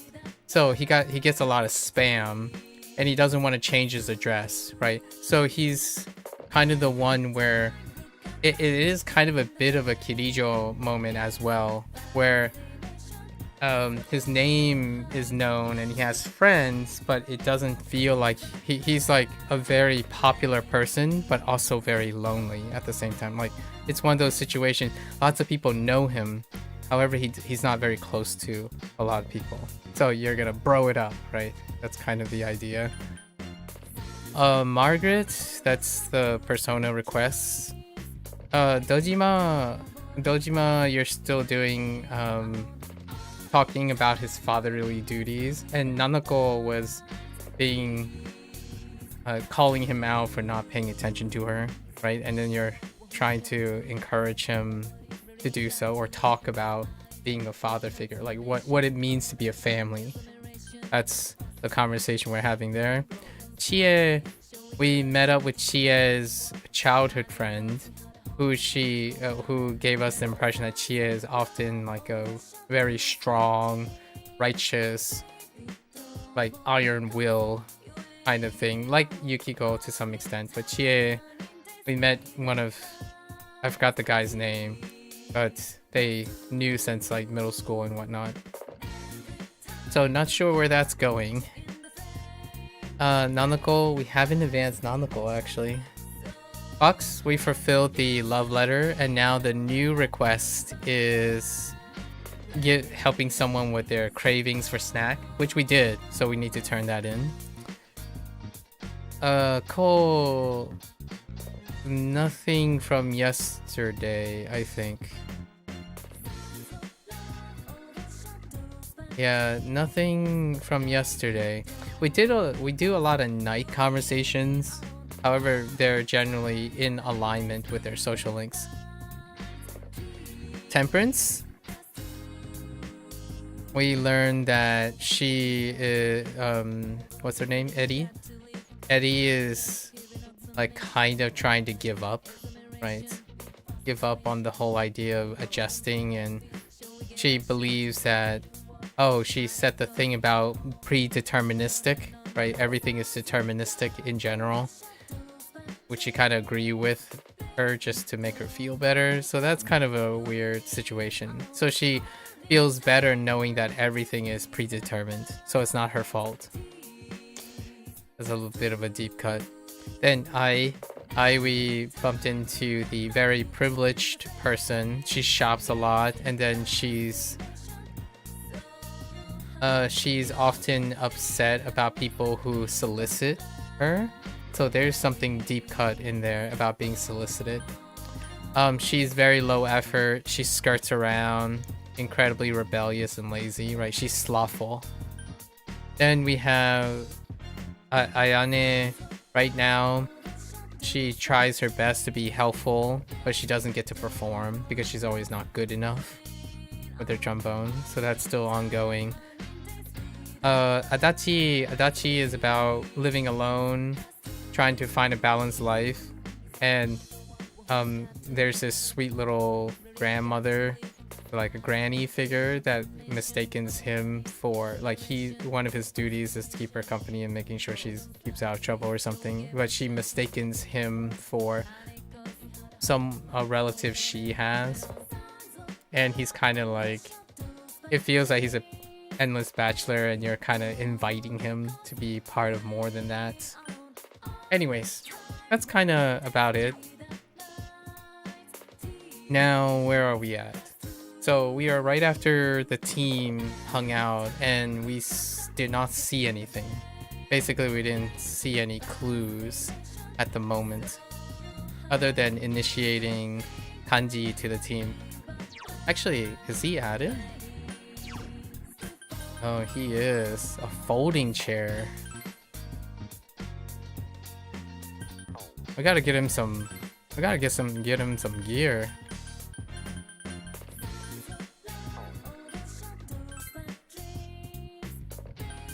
Oh, they all have gag winter outfits. We're totally gonna gag it up. All right. That came out really weird. I bet. All right, let's go chat with Daisuke.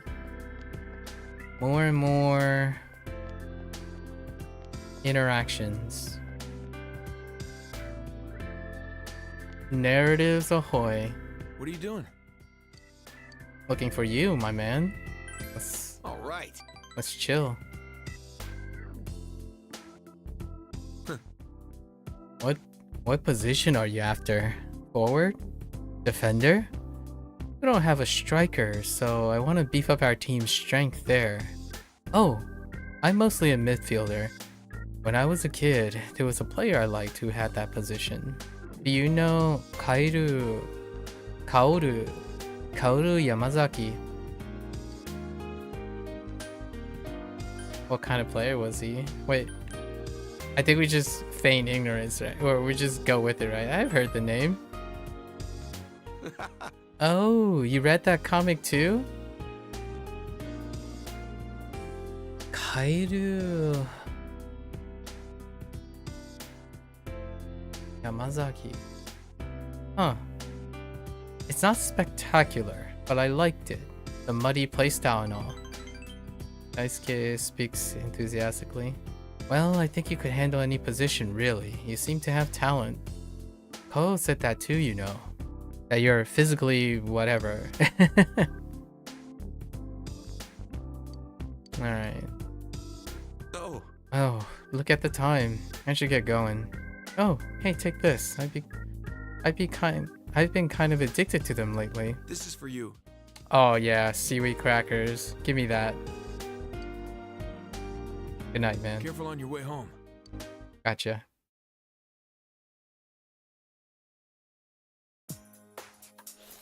Oh, the instant noodles really hit the spot. Look at that color codedness.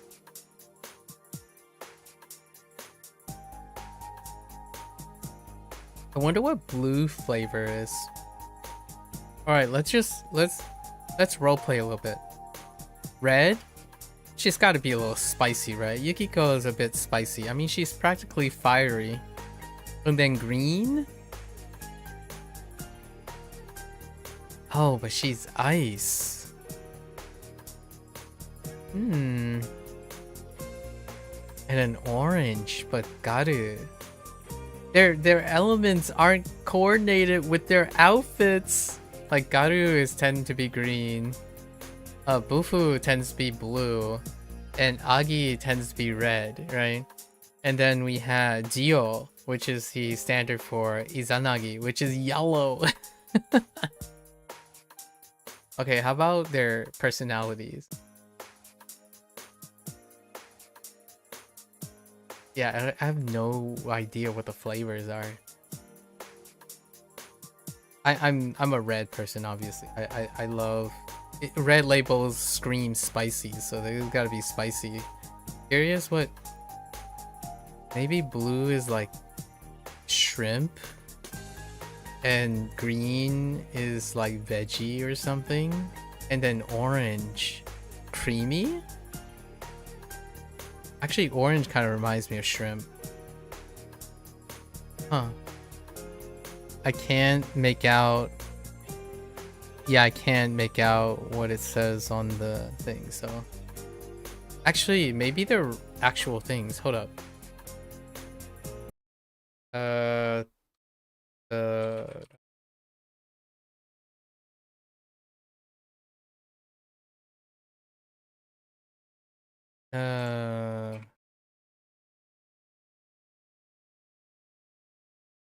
Hang on.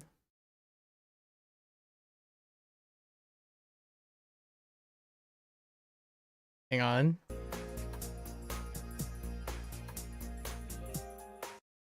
Oh, what is there a brand? I feel like they're alluding to a brand. Let's see. Okay. So the instant ramen. So we got Akai Kitsune Udon, right? That's the red kitsune. And then there's the Midori no Tanuki Tenisoba. So green Tanuki. Oh, they're themed after animals. That's interesting. In real life, they are Maruchan brand. So Akai Kitsune fried tofu. Oh yeah, that's right. She did say fried tofu, huh? And then the Midori no Tanuki is tempura soba. What about the others? It doesn't say the other two. Come on, Gemini. You're supposed to work better than this. Alright. So I can pretty much... Hold up. Hold up.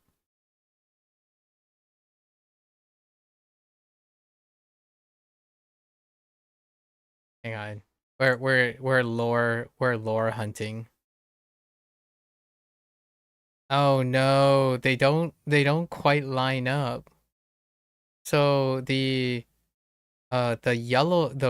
blue one, I see a blue one that kind of looks like the one that, oh, it's not quite the same. that looks like the one that Yu is eating, and it has wontons in it. And then okay. Oh no, they're all different. Dang it. All right, we're gonna have to do some background research. Maybe I could get some of them imported. I would love to try them out.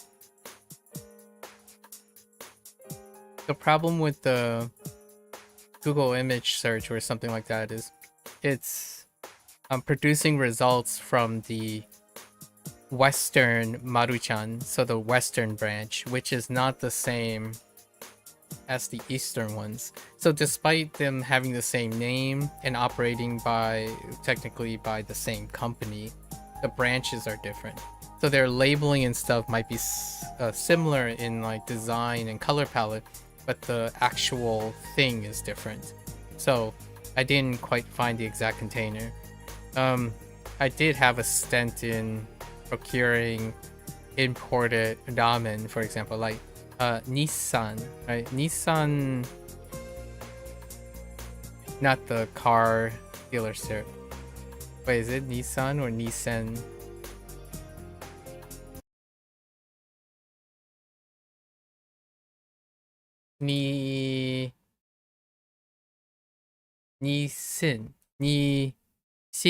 Nissin, right? Yeah, Nissin. They're different. And then when I got some from overseas and then had them imported, very different. Anyways, instant noodles. You know, the rainy season's just about here. Isn't it a little early? Once it starts, it'll be raining every night. We'll have to keep a constant eye on the Midnight Channel. Crap, I didn't even think of that. Well, so it goes. I thought you were worried about the rain because of the school campout. Oh right, that's right. Why The are you so camp out. excited about that? That's right, it's the first time for you two. You realize the only purpose of the school campout is to develop a love for one's hometown and young people, right? Oh yeah, because they're both transfer students. That's right. Yeah, they tell us that up front, so? Well, you see, the way we supposedly develop that love is by picking up trash off. Picking the up mountain, yeah. trash? Develop a love my ass. That's slave labor. Whoa. That translated interesting. Well, the night's kind of fun. We cook our own meals with mess kits and sleep in tents. That could be funny. I still remember this one. The four of us are in the same group. The same group, huh? Does that mean we sleep together at night too? You wish! Guys and girls sleep in different tents. I'm warning you. If you leave your tent at night, you'll be expelled on the spot. This gets worse and worse. I thought it was gonna be fun. It's only for one night, and we disband before noon the next day. It doesn't last very long. Ugh. Oh, we did have some fun at the river before going home last year. Do they let you go swimming? Foreshadowing. I think so. There's always someone who takes a dip, although we didn't. I see. So you can swim in the river. Foreshadowing.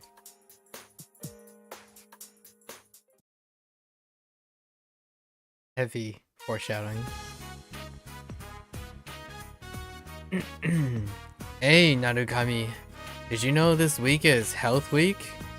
And you're not part of the Student Health Association?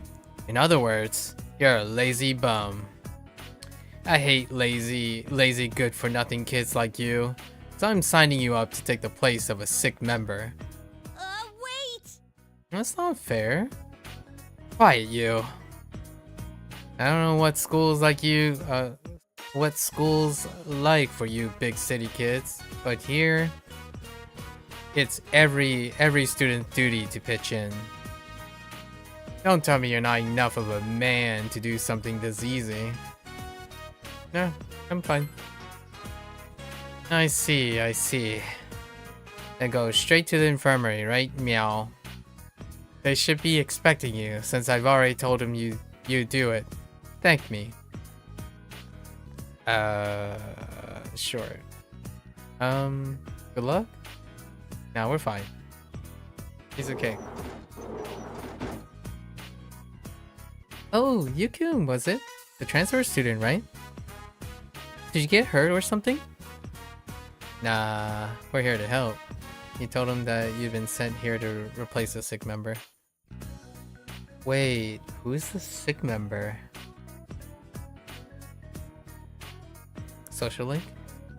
Thank goodness, we were running low on people. We need to check around the school to see if anyone needs help, but someone has to stay and watch this room. Yukun, would you mind staying here and dealing with anyone that stops by? No touching the medicine, of course. If someone who's hurt shows up, use the first aid kit. The only other thing you have to worry about are salesmen and phone calls. They're pretty uncommon though. The student health organization split up throughout the school. Kinda reminds me of Saudi. Someone's here? Hello, I'm Kitao from Santo Pharmaceuticals. Are there any adults here? Could you deliver a message for me then? Your school placed an order for gauze, but I need to know if the order can wait until the month after next. Give my regards to your teacher. Harmless enough. Thanks for your help. Anything happen? We told her that a representative from the pharmaceutical company came. Oh, we should have Sensei call him back. Do you remember his name? Kitao? From Santo Incorporated, I think. Oh, about the gauze, huh? What did he say? Can it come next month? Or in 2 months? 2 months.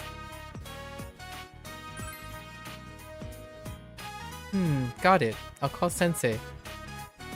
You had her relay the message to the teacher. I contacted him immediately. Thank you. Oh. Neat. Alright, let's discuss what we found while we were around the school. Okay, group 1. Oh, that's right, you went alone. Yeah, since Konishi isn't here, rip. Oh yeah, Konishi-kun. Oh no, wait. Konishi-kun? As in a relative of Saki? He can't help it after what happened. Oh, it is. Yeah, poor thing. So you just have to do his part too. Hey guys. Yeah, oh, I think this is... Wow, he's really skinny. Holy heck. He's a social link, obviously. I'm sorry I'm late. No, it's okay. You don't have to come, really. Helping out at your parents' store is hard work, right? We have a replacement, so don't worry. I don't want to be the only one. Well, you can help Yukun clean up. You can help Yukun clean up this room then. We'll go report to the teachers. So why don't you clean a little and go home, okay? Oh, well, goodbye. All right. I'm Konishi, a first year. You knew Saki Konishi. I'm her brother. You're friends with Hanamura, right? I hate him. And you too. Can I go home now?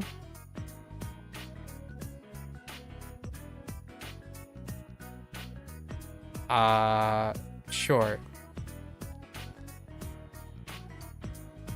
Goodbye. You did your part and helped the student health association as ordered. The other members didn't return, so you decided to go home. Wait, we're just gonna...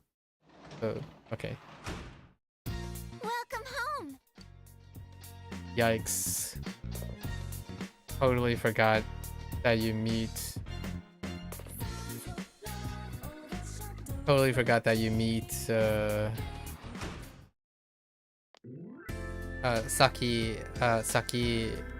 brother. A younger brother. Where is she? There you are. What are you doing? Oh, it's you. What are you doing out at night? I'm on my way. Yeah, same thing. I don't feel like going home yet. All right. I know you're bored. What are you doing today? Oh, I hate this. The other day, my class got a surprise dress check. They took my earrings away, and I had to write an essay about how sorry I was for not respecting the uniform code. Everyone has piercings nowadays. Why did they have to pick on me? So I'm glad I was able to hide my choker and bangle before the teacher came by to confiscate them. They're cute without all that. Of course, I know that.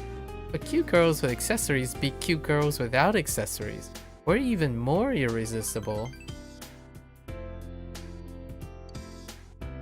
There are a bunch of new accessories that would match well with the summer clothes that I'm interested in. We should play hooky one day and go shopping. You have to come with me. We already did that though. Alright. Huh? Wow, it got dark quick, didn't it? I think I should go now.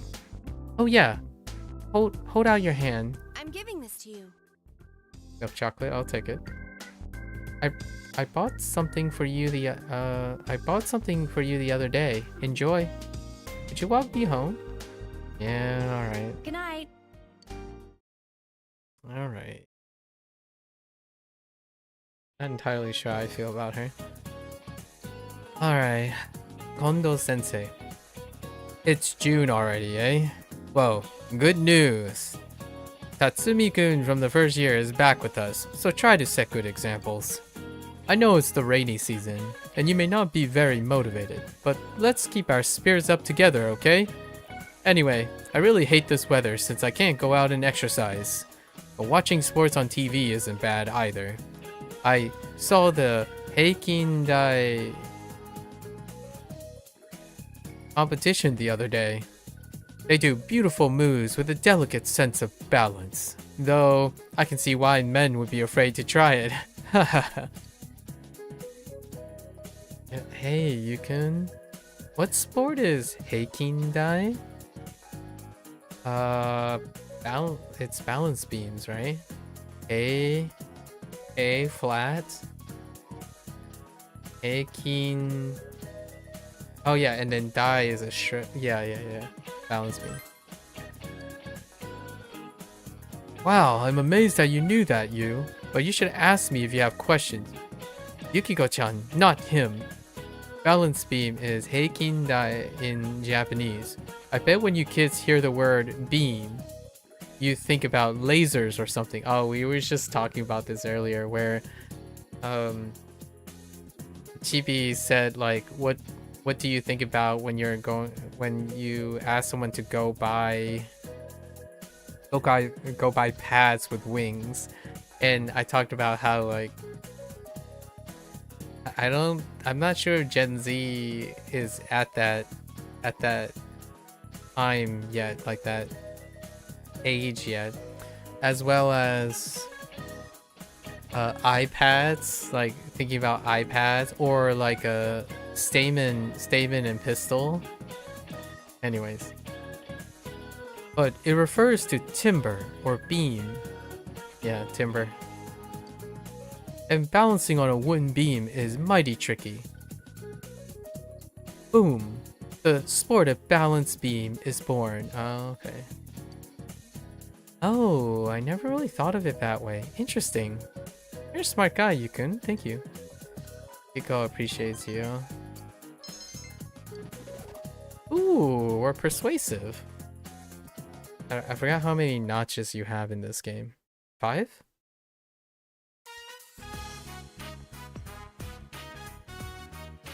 Hey, guess what I just heard?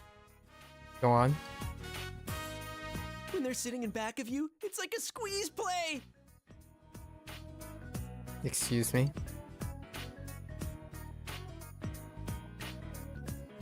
What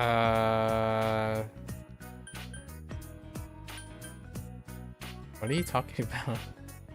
Come on, you know what I mean? Sorry, I got ahead of myself. What I mean is... I'm talking about how when there's a girl sitting behind you on a motorcycle, they press right up against your back! But we're not going on a motorcycle. A motorcycle? Man, you're a lot thicker than I thought. Anyway, I think motorcycles are the hot new thing for guys now. Girls like guys who spend time outdoors, right? Oh, you're talking about your motorcycle, or your theoretical motorcycle. So I got you this. Want to get your license with me, partner? It's a manual for getting a motorcycle license. Well, I can't afford anything bigger than a scooter on my budget, but at least that'll let us get to new places. Don't you think we deserve that much, seeing as how we're investigating the case?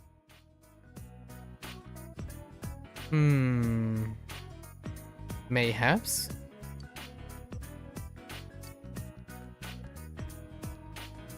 Sup, senpai?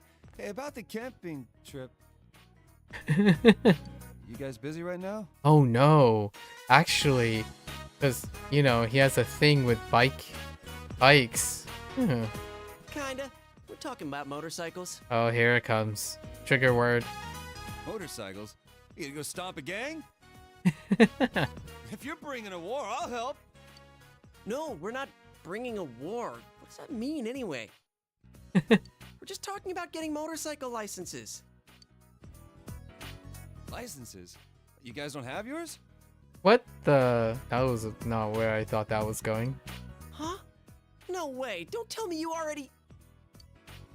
Nah, I'm still 15 and all. Oh goodness, he's 15. Then why'd you say it like that? Man, that reminds me. I'm surprised you picked a fight with that biker gang. How'd you chase after them? A bike's all I need for that. In any case, we can't let you in on our up-close and personal plan. Up close and personal? What does that mean? Keep it down. Like I was telling this guy, what a guy needs nowadays to be a big man is first a motorcycle, and then... And then... a girlfriend. You're a kindergartner. So you're over her, huh? Alright, tell me more.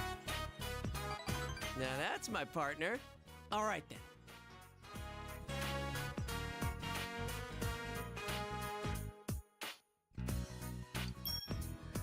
You guys gonna get licensed for the big stuff? Oh, the big stuff? I mean, I know I came in late here, but if you're talking about taking a girl on a bike, you gotta be seating two, man.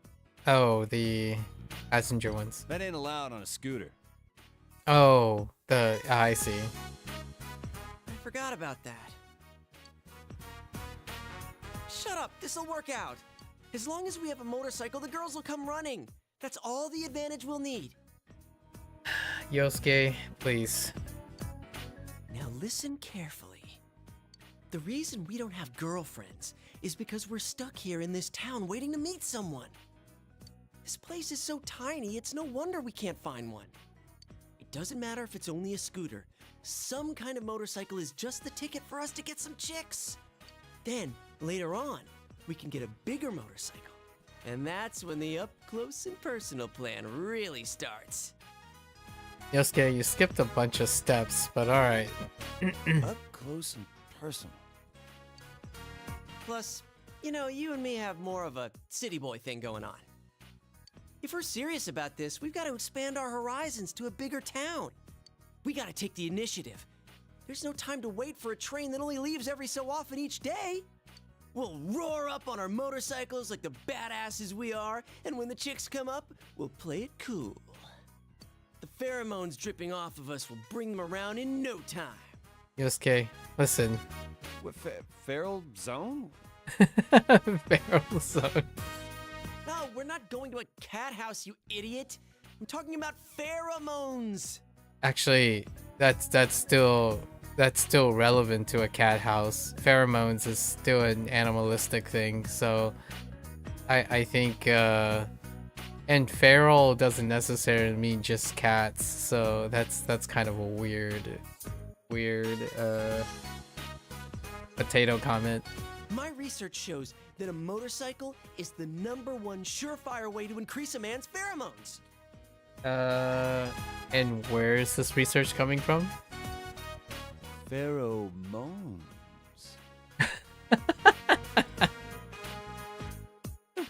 Now, I'm genuinely curious how that like what they do in Japanese, because this is really funny in English. Feral moans. Dude, that's how a perv would react. What did you say? Fine, then I'm in too.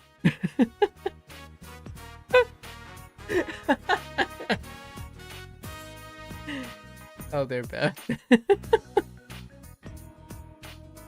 Get ready for Kanji Tatsumi to show his manhood to these chicks. Yeah, where's his research, right? I can increase pheromones. I mean, I would kind of agree with testosterone.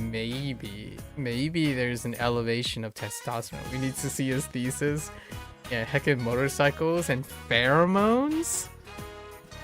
I already told you, you can't. Anyway, don't tell anyone about this, got it? If other guys try to copy us, it'll end up diluting our pheromones. That's not how that works. It doesn't get diluted. Okay. All right, Yosuke, you're just making up words now. He's just saying whatever he wants at this point. When people So, partner, make sure you talk to your uncle about getting a license, okay? Got it.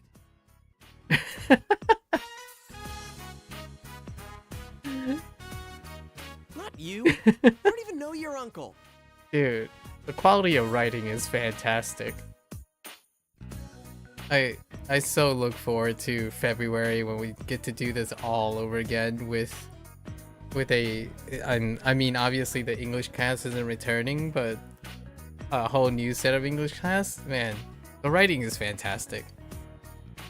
It bridges cultures. I'm serious about this. Like the topics that they're talking about is like far more outside. Like it's not necessarily built entirely inside. They didn't write specifically for the Japanese culture when it comes to this dialogue. It's something like kind of broader reaching. If we have motorcycles, we can go all over. It'll be fun. It's true that with a motorcycle, your range of activities will increase somewhat. I'm not sure if I ever got to the point where we had a motorcycle 5 years ago. Man, somewhere out there, the best days of our youth are ahead of us. Yosuke, if you weren't such a potato, you wouldn't be so endearing. So, I got you, man. Yeah, I'm with you on that one. Kanji is fantastic. He's the younger one. Like, Kanji is the younger character of all the cast. Did you try consulting Dojima about the motorcycle tonight? Ah, what a good laugh. Alright. I need to pick up some quests. Wait. Oh, it's her again. Did you hear? It seems like there's a ghost at Tatsuhime Shrine. If you go there at night, a woman's ghost will approach, and she threatens you unless you give her fish. Why fish though? That's not something people carry around with them, you know? That's kind of a fourth wall break. I don't think I can go near the shrine for a while. Excuse me, I have another request. Will you hear me out? Sure. I have another request. I have another request after you brought me that angel before. This time, can you bring me a crucifix? I like to keep it next to the angel. Heard some scary news again. I'm scared just to be in my room by myself. You got it. Silver ones are pretty common, so something like a crooked cross would be nice. Why a crooked one? I think that would work, so I'll be waiting for you. One of your on hiatus for school streamers had many words for about people who throw around psychotherapy words. Slightly related. Interesting. Psychotherapy word, huh? What type of words did this particular person say?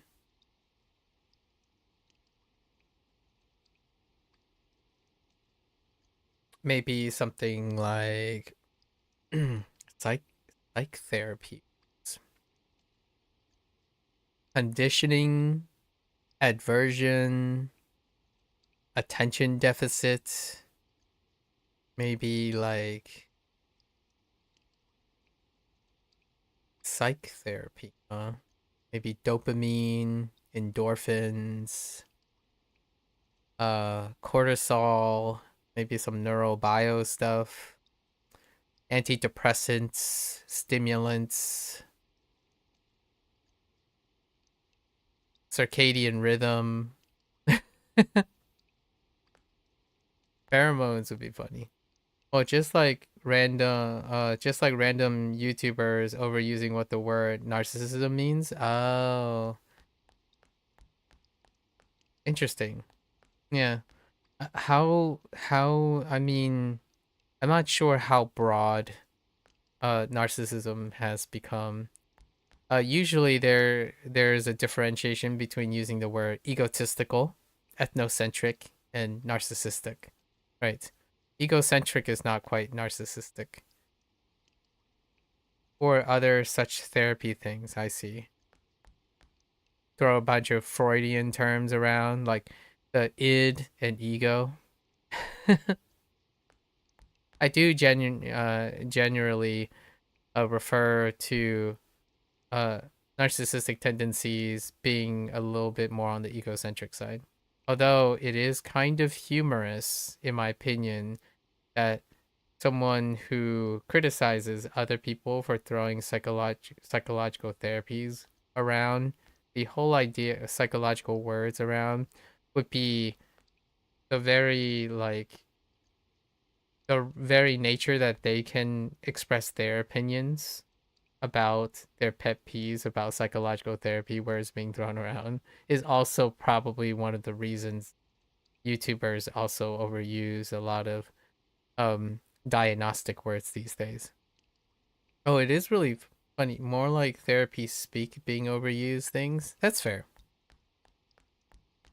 So, right now in the algo world, like if I'm referring to someone who spends most of the time tracking algorithm, any new thing when identifiably individualistic, they become overused very quickly. So eventually any YouTuber that makes a comment or a streamer that makes a commentary on something that's overused, it would simply move on to the next overused thing. So right now, while therapy speak is on its rise, the nature of the words themselves tend to like rotate out.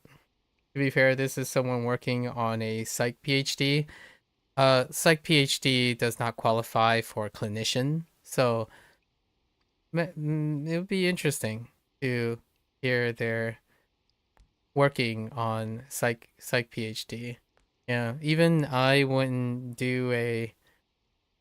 I mean, I guess I can empathize with it because I would also introduce or raise awareness about using science as a conversation topic where there's an increased level of use of science, like empirical words. Like when people say, oh, it's empirically true, or research says, or objectively this metric measures something, and or it is correlation, right? Like this correlates with this, this inference of this, that type of thing.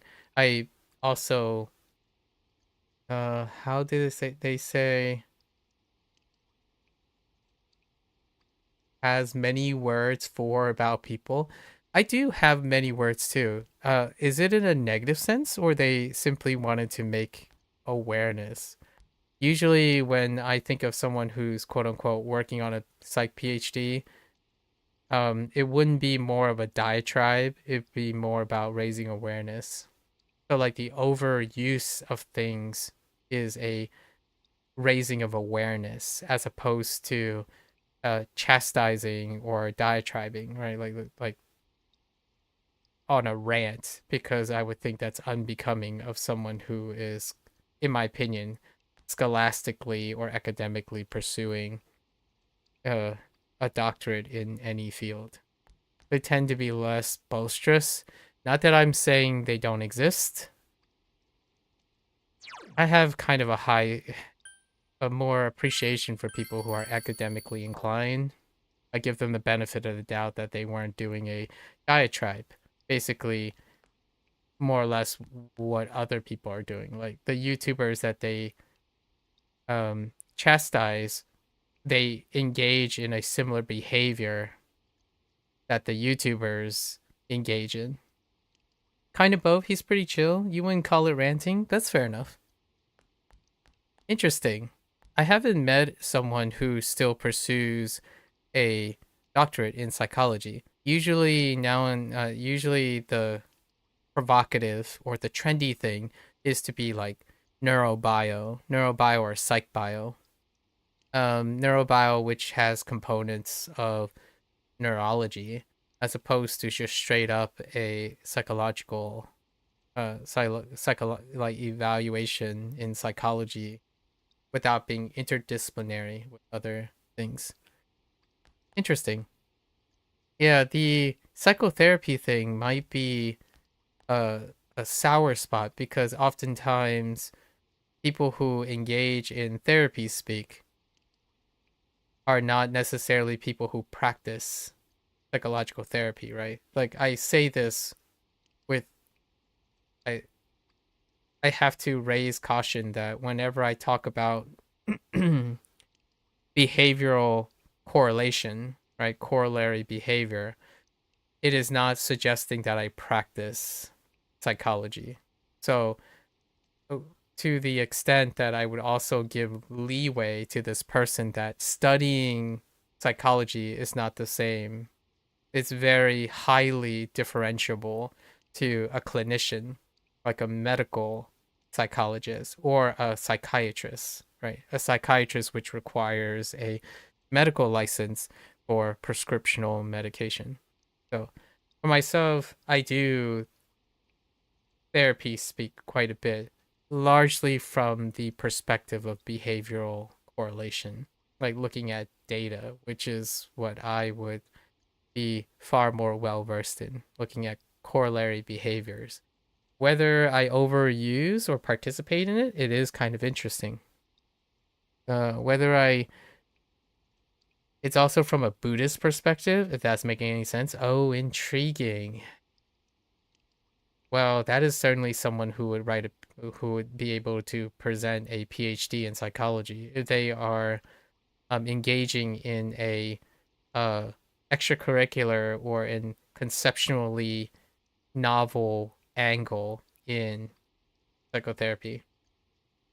And it's interesting that you mentioned Buddhism, because one of the most prominent YouTube speakers, that person happens to be Indian in this like realm of Twitch related things. So like this person is someone who studies a PhD in psychology. You found them on Twitch. That would naturally correlate with the behavior about gaming related things. And the YouTube people that they're making commentary on is likely to correlate with some sort of gaming, entertainment, and influence things. And their target audience, the highest target audience that correlate with that, would be kind of video game related. And when we think about that realm, the most prominent figure, he happens to be Indian as well.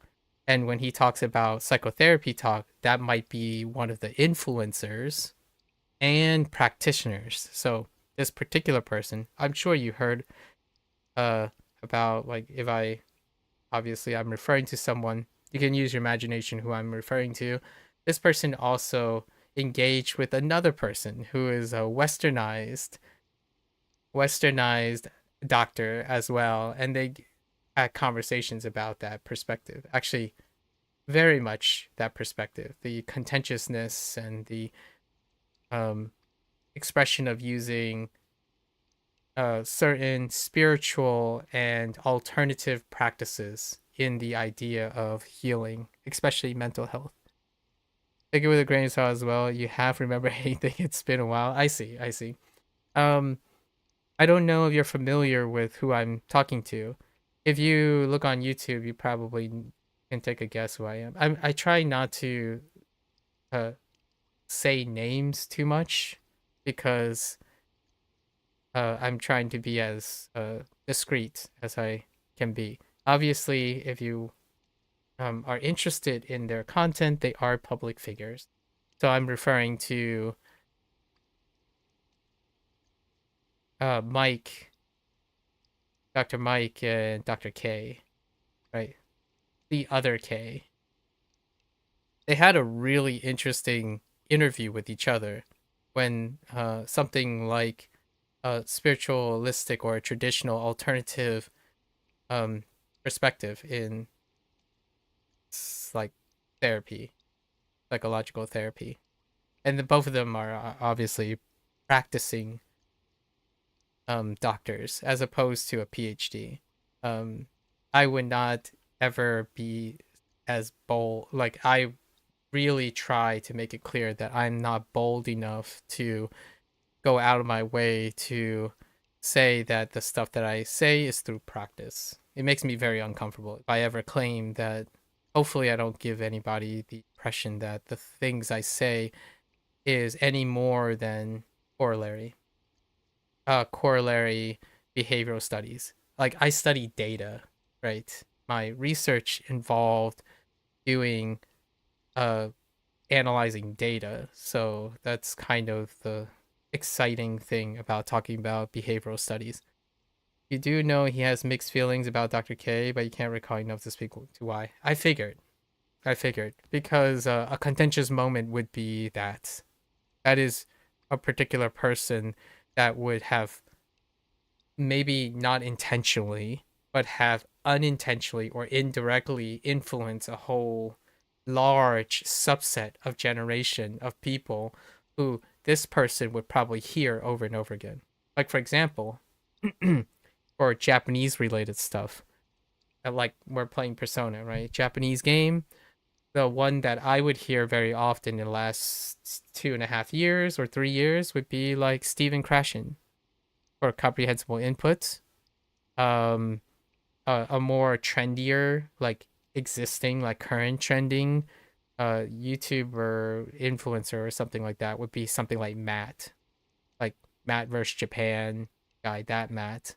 So I'm not a practitioner. So those people, they sell practices and routines based on their actual experience. So I can't really contentiously make a comment on what they're doing. However, I can make a comment on someone telling me what they do and what it means to them. So whenever someone says like, "Oh, I really dislike this person," usually my commentaries with like psychotherapy or therapy speak is in the context of the person that literally experienced those things. So oftentimes when someone says, "Oh yeah, do you agree with what this person says?" And I'm like, "Well, I don't know that person. Can you tell me what is it that you find disagreeable or agreeable about what they..." So like, if Beth, if you said this person that you're sharing with me at this point, right? I often would take your perspective on that person and how it influenced you, not necessarily whatever that other person said, because I have no connection to that other person. That's probably how I would free myself from, or make myself more comfortable about talking about overused topics. It's overused for me is dependency on how often it occurs. So, yeah, if I had to say something, I usually don't prevent people from you overusing therapy speak. In fact, I walk into it. So if someone says they have ADHD and can't is compulsorily narcissistic, I would ask them, "Can you explain to me your understanding of narcissism, nihilism?" I literally had someone when I was playing P3, like P3P, they iterated over and over again to me that they're nihilistic. And then we tried to explore that. Unfortunately, for my end, when I was going into it, they simply left. So that's usually how that works out. And I'm saying this because technically I would fulfill the criteria.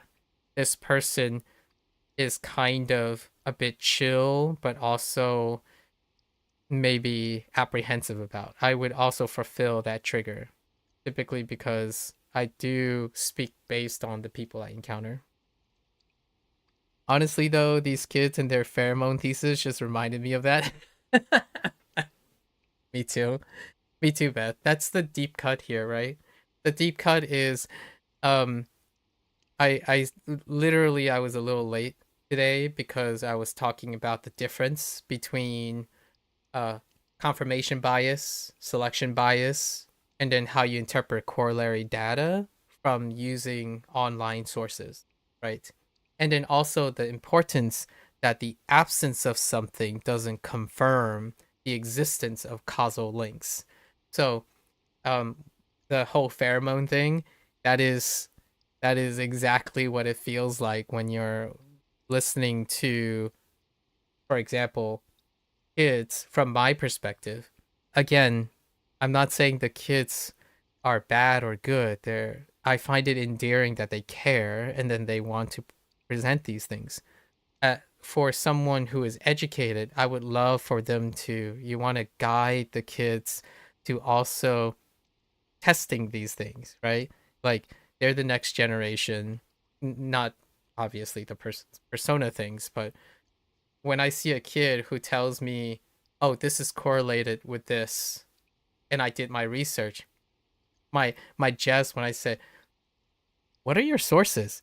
Tell me a little bit about your sources." That's what I do. Like in my opinion, I want kids, in my opinion, to be excited for that. Like when they read something, they would be excited to test its validity using their critical thinking skills. Nowadays, it has become so laborious for kids to not simply look up the answer, right? Or sorry, laborious to beyond looking up the answer. And because of that, there's overuse of various things that may be not quite accurate. So when it comes to pheromones, ooh, I actually don't know what the current thesis on pheromones. Like, human pheromones is a thing. Whether it is tied to having a motorcycle, that's an interesting thought.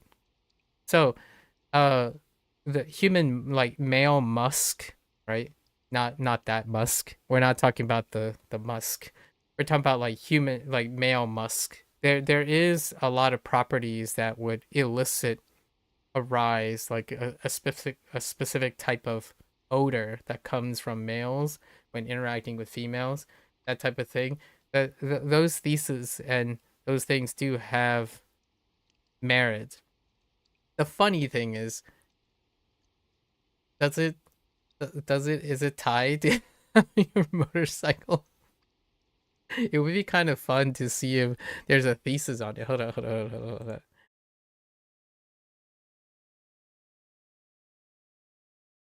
I don't honestly, I don't actually think Persona writers do this out of thin air. It could be something like, does male pheromones increase when engaged in risky behavior is my current idea. Let's see. There's no direct scientific evidence. Okay. Yeah, there's a lack of proof. Usually hormone risk links is what I would think would be a very reasonable thing, but arousal and scent and is very context dependent, so it's too spurious to know. However, when it comes to motorcycle, the underlying core presumption is that risk taking somehow creates excretions, right? Pheromones typically come out in your pores. The concept is that maybe your sweat or the oils that come out, maybe engaging in risk taking could create sweat, like perspiration, that causes pheromones, right? Like pheromones is often one of the main interactions of pheromones is olfaction, so it's through the nose. So I don't know. It's an interesting thought. A very interesting thought. Imagine if it was that easy though. If we're all Yosuke and hey guys, just get a motorcycle. You know what this reminds me of? My personal rant about YouTubers or influencers, for example. He makes it sound so easy and it's a really big kept secret. You see what I mean? Like if you're 16 and you think you've discovered something as good as sliced bread, what are the odds that you happen to be the only one with that secret? The probability of that occurring to be exclusively yours and somehow everyone else around you is ignorant of this idea. Remember, this is data in 2011. You could argue, well, they're in a small town. And then, Yosuke and you is from the big city. So maybe the countryside, Inaba, is filled with people who are who live under a rock, for example. And they're trying to illustrate how sophisticated Yosuke thinks he is by being from the big city. My first thought is nah, that doesn't check out. I'm trying to be fair to him, obviously. This is my favorite. It's one of my favorite pastimes. Whenever someone presents a theory, I go along with it. You encourage the person to figure out if they can test their hypothesis. So I was comfortable with you saying tell me more. Go on. I want to hear more. Not with skepticism, more so I want to see if they can present a provocative case. I genuinely think that kids can really today Chibi, I was explaining some sort of Japanese sentence and Chibi was straight up said something and I was like, oh wait, you're right. This is grammatically questionable. I rarely ever underestimate. He's not Chibi is younger than me, but not by much. So we're not talking about a 16-year-old who says the darndest things. Yosuke though, he's a potato. He's a endearing potato. Oh.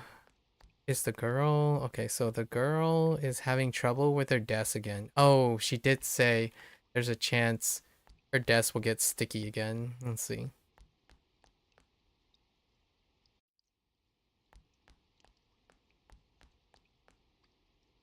Hear me out. I often wonder if you watch a streamer, right, Beth? And that streamer is a culinary arts person, they go to culinary art school, cooking school. And then would they also sit there and rant about how there's overuse of cooking speech? Because I can think of one term that would probably trigger a person who's like quote unquote studies professionally or something the culinary arts. The Maillard reaction. That's probably the one that may cause a trigger. Maillard reaction. And I didn't learn the Maillard reaction based on cooking. I learned the based on biochemistry. So whenever someone started using the Maillard reaction, it's like, oh, that's kind of neat. Me and Procol had a pretty extended conversation before about the shift in technical speech. Now that the technical speech has been normalized, then it's no longer technical, right? However, my concern, and maybe potentially his concern, was the idea that when the technical speech becomes normalized, is that accompanied with comprehension? So for myself, in personally, my personal mission statement is that I can't stop people from compartmentalizing technical speech with other things. What I can do is encourage them to want to comprehend it. Right? Actually, maybe you're thinking a very precise technique. Oh, interesting. A precise technique. All right. Do tell. Do tell. Here's kind of an odd question. Has anyone ever randomly decided to give you a plastic model?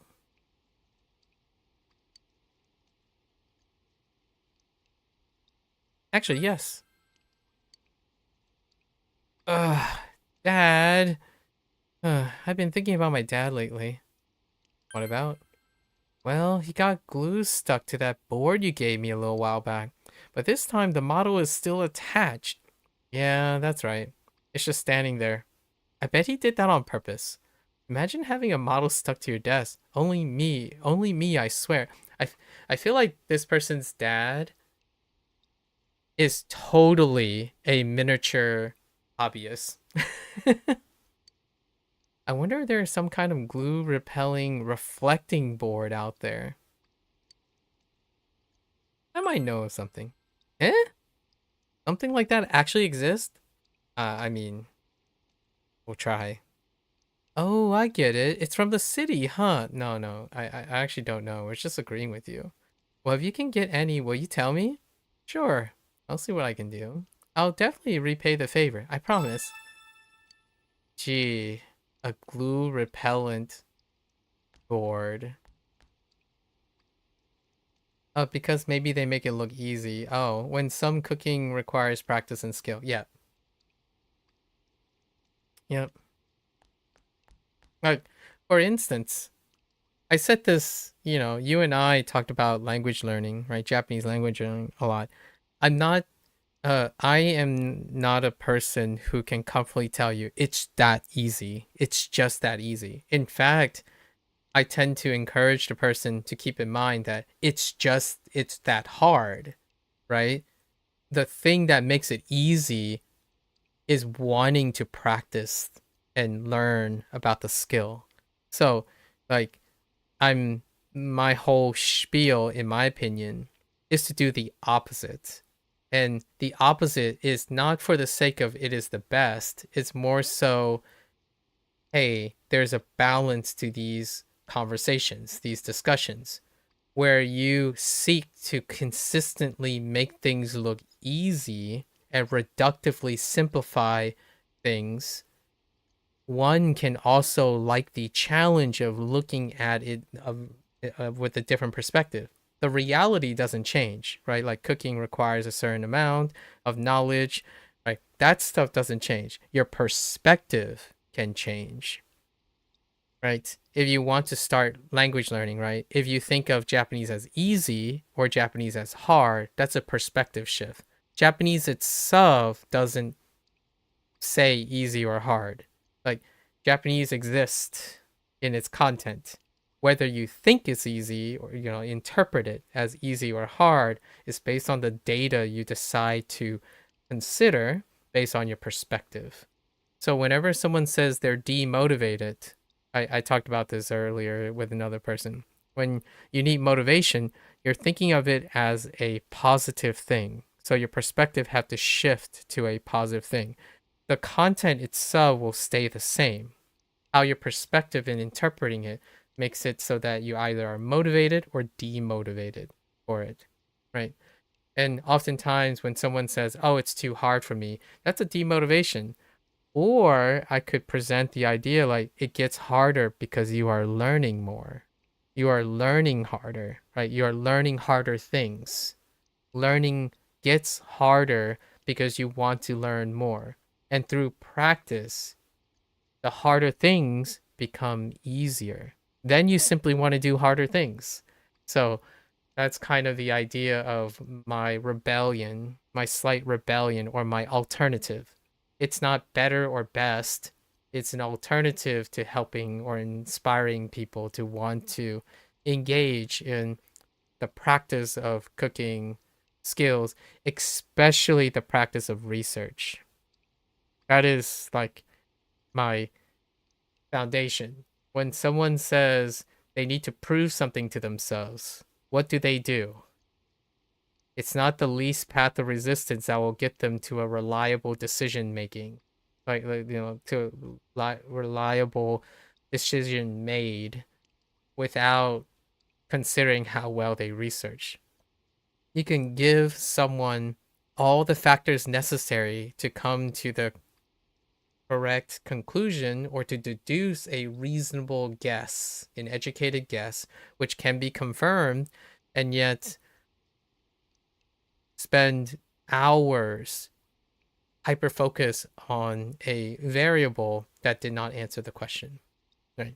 So that's kind of, whether it's cooking or psychotherapy speak, the core foundation that lies the PhD, for example, is the ability to form testing hypothesis, null hypothesis, and self-correcting, right? You want to be able to do that while also conferring with peers, or being able to at least confer with peers. So hopefully that's the impression, in my opinion, that's the standard baseline that I would expect when someone is in academia and pursuing any form of like thesis work and whatnot. Whichever field they choose, they are promoting the idea that in my opinion, in order to circumvent and not be resistant to the constant linguistic changes and whatnot, is to promote the people to adapting to the linguistic changes. Overused therapy speak could be overused, standardized, proactive therapy concepts, as opposed to overuse, misrepresentation, and misconception of an oversimplification of techniques. Like, for example, oversimplification of English, oversimplification of Japanese, right? Kind of runs parallel. So cooking nowadays becomes so inference. It's like, oh, just make a brunoise and I'm just throwing words out that I myself have heard so many times, but I still have not conceptually practiced the skills, so I wouldn't know as much. Like julienne, right? Julienne your vegetables, and then make sure to dehydrate or make sure to create an emulsification, and then this dehydration and dry freezing overnight will relax the connective tissue that allows you to get a ideal Maillard reaction that seals in the gristle that is rendering from the lipids in the fat, right? Like all of those words still kind of like the vast majority of them still exist in biochemistry and biology. So, and now it's like a very typical, I said a bunch of buzzwords just to throw in. I do watch quite a lot of cooking shows. However, I have not cooked in that way myself. So if I do start a cooking channel, you bet I will. No, I'm kidding. I'll probably do like a rant. I can't even see myself be able to cook without like going in a rant and then overcooking everything. Like, just imagine the format. In fact, you know what? If I had a cooking segment, I would get someone else to cook and I would just rant while they're cooking, which means that I have no reason. People shouldn't trust my lack of experience with cooking because I would just be there for the commentary, not so much. not not so much for the validity of my cooking skills. It might well be over simplification of therapy practice. Again, it's been a while since that topic came up. Interesting. What do they talk about now, Beth? But unquote yet? Like, what are they on hiatus permanently, or have they come back recently? Hopefully, they're doing okay, like mentally. Or PhD can be very arguably stressful in an unrewarding sense. So hopefully they're like doing well, and the reason of their absence is due to increased workload or something, right? For their studies. It's not every day I come across a person who is still pursuing a PhD in psychology in general. Kind of a tough field to innovate or scholastically pursue without the inundation of pop psychology.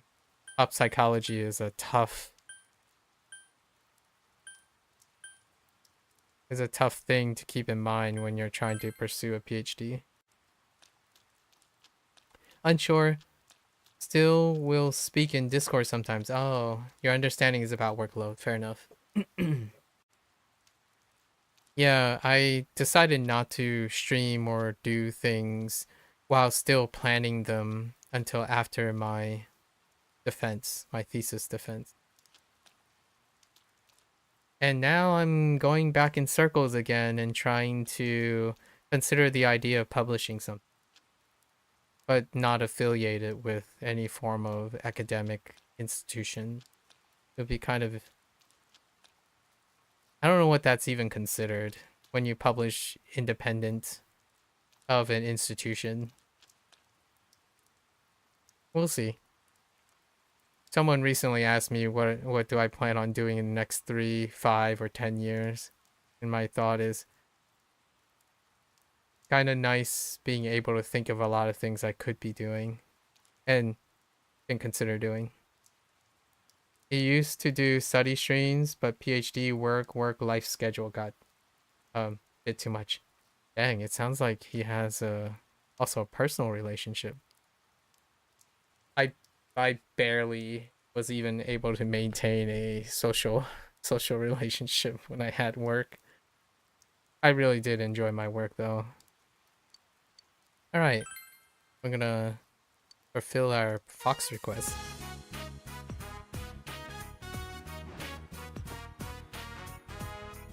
Okay.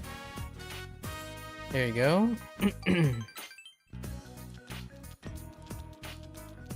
Turning in helping the person with a snack problem by giving her chewy meat snacks.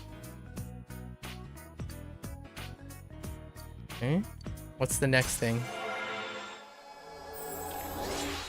Chewy meat snacks was the way to carve someone's desire for snacks.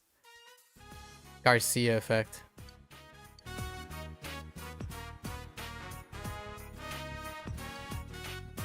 Wait, can I accept a new request? Oh, I can't. I have to come back. I didn't realize that passes time. Oh, hey. Adachi. Ah, you're back. Hi there. Hi there. You want some meal too? Fair warning, it's from the supermarket. Sorry, I had to process that. Yeah, I suppose supermarket is a bit of lower quality than from the fish mart. Cultural. Well, excuse me. Well, excuse me. It's delicious, though. I can't believe it was on sale. Smooth. Smooth, Adachi. Smooth. That's your boss sitting next to you. Sorry, but this guy eats instant noodles every day. That constant slurping got on my nerves, so I called him here.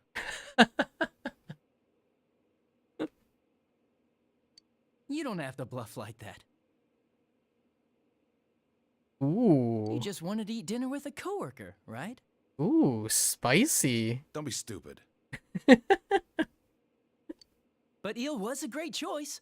Nanako-chan loved it at least. I'd say she's eerily proud of her daddy. Huh? I love the English in this. I love the English in this game. I think they did well to capture like the countryside quaintness. Despite Adachi being from the city, I think. Very homely. Just checked. Recent enough that last stream was nearly a year ago. Oh, okay, so it's been quite a while. Hopefully they're getting their work done or their come back maybe sometime and talk about their thesis or something like that. Did my joke slip away? It is an eel after all. Oof. Oof. Just eat your dinner. I don't think I will be good enough with my Japanese to know if they're making a pun like that. I'll have to listen pretty intently on the puns to see if I can even understand how they communicate puns. I can kind of understand some obvious ones in like manzai comedy, but man, some of these ones, I don't know how you would make eel into a pun. Like unagi, like use unagi probably as a pun. They probably use an entirely different pun. Who knows? Yes, sir. Nanako-chan's such a good girl, though. She went straight to do her homework once her plate was clean. Nanko, national treasure. It's not every day you get to eat eel. You'd think she would have spent some more time savoring it. Just check. Well, one more year and it will be done. Is last you heard. Oh, okay. So you might be able to soon, right? Soon, TM. You might be able to hear from the person. Hopefully everything went well. I don't know how psychology PhDs work. Like how the evaluation, the peer reviewing, and like how his committee works. I like to imagine there's some like similarities or parallelisms you can draw between the physical sciences. Physical and biological sciences, the psychological sciences. You think that because you slack off too much. You should follow her example. Well played. Way to hit where it hurts. Well played. You need to consult Dojima about getting a motorcycle license. Oh yeah, that's right. For the pheromones. What's the matter? Dojima-san, I need a pheromone stimulant. So, do you mind if I get a motorcycle license? That's what he should be saying. A motorcycle? You mean a scooter? Oh, that's right. Kids your age can ride those. What, the scooter? No. We're not talking about a moped. We're talking about a pheromone stimulant here. I don't know, though. Come on, don't be a spoil sport. It's no surprise he once went out here. It is fair. Being in the countryside and having a moped or like a scooter of some sort, that's quite convenient. I mean, obviously, I guess a bicycle would be alright too. Well, a year from earlier this summer, so still... Oh, a year from earlier this summer. Oh, okay. Yeah, still some time. I don't think I've ever had the privilege of sitting down with someone who presented a thesis in the contemporary age on psychology, like alone. That was one of the rare Discord updates. Oh, okay. I understand how you feel since I'm from the city myself. Well, la-di-da, Adachi. Trains don't run that often, and walking around everywhere is pretty inconvenient, isn't it? ですね. Yeah, it's a hassle, sure. Right? It's criminal. Okay. All right. I didn't say that though. You didn't say that, Adachi. That's hearsay, or what is it? Leading. That's leading. You say that, but That reminds me, I remember you telling me something once, Dojima-san. About some of the reckless things you did on your motorcycle when you were young. you moron. Think before you talk. And once you're done eating, hurry and... Ugh.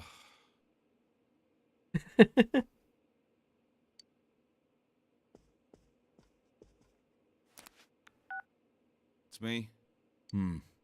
Alright. We'll be there soon. Looks like I made the right choice to skip the booze. Once Adachi, again. you were the one in charge of that file, right? File? Oh, did that suspicious guy show up again? Would you keep your mouth shut? We're going back. Get in the car. Back? You mean to the station? But I haven't had my eel liver soup yet.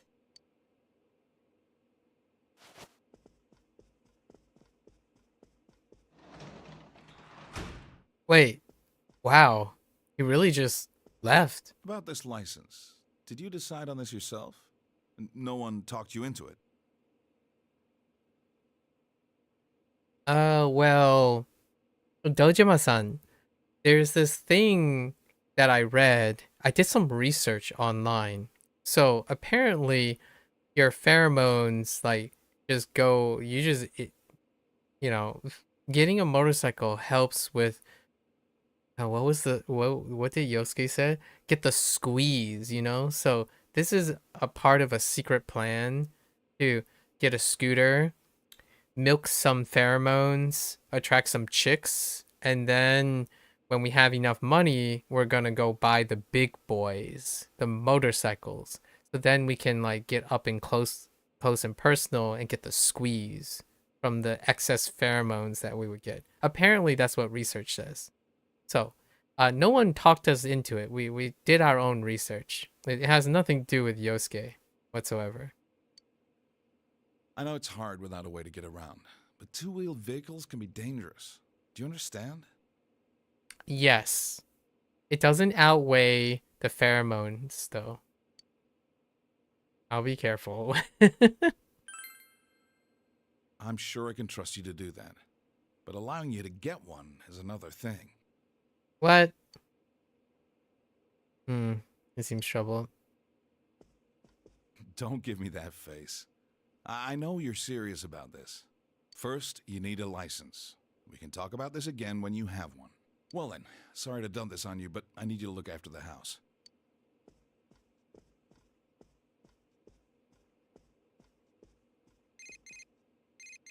We are also compulsively lying to him. From Yosuke. Yo, it's me. Oh, goodness. Speaking of the devil. Go with your uncle. I've been on the edge of my seat thinking about it.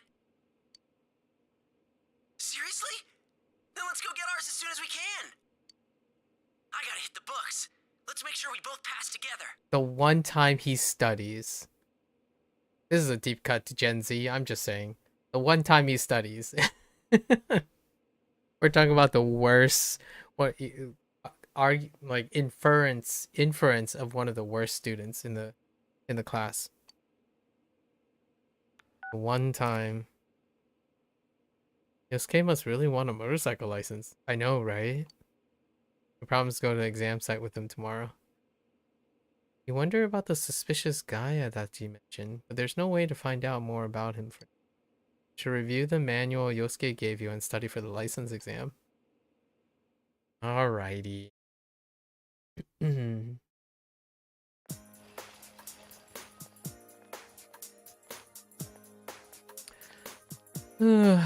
Morning. Yosuke seems sleepy. I went to bed, but little details kept bugging me, so I got up again to check the manual. It never ended. I ended up getting almost no sleep at all. Well, if we're gonna do this, let's pass on the first try. How are you feeling? It'll be a breeze. Now that's my partner.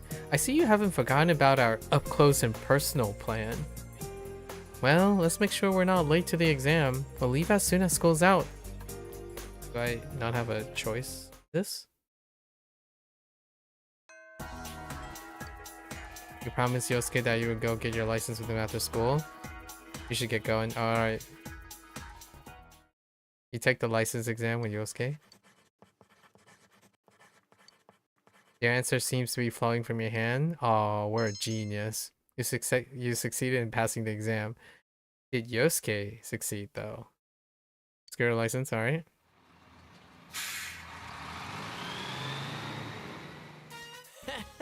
We passed on the first try, just like we planned. Alright. Now Yosuke, let's talk about this. Let's talk about your school grades for a moment. Why can't you apply yourself in your school grades, Yosuke? Actually, it was pretty easy. I might have studied a little too hard. Alright, well, now about your other school stuff.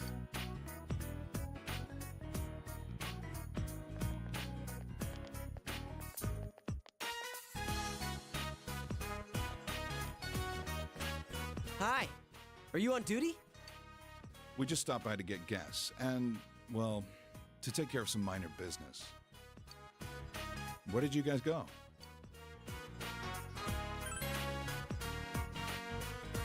Already?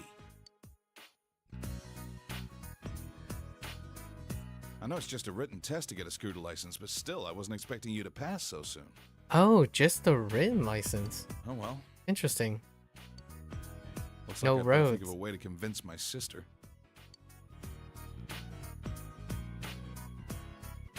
And you're okay with this? I can't say no now that you've gotten your license. My man. Your enthusiasm is catching. Yes, you got the okay. I need to head home and read through the catalog. Well, see you tomorrow. And there he goes. Mind if I borrow you a sec before you head back home? Hey, Adachi. Oh, that's right. I do remember this. He's gonna give us a bike. I just finished filling it up. Yeah, in the gas station. That's right. Sorry for dragging you into this. Dojima-san is awesome. He's such a unk. Such a cool unk. This is my scooter. I had it fixed at the shop. It may be old, but it runs pretty well. I came to put gas in it, but I wasn't expecting to hand it over today, too. I'm letting you have it. This is such a nice bike. You can tell? The local shops don't carry twist grips, so I had one of the repair guys at work help me out with it in secret. Don't tell anyone that, okay? It's obvious You're he's always so passionate. strict at the station, but you're a cool dad inside, huh? Adachi, please. Shut up, Adachi. You always yell at me. Still, I wish we had a sleek means of transportation like that. Who knows when that suspicious guy will show up again? Hasn't he been using professional quality cameras to take pictures of people's houses from the Amagi Inn to around here? Good old Adachi and his loose lips. Looks like he knows the back streets too, so a car won't be. Will you stop blabbering like that? Go back to the car. Loose lip Adachi. Yeah, Adachi is incredibly loose lip. Anyway, I was around your age when I got my license too. I took the test behind my parents' back. Major source of intel. When my dad caught me riding a scooter later on, he gave me a good thrashing. Don't tell Nanako about that, okay?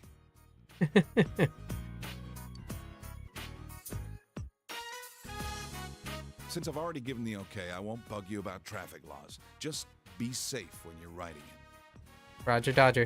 You do that, and I'll look the other way if you decide to write it out of town. Can you promise me? Good. I'll hold you to that. Roger Dodger.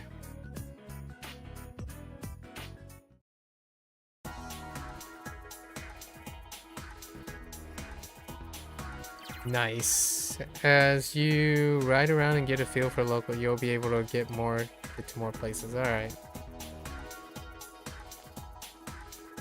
Oh, we got to do some RNG now. We got to go bug RNG. I remember this part.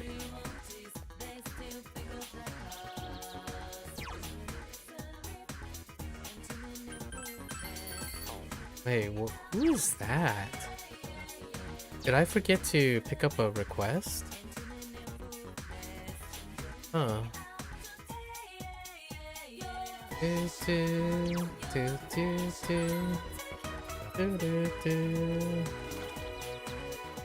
Alright, next request.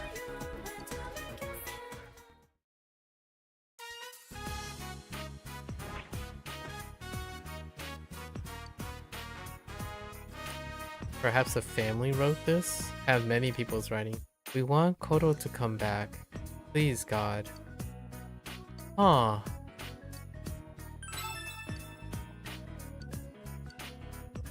Koto. Interesting. Alright, hold up.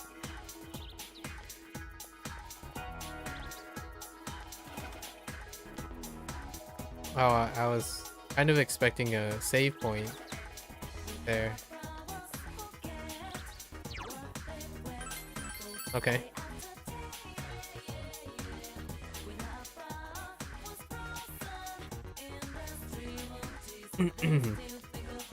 They added a bug catching mini game to this as part of casual sim.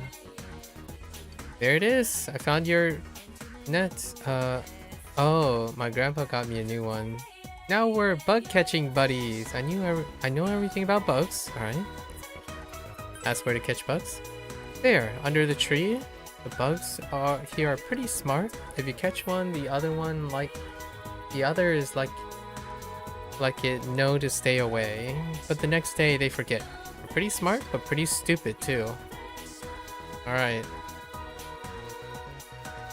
I need to catch very specific bugs, so because it's in the shade, the air here is moist. All right, how do we do this? Bugs have gathered around the tree. All right, press the action button. Swing it when the appears above your head. Best row. Try and time it.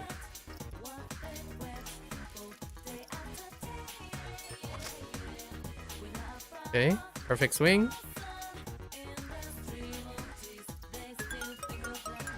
Alright. Yeah, I got it. 4. I only needed 2. Alright, cool. We didn't even RNG be gone. Okay.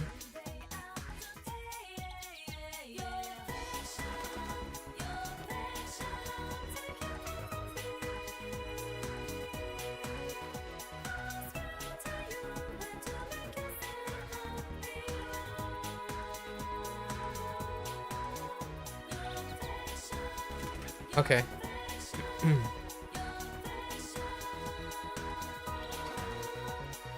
It's a very small mini game, you know. We're not talking about like Dave the Diver situations here. Okay, so we got more questicles to work out. Questicles. Here we go.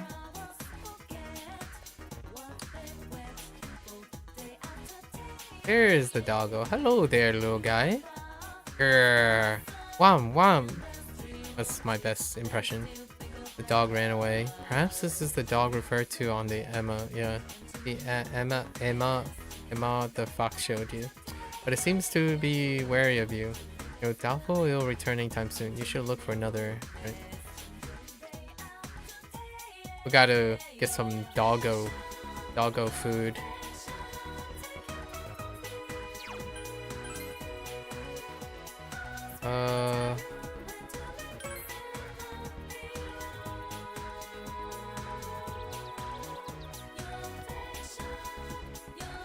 Oh, is this the same granny? No. Hey, you there. Wait, can I talk to you? Are you free? Listen to her. It's nice of a young man like you to spend time with an old lady like me. Listen to what I have to say. Do you know what a wedding veil is? Of course I do. Oh, wow, that's very admirable in someone as young as you. When a woman gets married, she wears a veil, and I was told it prevents demons from making her grow horns after the wedding. My mother-in-law insisted I wear one. It's outrageous that you even consider not wearing one, she said. She always did what she wanted in life. I'm not joking. She really didn't like me not at all. Anyway, I refused to wear a veil, and we ended up getting into a shouting match during the wedding ceremony. And before I knew it, here I am, just as old as she was, shouting and getting angry at everybody. But I'm starting to regret it. I say my horns finally fell out or something, wouldn't you? Anyway, I thought I should hang some horns above my bed as a symbol of how I'm turning my outlook on life around. I tell visitors, oh yeah, those were the horns that grew after I got married. Hehehe, but nobody sells them. I might be able to look. Really? Well, that's so nice of you. I'm counting on you to find me some good ones now. Oh, I'll get you a horn.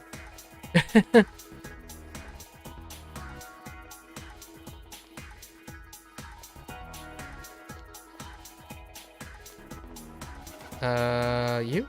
Hi. Someone got me and my sister mixed up again. Oh, ho, ho, ho, ho. We're just so alike that people can't tell who is who. Everyone says that they're jealous. Amazing, isn't it? I have something to ask you. I want to walk home with my sister, but I don't know where she went off to. If I wait, she doesn't come at all. Have you seen my sister anywhere? I'll look for her. Really? You'll find her, right? Perhaps. She's in the plains.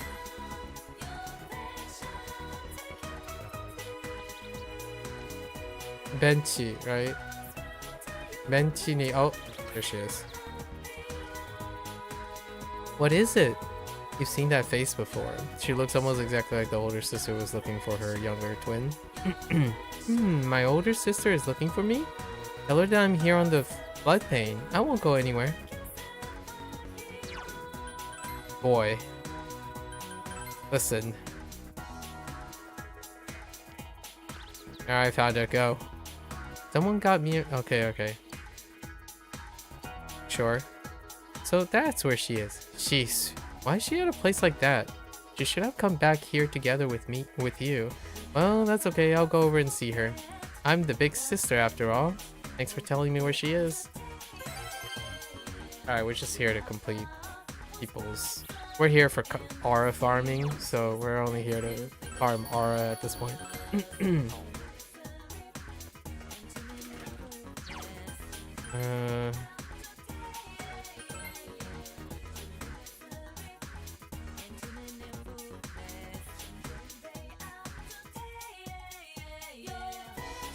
Where's the brother at? You? Is that you? No, that's not you. Where's Saki's brother is somewhere. Oh, here it is. Oh, hi. What do you want? I just want to talk. I don't want to talk to you. His words are harsh. Fortunately, your impressive understanding allows you to thaw his icy demeanor a bit. You're an odd person. Actually wanting to talk to me? Oh yeah, it appears that I'm chopped liver to the health committee. Do you know what chopped liver is? It's something that no one cares about. Whether or not I'm there, the result is the same. I'm exempt from everything because of my family troubles. Why don't they just come out and say that I'm pitiable? Oh, I remember how his thing goes. Smiling glumly. Everyone circles around me saying I'm so brave. It's kind of a nice feeling though. But they all have these obvious looks of curiosity written all over their faces.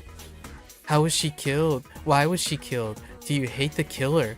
They don't have the courage to ask me, but they follow me with their eyes. Every move, every step. I'm sick of it. Is that what you want too?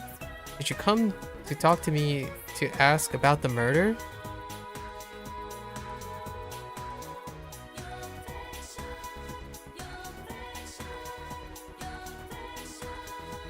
Not really. Everyone says that. There's no right. I think you're just... Unfortunately, I have nothing to say. All I know is what they're said on TV. But the answer to the "Do I hate the killer?" The answer is no. Goodbye. Okay. Yipperinos.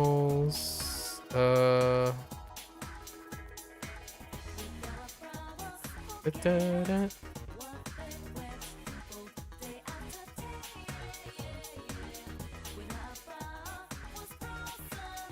Huh.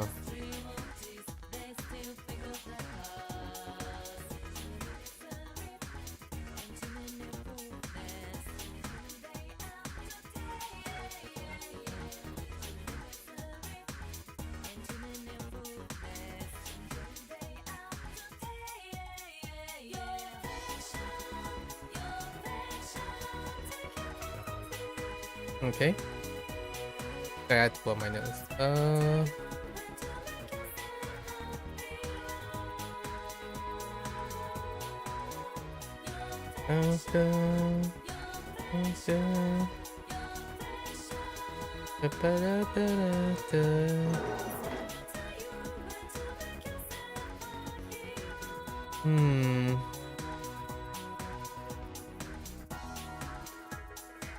You?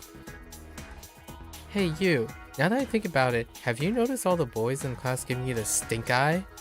How can it be in Yukiko-san's clique is what they're asking themselves? Being close to such beauty is tough.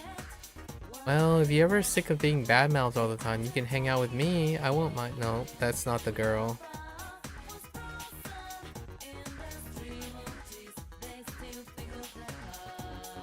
You? Did you hair? No. Did she just refer to the Virgin Mary? Okay. What?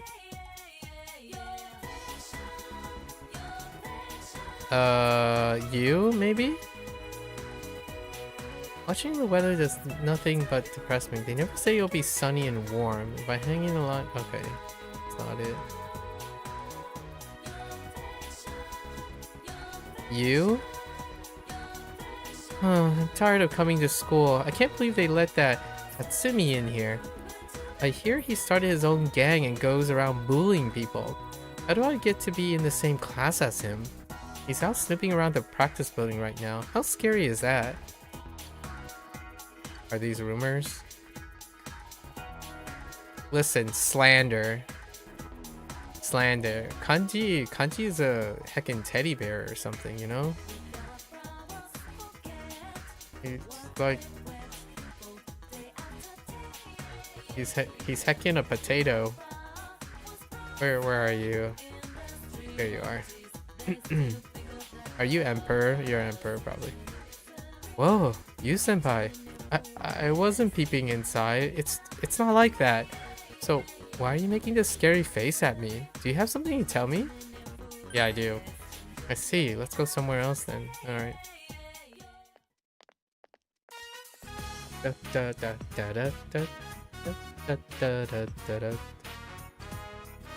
We brought Kanji here to learn the truth behind the rumors. What is it? Oh, what do you want? Dragging me out here. Oh, you here to tell me off or something? I'm just here to talk. Huh. How come you're sounding like a cop? So, what is it? He asked Kanji about his ties to the gang of bullies. Huh? Huh? Bullies? Me? Senpai, you suspecting me? I want to believe in you. Senpai, I didn't do it. I mean, maybe it ain't that easy to trust me since they say I was in a gang, but you gotta believe me. It's my fault. It's my own fault rumors like that go around, huh? At this rate, I'll be causing trouble for you guys. It's no trouble, man. Senpai.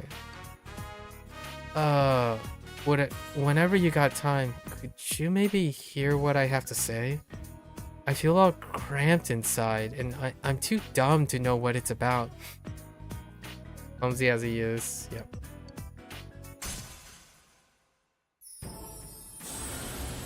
Expression.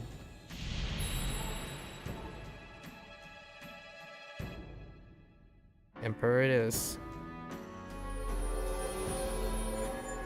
Gotta farm those social links for combat stuff. Make sure I don't cause you any trouble. Huh.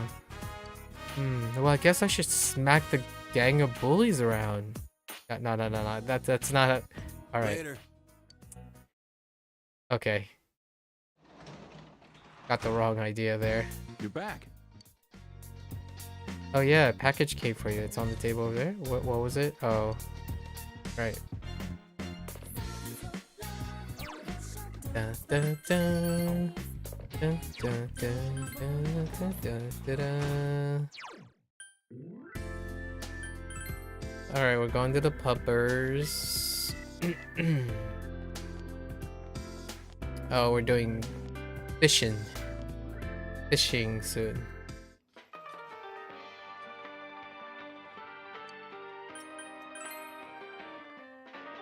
Have you gone to the store 2 doors down from here? I've heard rumors that its business has suddenly picked up in the past couple of months. I wonder what happened. It opened quite late on rainy days too. Oh, did you know that the owner is very charming, even though he looks surly? He rarely comes to my pub though. How many years has it been since he last walked through my door? I'm kind of curious if she's gonna be red with an accent. She really sounds like a could make do with like a kind of a homely British accent. It's such a charming place with an adorable lady just waiting for him. It's quite rude of him not to come. Oh, don't get me wrong, nothing's ever gone on between us, so don't worry. Do you have a present for my little one? Absolutely. For the Akihiko, right? Here, this is a little something to thank you for your kindness. Alright, we got our breadcrumbs. Alright. So we have at least 2 breadcrumbs. It's time to work my fishing game. I think I remember how this works. Hey, Doggo's there. Heck. Okay. Alright, it's cloudy. What kind of fish would you... Okay. So... Right. So we need 2 different fishos. We need the red goldfish and the Genji Ayu.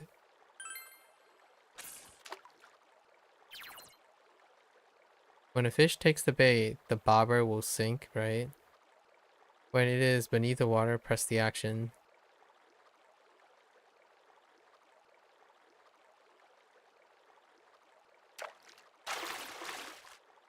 Once a fish bites, pay attention to the screen gauge, right?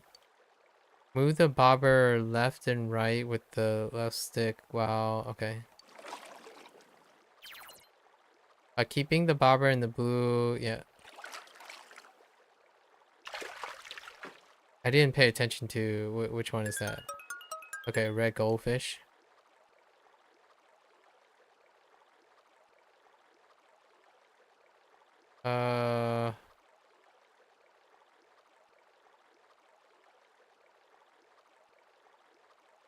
Okay.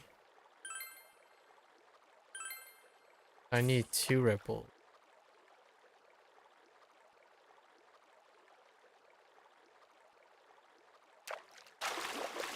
Whoops. That looks about right, right?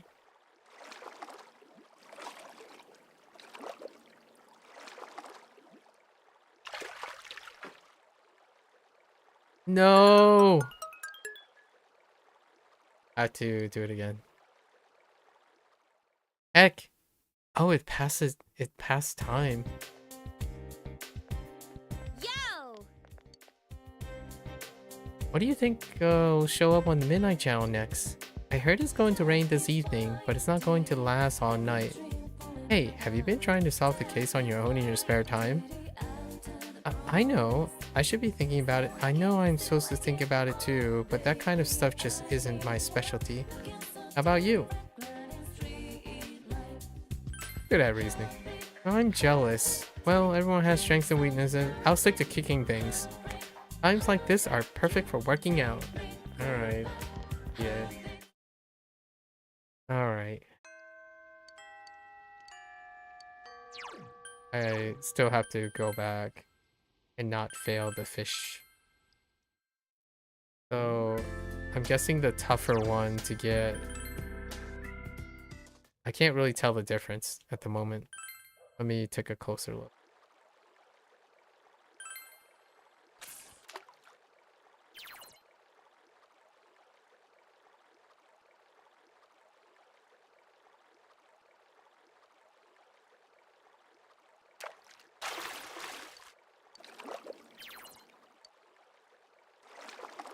I think we're just gonna have to RNG it.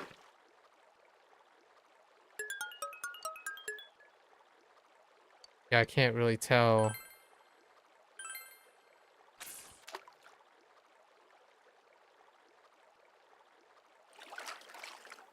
I need to pull it up just in case.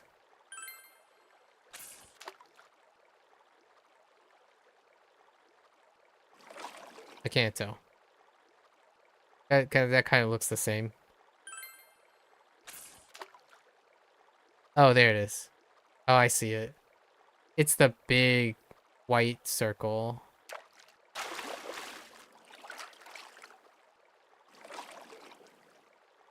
So the white circle is the indicator. There we go. Okay.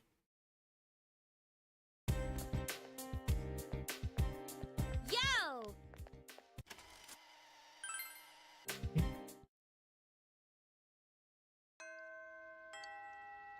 Yeah, no choice but to wait. Yeah, now we can cruise around and discover new locations. A cruise.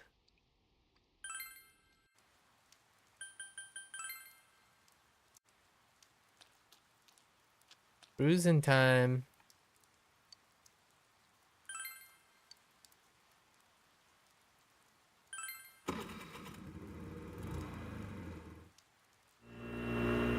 Starting to look like a episode from Yuru Camp. Or is it Yuri Camp? After getting completely lost, you reach the station, but you feel as you're starting to get a feel for the place. You'll need to ride around a little bit more to get better acquainted with the area. Okay. I think it's Yuru Camp. Welcome home, big bro. Thanks.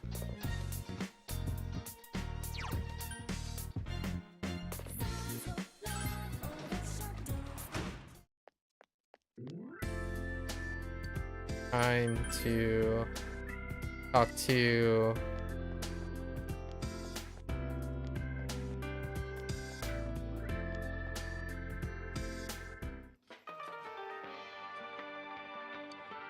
Gotta get more bait. Okay, same deal. Yep.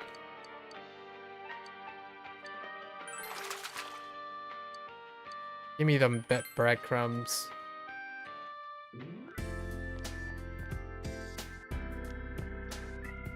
There's a doggo here somewhere.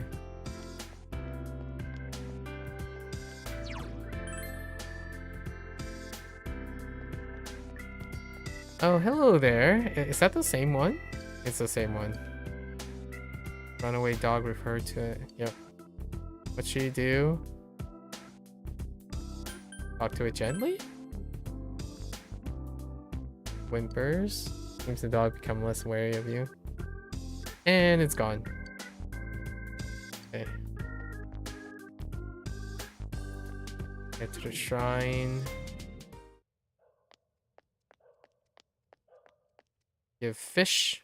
There you go. I come to offer my Buddha to celebrate my, yep. Hungry. Here you go.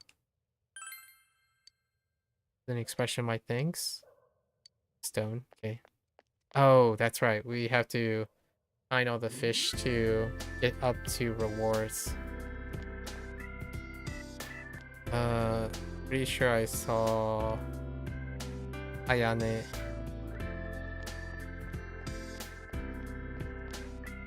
Where are you, Lowell? Good evening. Sorting out music sheets. Okay. No, we're here. Let's go talk. Yes. What are you up to? It's raining. The weather's been terrible lately. It is raining, a rainy season, but the other day it just started raining all of a sudden. I was carrying my trombone, so it was really bad. There's no way the umbrella can cover it completely. It's going to get wet somehow. I worked hard to try and keep it dry, but I got soaked instead. Are you alright?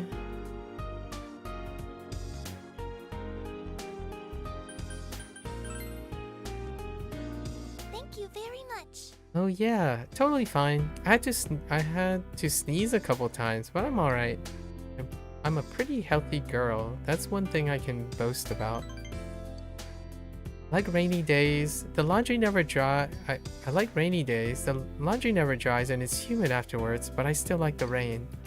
When I listen closely, the rain starts to sound like music. Me too. Solid. She is a musician though. Oh. Oh, sorry, I have to go home soon. Oh yeah, senpai, do you want this? This is my... A mini cornet?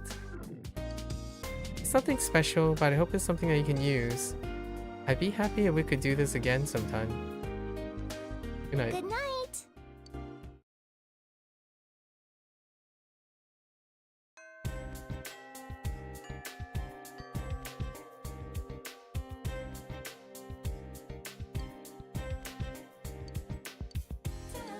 Alright, so now we're constantly juggling bug catching and fishing to meet a minimum requirement.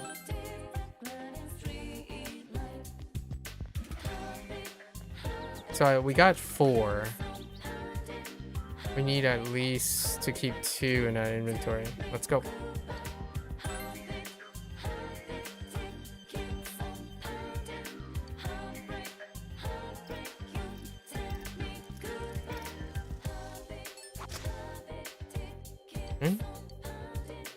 How many did we get? Uh-oh. Uh-oh. Uh-oh.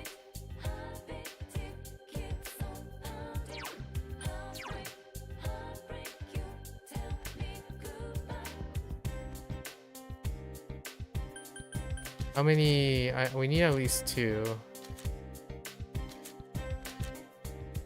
Alright, we got 3. It's fine. No RNG necessary. I wonder how you're gonna read all the books.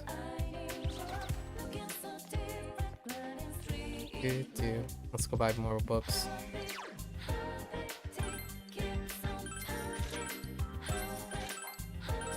Okay.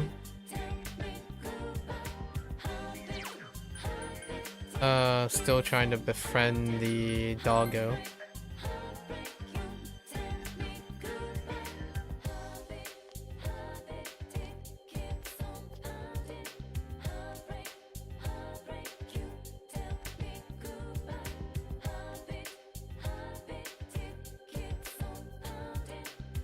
Where?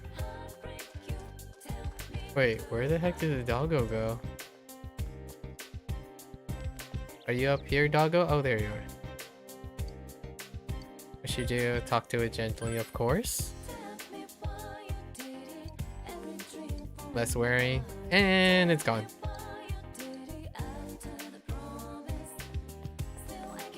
Oh, there you go, little guy. Yeah, can this be the cat you've been told about? You feel like you should try giving it some food. Yeah. No, not that one. This one, yeah. Muffle? Murphle? The heck is Murphle?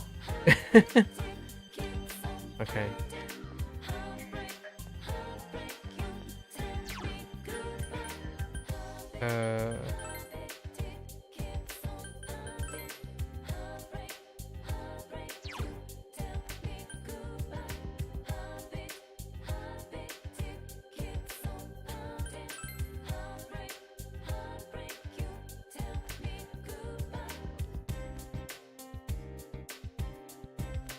Guy? What are you up to? Do you know there used to be a cleaning club at the school? I'm the last surviving member of that club. I mean, everyone else has graduated already. I will this year. Even though the club will be gone, I'm looking for someone to continue my passion. You seem promising. Would you be interested in succeeding me? Sure. Is that so? Then I would like you to get the equipment that shows you are indeed worthy of taking on our passion for cleanliness. Okay. Don't worry, it's nothing difficult. I want you to bring a tool and clothing that's fitting for cleaning. I'd like you to bring these back to me. Okay.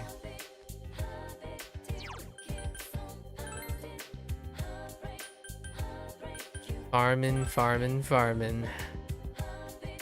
Daycare day. We're trying to get to the next TV world thing. Alright, Yuta, what are you doing now, rascal? Let's wrestle, mister! Okay, as energetic as ever. Yukun, let's go home, okay? I don't want to go home yet. I'm playing with Mister. Huh? But doesn't that bother him? No. I mean, I don't have a say in it. Okay, fine. I'm going home. Ooh.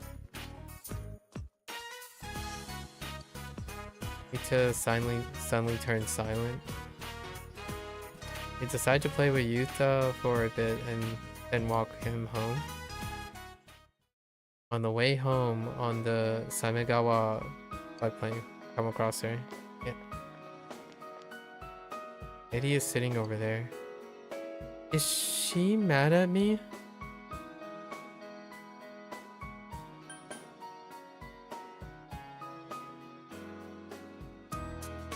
Just apologize. She hates me, but she has to take care of me. I feel sorry for her.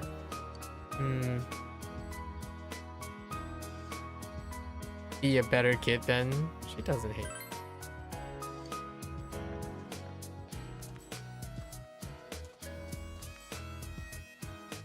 Oh, thank you. You walked him here. Maybe I should have you walk him all the way home. He looks so happy when he's at daycare. Today he yelled, "I don't want to go home." Well, obviously not. Even if he goes home, it's just the two of us. He'll forget his father's face at this rate. Poor thing. Two are unknowingly hitting each other. Kinda like, you know, like stepmother, like son. But it seems both are just distancing themselves from each other. I'm glad he's going to the daycare center. He looks like he's having a good time, and I have time to myself too. He seems happy even after he comes home, especially on the days you're there. Of course, since we don't talk, I've never actually heard him say so. Please take care of him.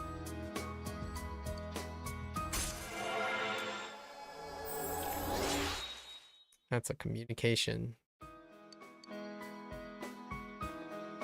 Yukon, let's go home.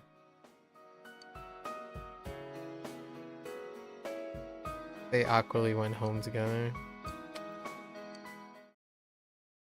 Rough. Welcome home.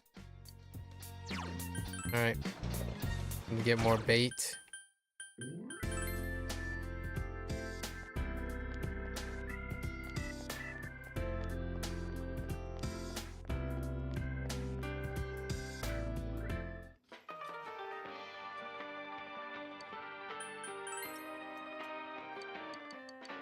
Give me them bright. Yep. Give me them breadcrumbs. Alright, we're gonna chill with Adachi. Oh, Phew, great. A student who parties at night. I'm so exhausted from work. I have to talk to that old lady again. I'm hungry. He hasn't eaten dinner. It's time. Invite him to dinner. Huh? What? Oh, I guess we talked about that the other day. Yeah, why not? I hear you're quite the cook. Alright, we're doing this.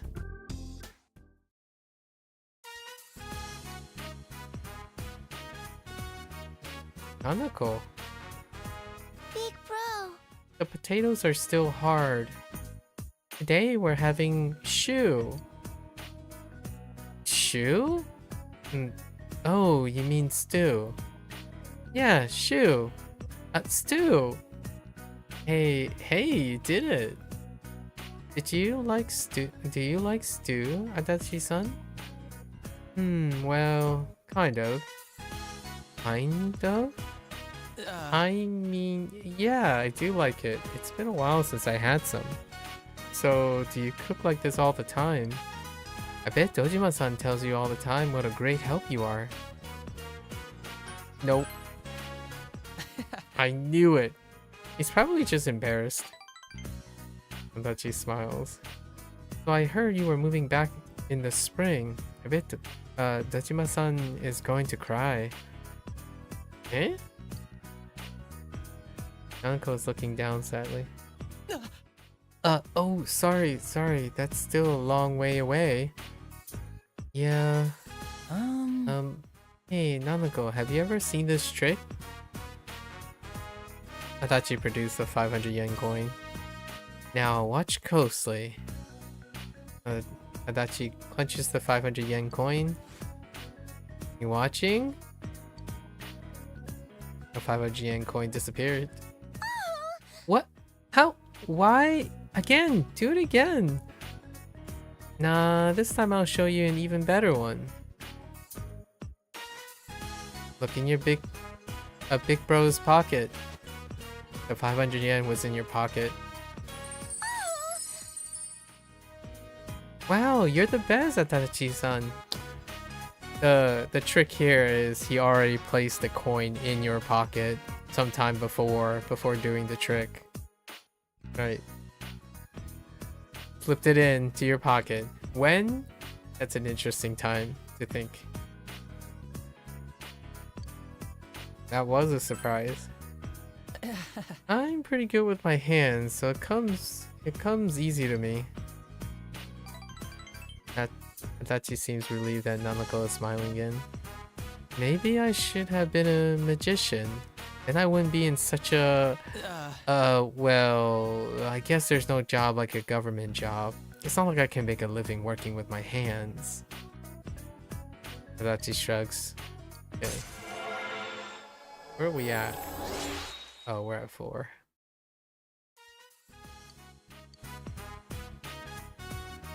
That's smelling pretty good. I think the shoes are all about ready.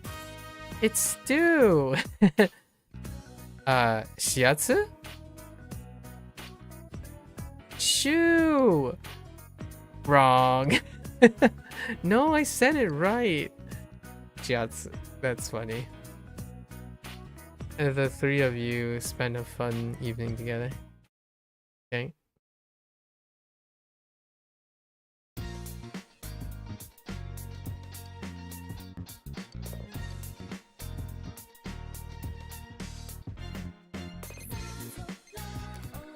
Hello, this is Yukiko. I'm sorry to call you son. Do you have time to come? Yeah, let's go. Thank you.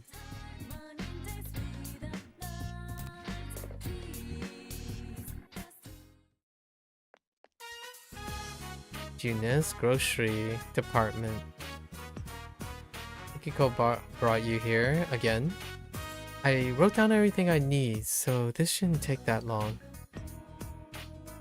Gotten any better yet? That's I hope so.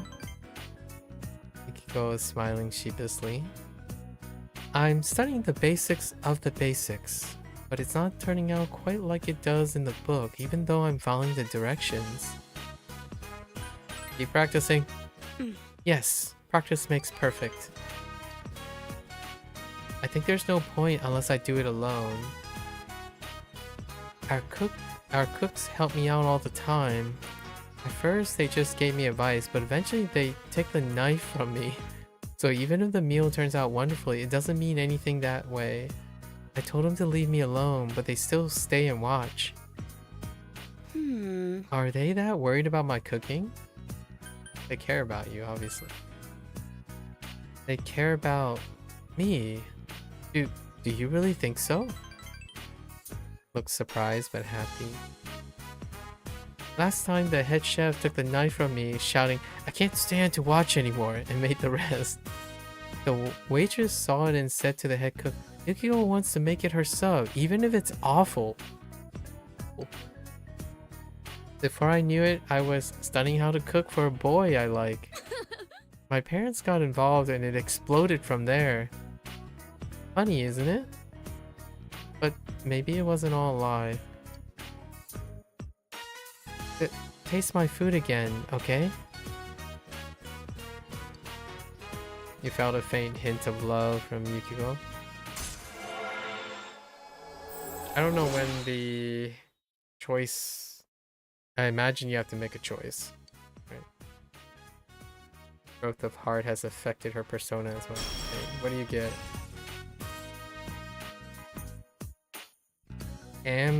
Amrita? What is that? Cure all ailments except... Oh. It's a party one. Ooh. Whoops. That's not how that works. Neat.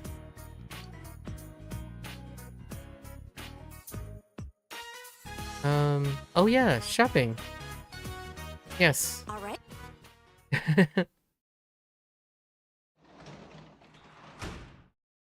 You're back. Shopping. All right. Time to harvest.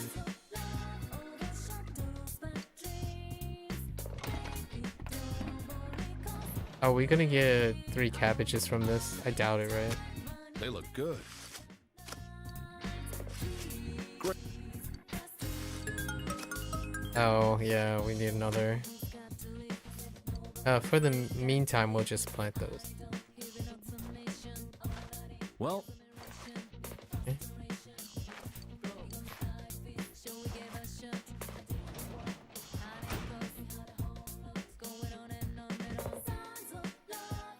Okay. Is it Sunday? Yep. Let's go.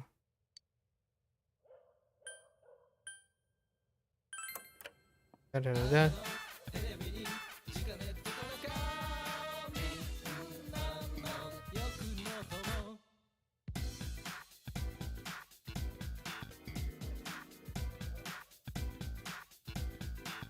Nah, let's buy up.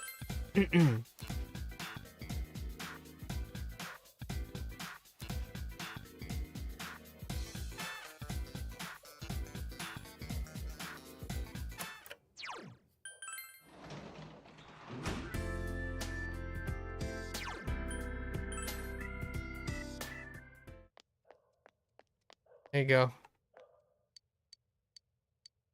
The show.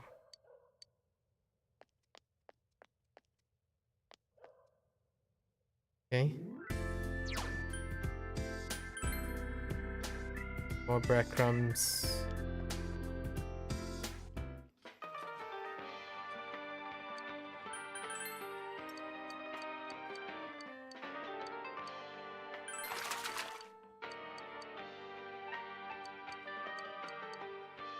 It seems he wants to eat that Yasuo locust you have.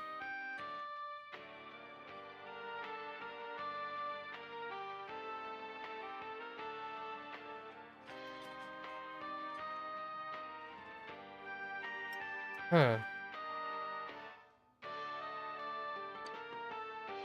Yeah, sure. Okay. Something came out of the... Can my little one try to thank you, right? What do we got? Oh, okay. Like this, usual breadcrumbs, right? Okay.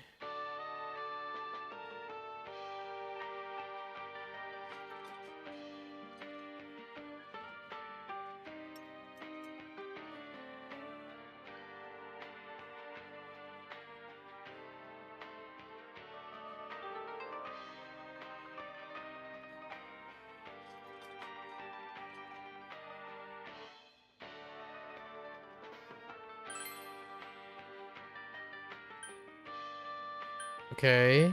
Wow, I actually have literally 5. Ooh.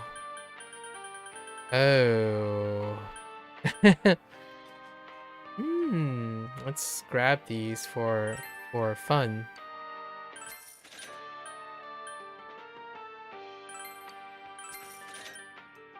Oh yeah, give me that bowling pin. These are special models. Let's go. A bowling pin. Oh, I just bought these though. It's fine.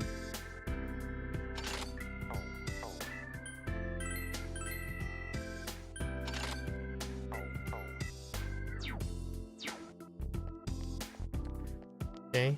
Wait, I do need... Oh... That's okay. I guess we won't use him yet, right?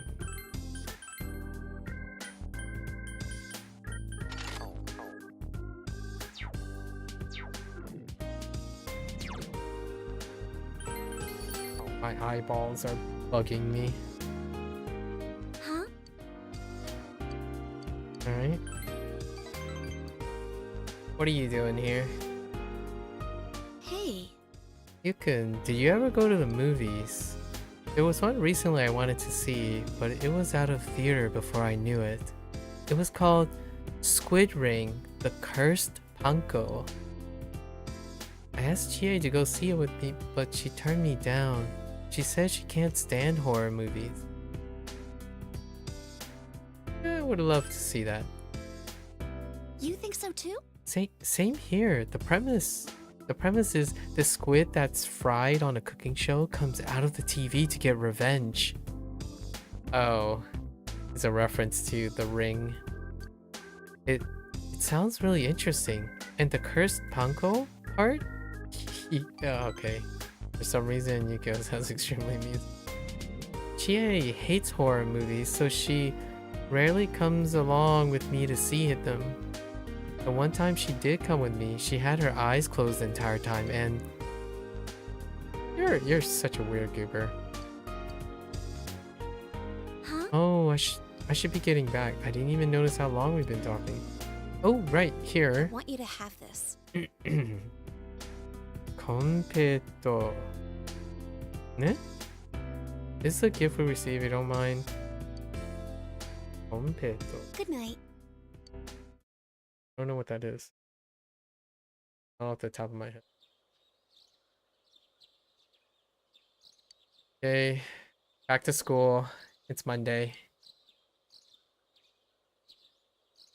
Oh, we obtained... Oh, more outfits. Man. More outfits. What now? Ah, it's finally time to break out the summer wardrobe. So refreshing. I hope it's not going to get cold again with all this rain. I don't think we have to worry about that this year. I heard there's going to be less rain than there was last year. Keep in mind.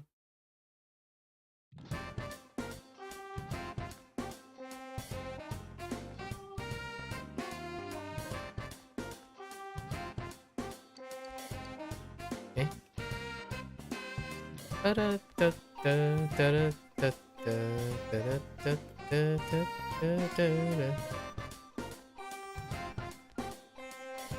Three, it's a record. Do we have 4? Oh, I was kidding. Oh no, we have 4. Do we have 5? Okay, 4. Tapped out at 4. Good afternoon. Are you all awake today?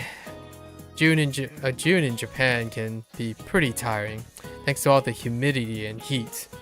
But don't waste your days away with laziness. Summer is very near, my friends. Speak of mold, lactic acid bacteria are effective in treating mold. The lactic acid they produce guards against mold. That's why foods containing lactic acid bacteria don't get very moldy. Your body also produces lactic acid when you exercise. Lactate. Alright. Narukami, tell me what kind of exercise builds up lactic acid in the muscles. Anaerobics. That's right. Anaerobic exercise, like strength training, builds up lactic acid in the muscles. Aerobic exercise, such as jogging, uses lactic acid as energy, so it's hard to build up. Alright, now that we've learned about lactic acid, everyone do 10 dashes. What does that mean? It's time for some anaerobic exercises. Sprints. If you produce lactic acid with anaerobic exercise, your body will be clean and mold free. Alright, that is definitely one way to look at it. Okay.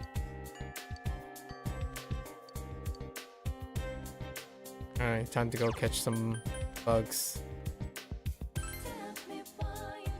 I'm pretty sure I already caught the bug that I've required.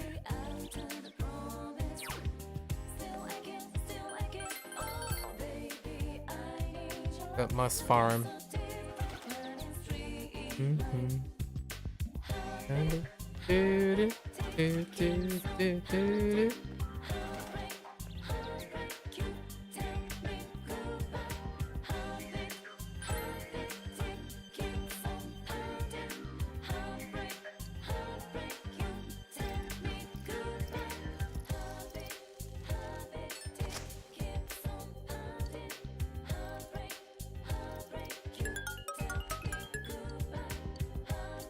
Alright. Solid haul.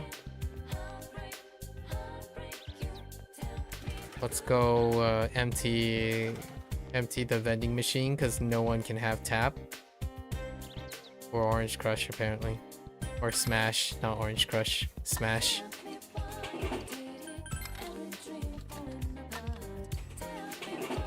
Don't mind me, lady. Must hoard all the tap. Oh, it doesn't register sometimes. That's fine. We don't really need it. We're doing it for the RP points.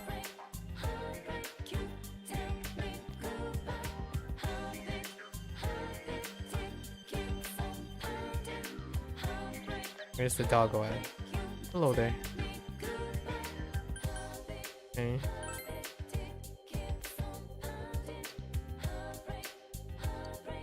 Dog isn't trying to run away. It seems to like you, but seems to be out of energy. We have the croquette.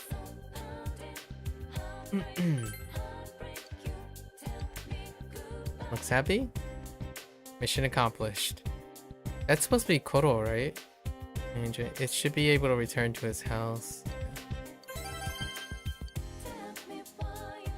Not a Koromaru, but you know.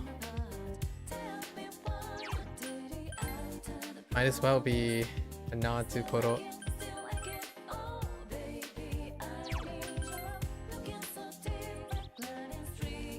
Alright, Chie.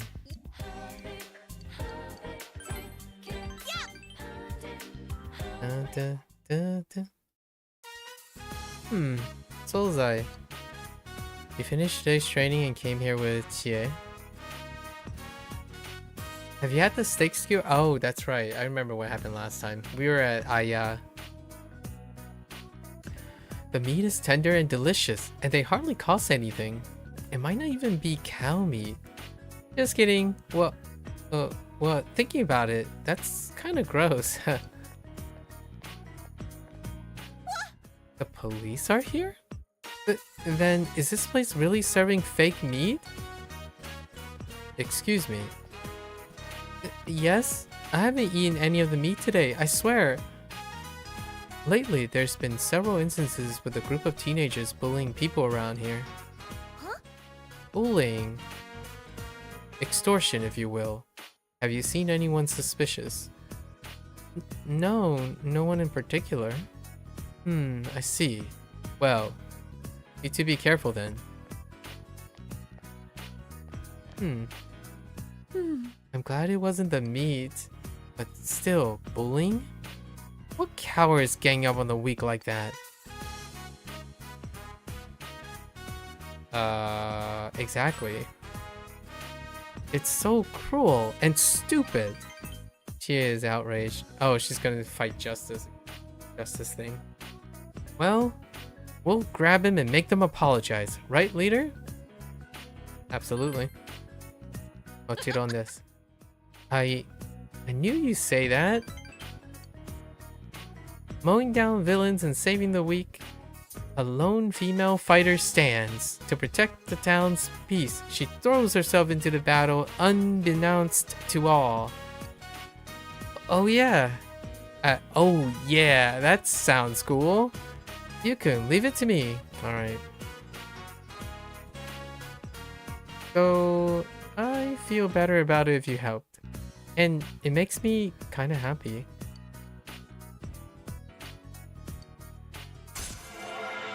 Okay. We're getting to that moment here. Gia's growth of hearts. Yeah. Oh, revolution. Actually, what does revolution do? Oh, it's revolution. No, see, I like rebellion more than revolution. Rebellion's fine.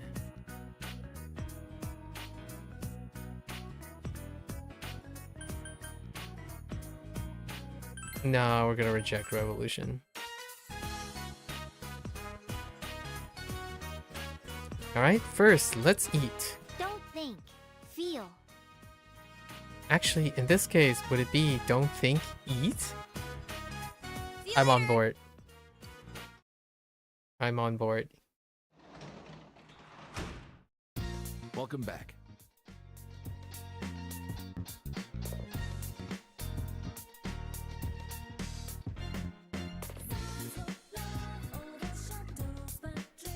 Yeah, I don't think I'm gonna... Actually, maybe revolution would have been great for gold hands, but I'm gonna pass on revolution.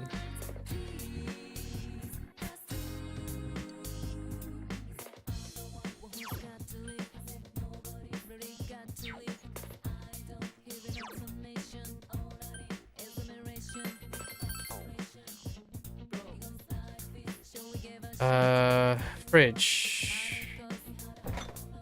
What do we got? Frozen banana? Numb. The word dad is written on the banana peel. Oh. You pretend that you didn't see it. Okay.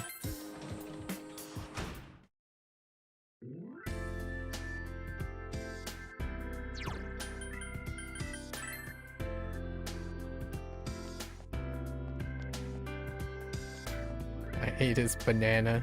His frozen banana.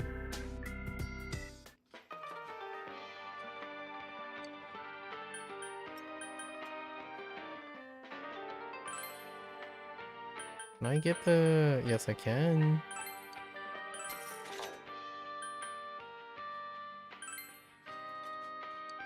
Can I feed you more things? Yeah, sure. Oh, it doesn't give you anything.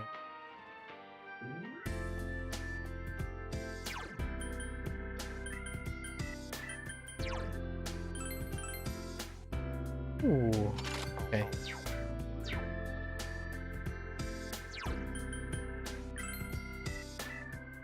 I really don't like Revolution that much. I think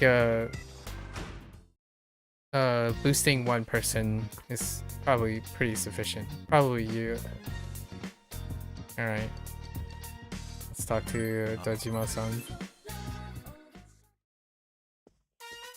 Hey, I was thinking of making some coffee. All we got is instant though. How do you take it?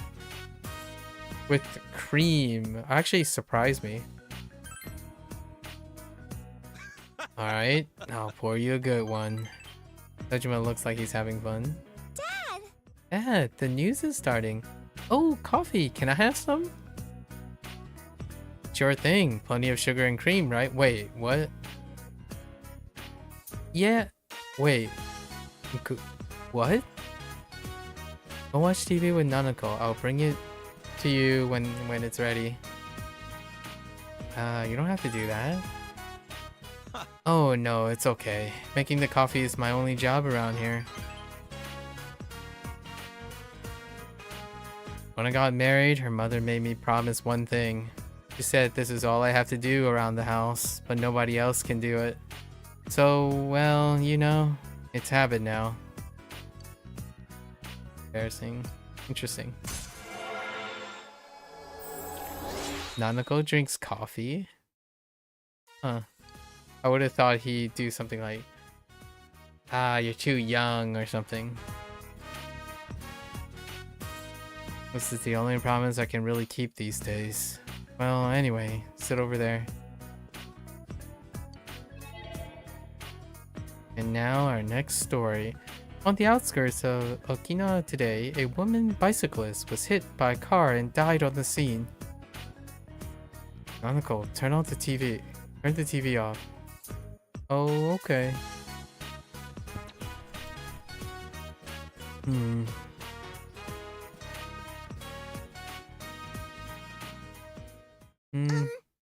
It was because they showed a story about a traffic accident. Oh, that's right. Mom died in an accident. I don't remember it, and Dad won't talk about it.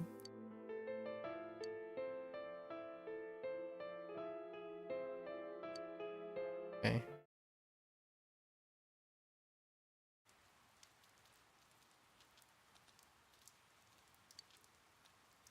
What are these goobers doing? The school camp starts next week, doesn't it? Ah, right. It's gonna be all work. I'm not gonna have any fun at all. There has to be some way I can ditch this stupid camp. Alright, let's get together and brainstorm ideas on how to get out of this. Nonsense.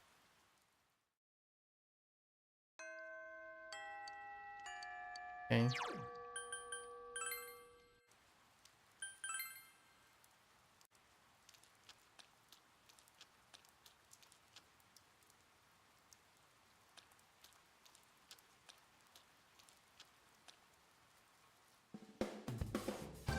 What do you got?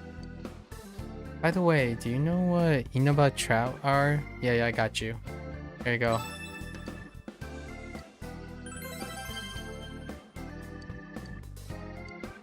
What do you got for me?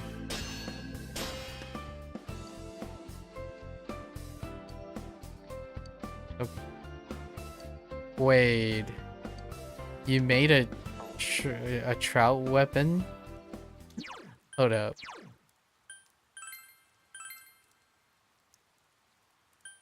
Whoa. The heck, man. What is this nonsense? I'm getting a lot of...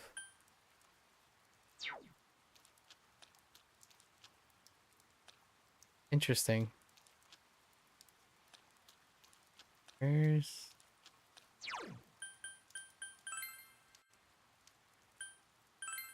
We're trying to get to the camp scene, at least before the day's over. Alright. Senpai! Let's go.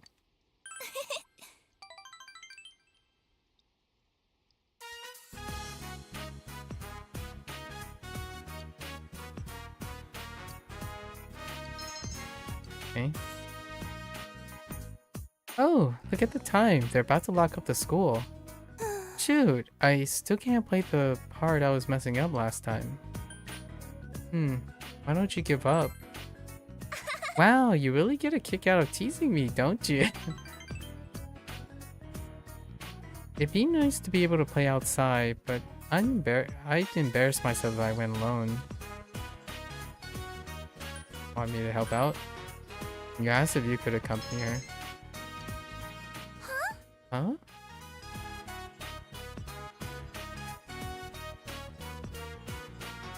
Are you sure?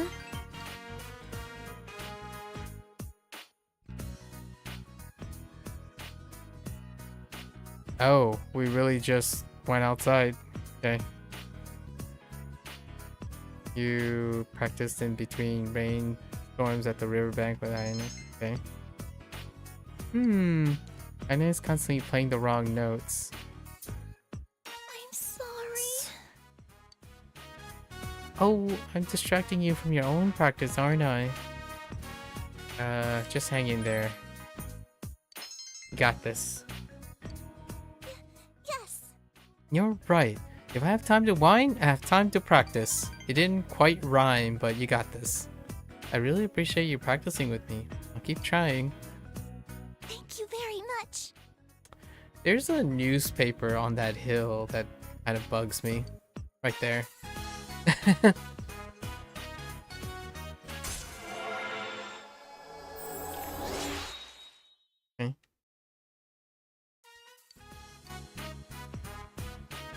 I know I don't have much talent, but even I have dreams. I love to make music that could reach out to someone who really needed it. It'd be great if I could make people happy. Kinda silly, I know. We better be going, senpai. I'll see you at school. Goodbye.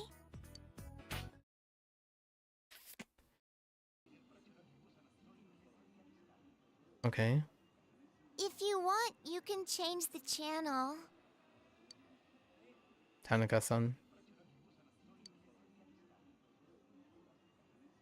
Try a magic trick?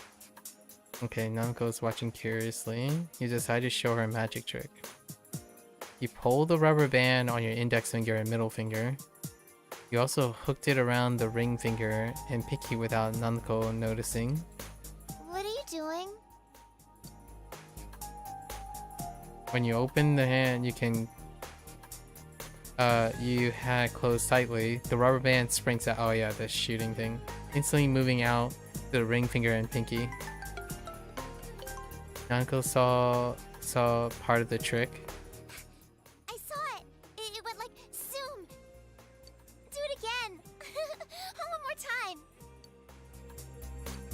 Okay, my turn now.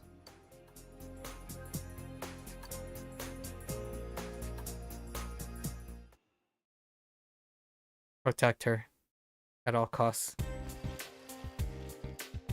Yo! Partner. Heh. Wait till you hear this. I finally got a motorcycle. My very own, just like I've been dreaming about. I've been on cloud 9 all morning. So why don't we take our motorcycles for a spin out in Okinawa after school? You know, you once promised you would.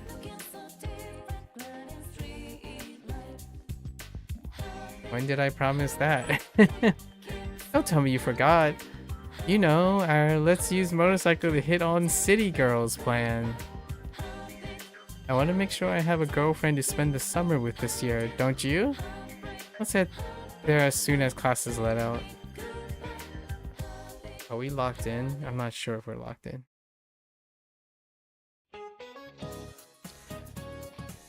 School camp will be taking place this weekend. Remember, this isn't like ordinary camping. It's going to be a place of education to wind up the lazy butt minds you get from screwing around all the time. I'll show you what morals are all about. And I'll send home anyone who brings down the morale. You remember that? What? You don't know the difference between morals and morale? Morals are about virtue. Morale is... Tell me, Hanamoto, you seem to be lacking in morals. The heck? Dang it, King Moron. I thought I knew, but now I'm doubting myself. Sorry, you tell me what morale is. Carefulness of a group. Gambling spirit. Oh, that was unexpected. Did you tell him the answer, Narukami? Anyway, yes, morale refers to the enthusiasm of a group or an individual within a group. You remember when those women were killed? It's crap like that that brings down people's morals and their morals. And maybe that'll happen to you if you keep living lives of low morals and low morale. What a low thing to say. Thanks, you. I don't want to think what he said if I missed that. That's a fair question. I mean, that's a fair thought.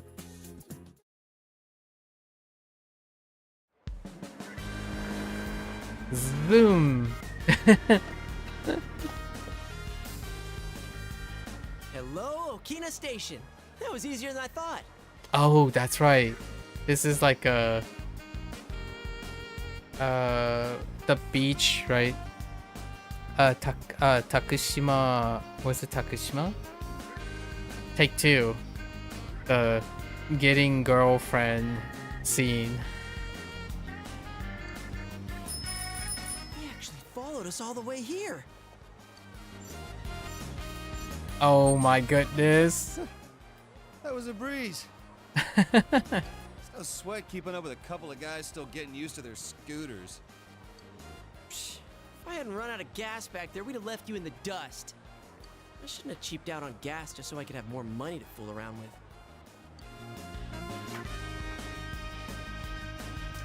You know, I notice every time I come here, there's a lot of people around. No kidding. Yeah, if we hang out around here, I bet someone will come talk to us. Actually, mind if I head off for a bit? Since I came all the way to Okinawa, there's this craft shop? It's nothing. I'm just saying I gotta go buy some stuff. Alright. Anyway, I'm gonna go do my own thing for a bit, so you guys get started without me. Alright, you do you, Kanji. Then why'd he come with us? Guys over there. You're right. Okay, let's get this plan underway. Persona 4 getting a girlfriend scene. Alright. 3 hours pass. The early summer sunlight beats down. Sorry to make you guys wait. I couldn't decide which one to get. 3 hours? My man. No luck, huh? This is so weird. I think someone's watching us from somewhere, though.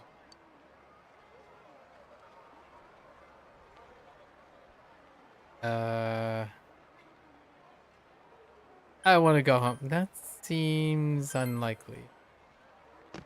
Oh, hold on. I'm sure if we hang around a little longer... Dude, the sun's gonna set. Well, maybe there's some holes in your plan after all.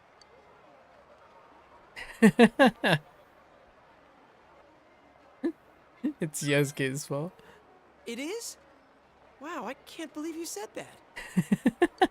You said every guy needs a motorcycle, but that thing's a scooter. Does it, like, not matter what kind of motorcycle it is as long as you got one? Well, it's true that the ones I saw in the magazine were all big motorcycles. But that's just how it goes. There's always a gap between a man's dream and cold, hard reality. Alright. I can't afford an expensive one. A scooter's the best I can do. Senpai, can you give me 10 minutes?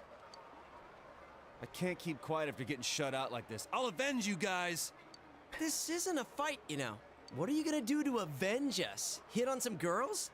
Hell yeah, how else would I fix this? Come on, we have motorbikes and we failed. There's no way you could do better, right? Technically...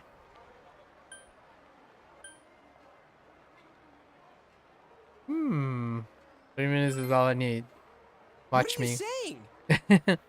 Even instant ramen takes 5 minutes to make. Nah, I got this. Now that's my senpai. Let's make this a contest. I'll show you clowns how a real man gets it done. Alright. Calm down. This is turning into something we've all got a stake in. I mean, do you realize what you're saying? This means we're the ones that have to approach the girls. Yeah? Yosuke? That just sounds lame. And I doubt it'll go well for us. Excuse me? You chicken? That's not what I mean. All we gotta do is ask them to be our friend, and then make them say yes. Nothing to it. And make them. Well, I guess there's nothing to lose. That's the spirit, senpai. If I lose, I'll run around the block in nothing but my underwear and those gag glasses Yukiko senpai had. Only girls count for this, all right? You're still stuck on that? Damn it! Hell if I'm gonna lose this! Alright. In a strange turn of events, the three of you, of course, are having a pickup contest. Of course.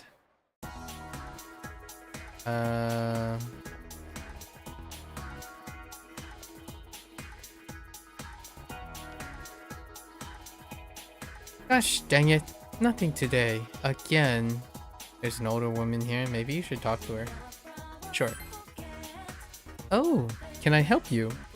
You seem young. How old are you? What do you do?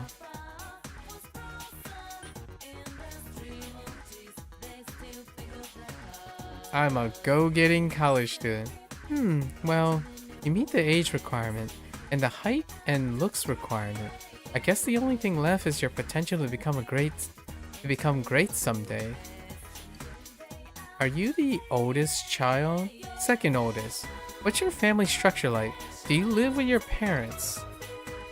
Is your parents' house a rental or do they own? Is it a house or an apartment? The woman has a rapid fire stream of questions. Oh, sorry, I just like knowing these things. Just so as not to give you the third degree here, let me introduce myself. I'm a homemaking assistant. I trade and my hobbies are gardening and traveling. I'm a groovy, hip, with it 23-year-old. Something rings strange about what she just said. Is she really 23 years old? I've really been lonely lately. My bed feels so empty. I played around with guys before, but I can't live my whole life as a tease, so I thought I should settle down. He's looking at you expectantly. Wow, where's your pick and pan? Gold digging. Hey, if you keep saying things like that, I might burst into tears. If you can't say anything nice, don't say anything at all. The woman winked at you. Oh, do you like kids? How many do you want when we get married? I actually have my half of a marriage license all filled out and ready to go. I'm game whenever you are. Actually, do you want to sign it now? This seems like a good time to come clean about the fact that you're in high school. What? Second year of high school? You're just a kid. Don't make passes at me, you stupid little boy. If you're under 18, you're under my limit. Go talk to someone else. Should have asked for her number first. A little time passed, okay. Which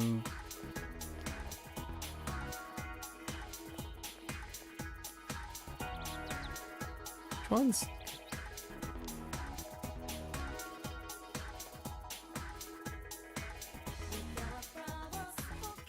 And that guy trying to pick me up was such a loser. That nose piercing of his made him look like a cow. That sounds awful. What did he think he was? Inaba beef? A couple of flashy high school kids are here. Will you talk to them? Sure. What the heck? Who are you? Are you hitting on us? Well, he is kind of cute. We're not doing anything right now, so maybe we could hang out. I haven't seen you around. Where do you live? Inaba? Inaba, he says. What a redneck. That's too funny. I heard Inaba's so dead, the farm animals have taken over. 4 legs good, 2 legs bad. That's like that book. What? Let me hear you squeal, country boy. Whoa. If you say so. He went with the flow and gave a squeal. Alright. Oink oink. Sweet. Oh man. Whenever you Inaba people do to keep your pigs pig overlords happy.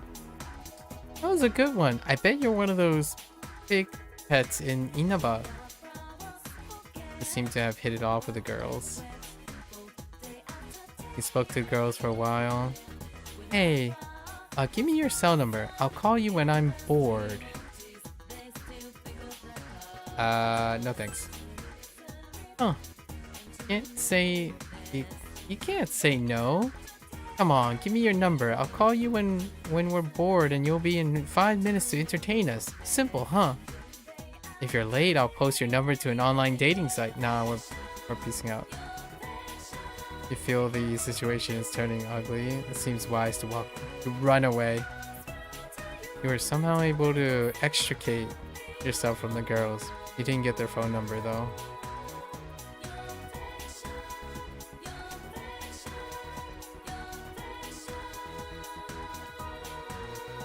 Hello there, little kitty. Meow? There's a stray cat laying in the sun. It looks fluffy. Let's approach it. Meow. The cat seems to be waiting for your next move. Meow? The cat is staring at you. Meow? It's purring with happiness. It seems very pleased. The cat is looking at you as if you're wanting to pet it more. The cat is totally into you. Nice. You feel a sense of contentment. We're doing it for the points, obviously. Chill with the kids, with the kitty cats.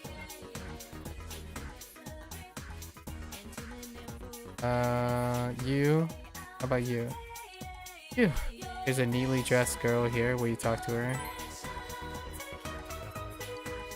Oh, I'm sorry. Can I help you with something? I came to hit on you. You don't want to talk? I'm not used to this. The woman looked embarrassed. Sorry, I'm really nervous. I can't really explain it. Are you alright? Sure, yes, it is at times like these that one must be at one's calmest. I must regain the balance of my heart or evil will rush in. The woman started to breathe. Yeah, I'm alright. My soul has been saved through God's intervention. Are you aware of this?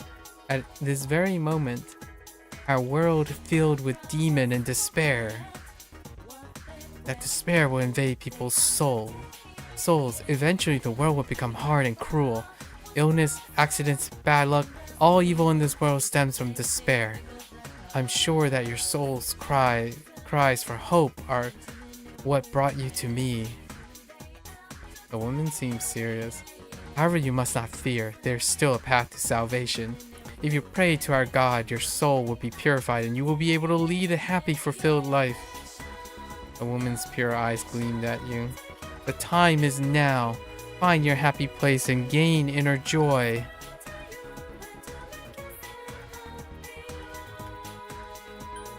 Ask her for a number.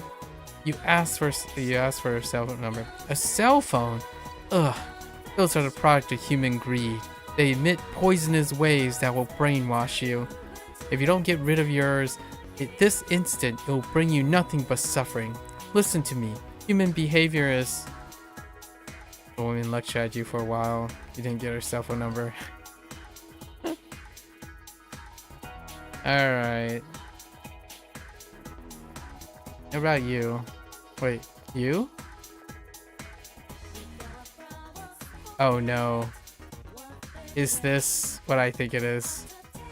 There's a gorgeous woman here. Will you talk to her? Oh no. What does a cute boy like you want with me?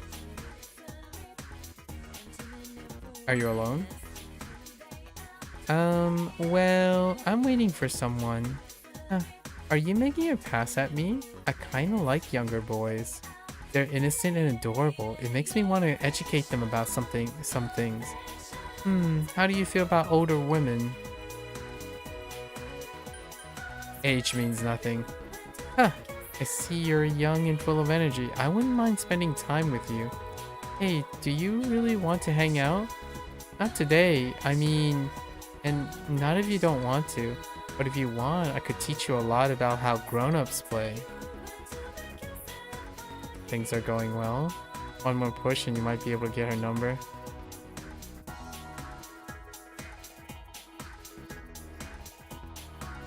Haha, well, do you want to play with me? Okay. What will we play? Haha, I think it will be easier to show you than best day. Maybe next time? This is your chance to ask her for a phone number. Alright, here you are. Just for you. Call me, won't you? Okay.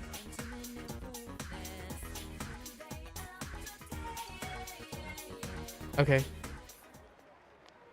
Feel like... How'd it go? Not as well as I hoped. I thought so. Oh, but I did get a phone number from some chick who said to give her a call. Oh. Does that count? A girl hit on you? What did she say? Something like it only costing so much for an hour. I don't know. What was she talking about? How dense are you? There's no way that counts. What about you? Did you get anything? Way to go, partner. Was it her cell? What kind of girl was it? Come on, you should call her up. Please. Pretty please. Please. How many times are you gonna beg? So you're gonna call her, right? Right? Oh no. Is it a fake number? She picked up. Oh, Senpai's the man. Hello? Your unfiltered man's voice on the other end of the line.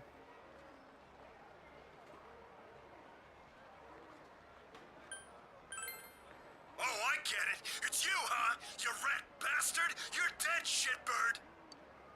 Yep. How dare you hit on my girl? I'll rip off your Oh. head and spit down your neck. Oh. You better not call again, got it? Oh. I could hear him from here. Is that dude for real? About you, Yosuke. Well, that's the risk you take. All right, I'm up next. Last chance. You pulled it off, Yosuke-senpai? Of course I did. One phone number right here. Amazing. Man, it wasn't easy, too. She was crazy hot. I just had to push myself a bit and go for a sexy older woman. Oh. Time to give her a call. I hope you guys are ready for this. Hello? It's me. Yosuke-kun?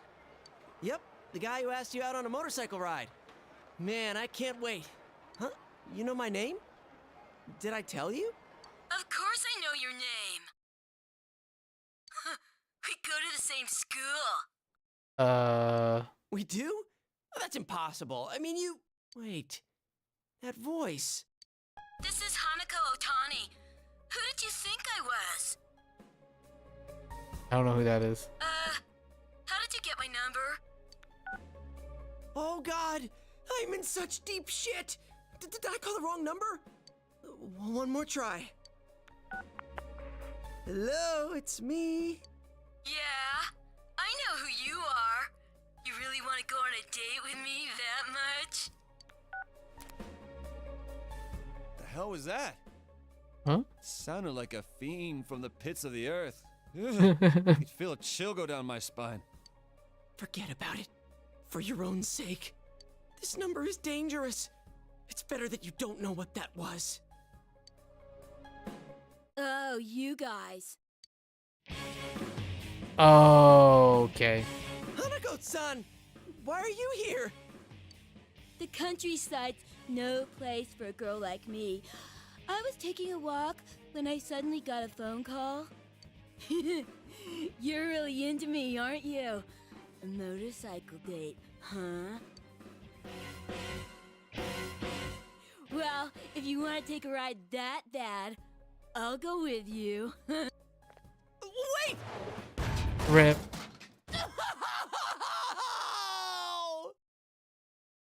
Oof. My motorcycle! Rip. Oh, what's with this scooter? It's broken. If you want to take me out, you've got to do better than that. The best girls don't go steady for nothing, you know. You need to make an effort. Oof. Yikes. Am I cursed? Did I insult a gypsy or something?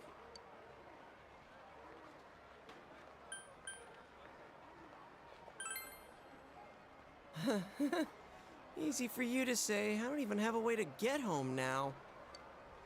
Senpai, you fought well. I was totally moved by all that. You fought well. Come on, hop on behind me. I'll get you back home safe.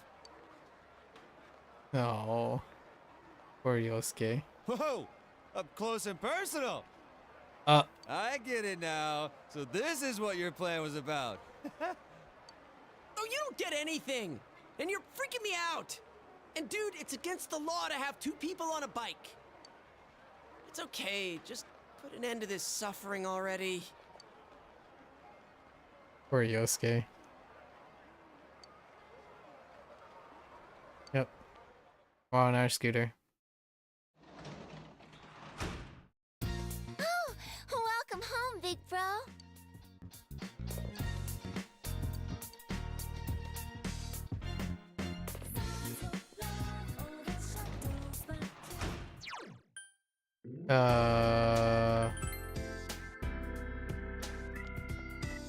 Let's see.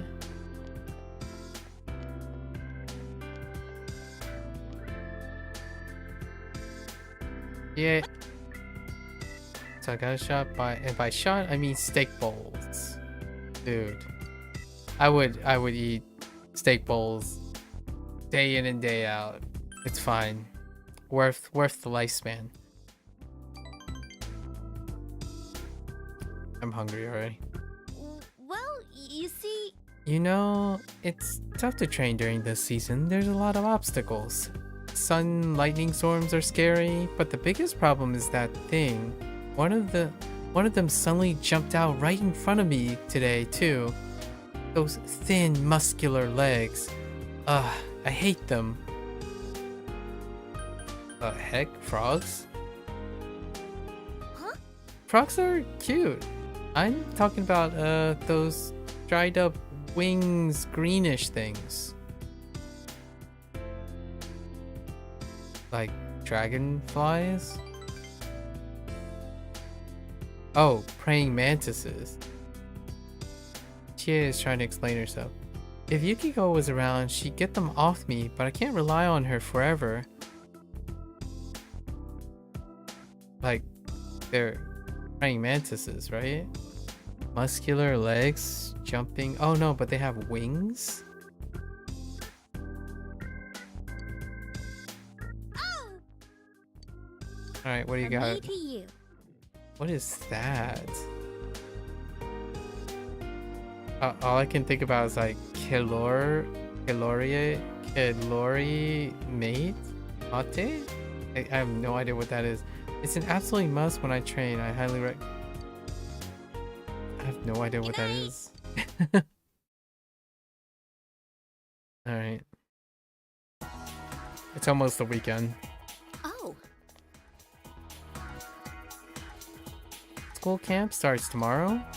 We'll be in the same group, but what should we be cooking for dinner? Hey, why don't we get everyone and go buy ingredients after school? Yeah.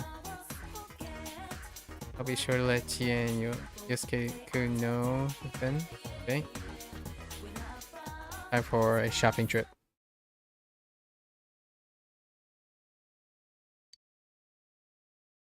Alright. What do you put in curry again? Carrots, potatoes, onions, mushrooms, green peppers, and radishes? That is a lot. That is quite a lot. Are radishes the same as turnips? Chie, please. They're apparently going to make curry. Okay. Curry's fine, right? It's practically our national food. Well, We were going back and forth between ramen and curry, but I thought ramen might not be enough for you guys. okay. I wonder what kind of ingredients Yosuke likes. I get the feeling he's real picky. Oh, really? He's on another floor, isn't he? Do you want me to go ask? Nah, no need. Plus, he said he needed to get ready for something. Oh, Hmm. the stream thing. Hey, Chie, you use potato starch for curry, right? No. Maybe you could, but the potatoes will produce enough starch when you cook them. Of course you do. Too thick. Otherwise, the sauce wouldn't thicken. Nah, the potato's good.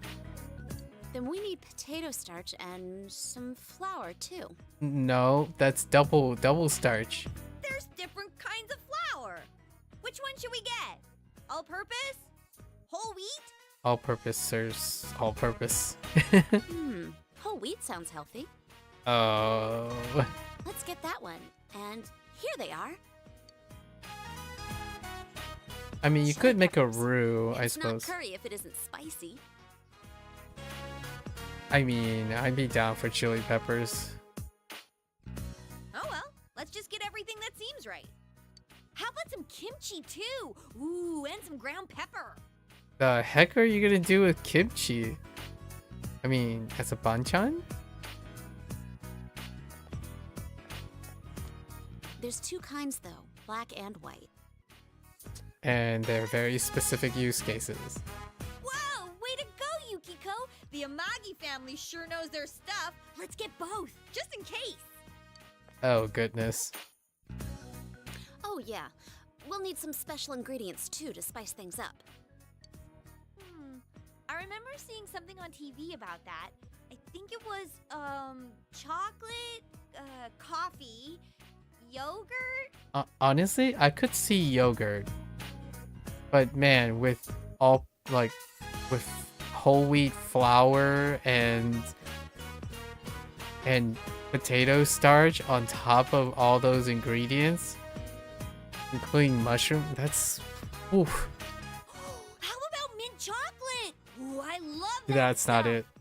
I don't like coffee that much, though. Oh, I can drink mocha, so let's get that. What in the world are you guys making? Hopefully those are beverages, you know?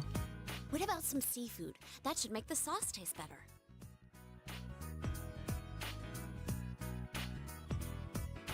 Shrimp could work, actually. Probably shrimp though. Not much else. Actually, yeah, You're back. probably something that holds together and it doesn't like mix with the integrity of the curry. So you could kind of snappy shrimp, like add it in the end or something. If you put like crab meat or something, it's just gonna disintegrate into the curry. I guess you could add you could like add a seafood, you could like blanch it or cook it separately and then add it on top of the curry. Something high proteinaceous could work. That's really stretching it though. Alright, let's go and chat with our Unk. It seems Dojima-san is looking for something. It was there before. Those darn kids. Don't they teach him how to file data anymore? Sorry. Oh, sorry, I wasn't talking about you. Can I help? No. No, it's okay. Don't worry about it. You sure? I was trying to find an old newspaper article. It was falling apart, so I made a copy, but the copy seems to have gone missing.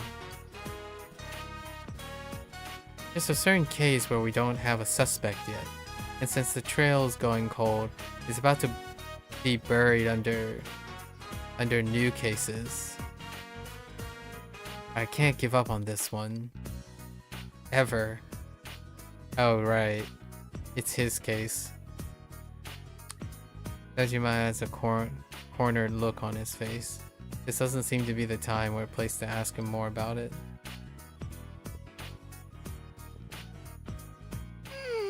Dad, What's wrong?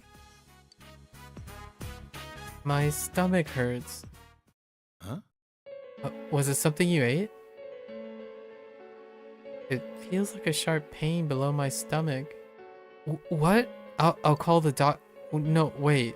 This happened before. Is it the same feeling? I don't know. Man. Okay, the medicine we used before is... Dang it, who's calling at this time of night? Dojima here. What's this about? A sealed letter for me. Is it from Ichihara-san? When did it come? You forgot. I'm on my way. Oh. I gotta go. The medicine should be in the first aid kit. She's in your hands. And he's gone. Yay, okay. A few hours later.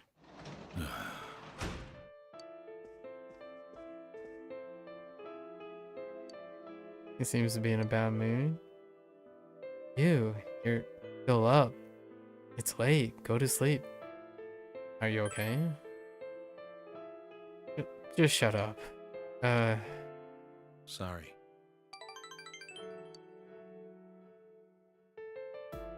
How's Nanako? She's sleeping. Good. Thanks. You've been a great help here. Seems to bear a heavy burden. What is he keeping locked up in his heart? His own case of his wife, probably.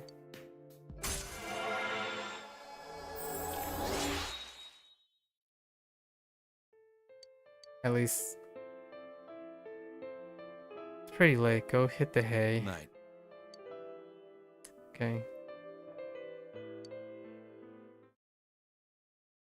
Alright, time for the one-day camping trip.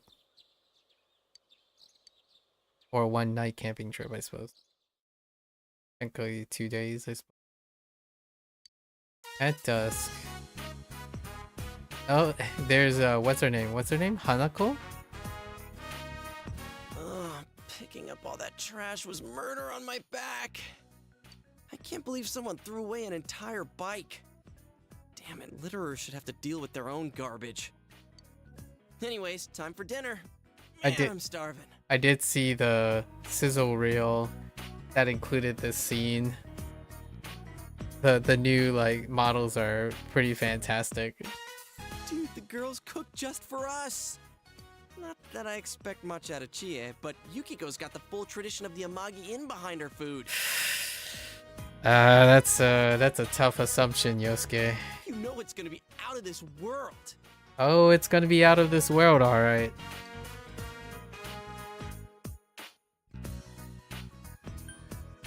I'll give you mine too. Huh? Why so generous all of a sudden? It's okay, man. Just enjoy. I can't wait to dig in. Uh-huh.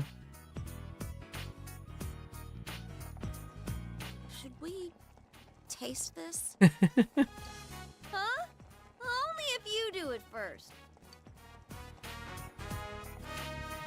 All those supplies. Oh man, here it comes. Sorry for the wait. Oh, they changed the camera angle entirely, actually. We put a lot of love into it. Well, really? That's kind of cliched, but still awesome. Okay then, chow Cow time.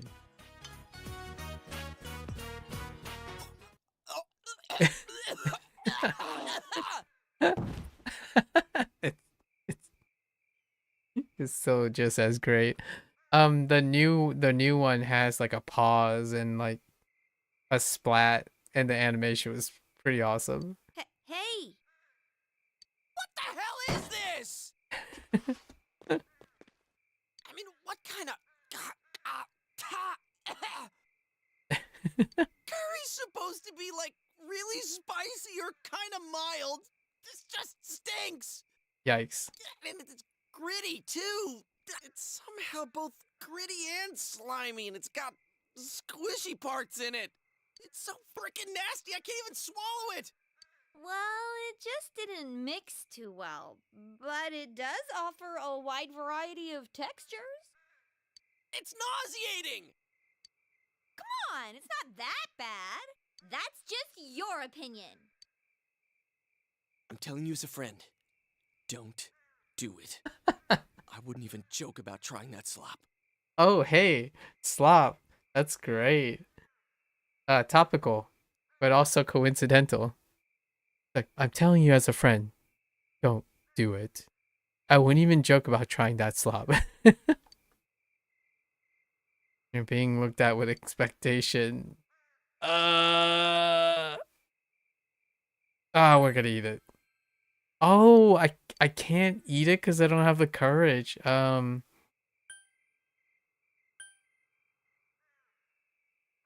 Pretend to eat it and discard it? Doesn't look as though you'll be able to fake it. Rip. The second you put it in your mouth, you sense that something is wrong. You can tell after one bite that this isn't edible. There's no way you can swallow it.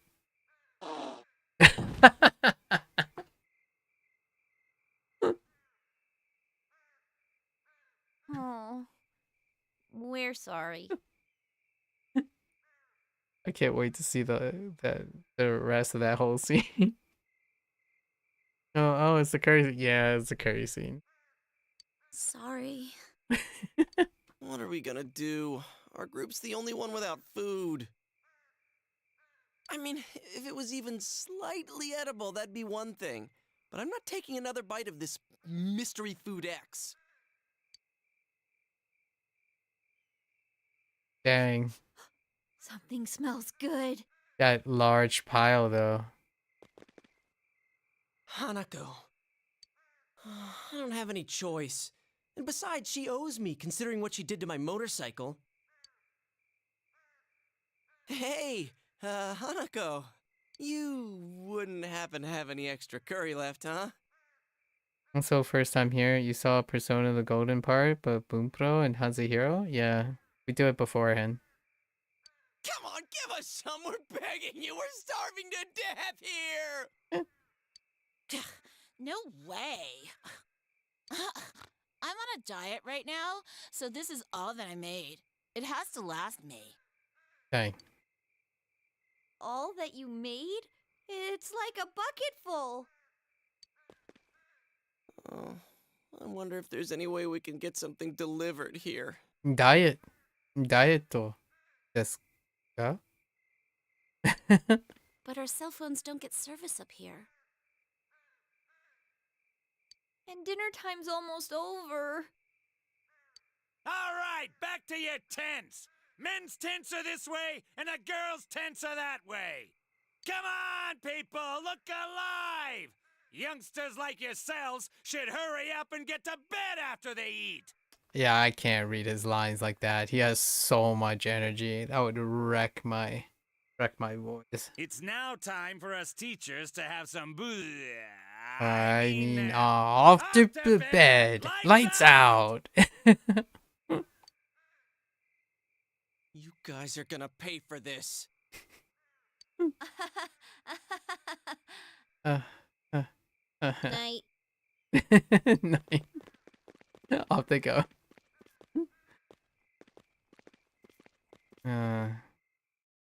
Classic.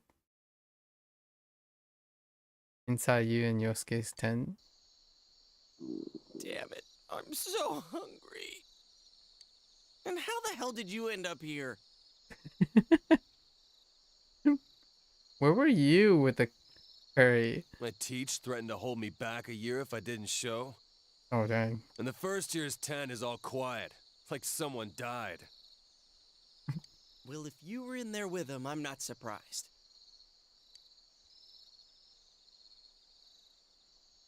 Is it just you two in this tent? The other guys called in sick.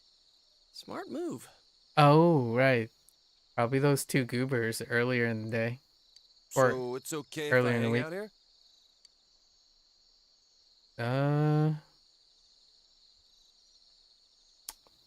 As long as you want. Hey, you're a stand-up guy, senpai. Don't worry, I won't make any trouble for you. They won't catch me unless we raise a ruckus.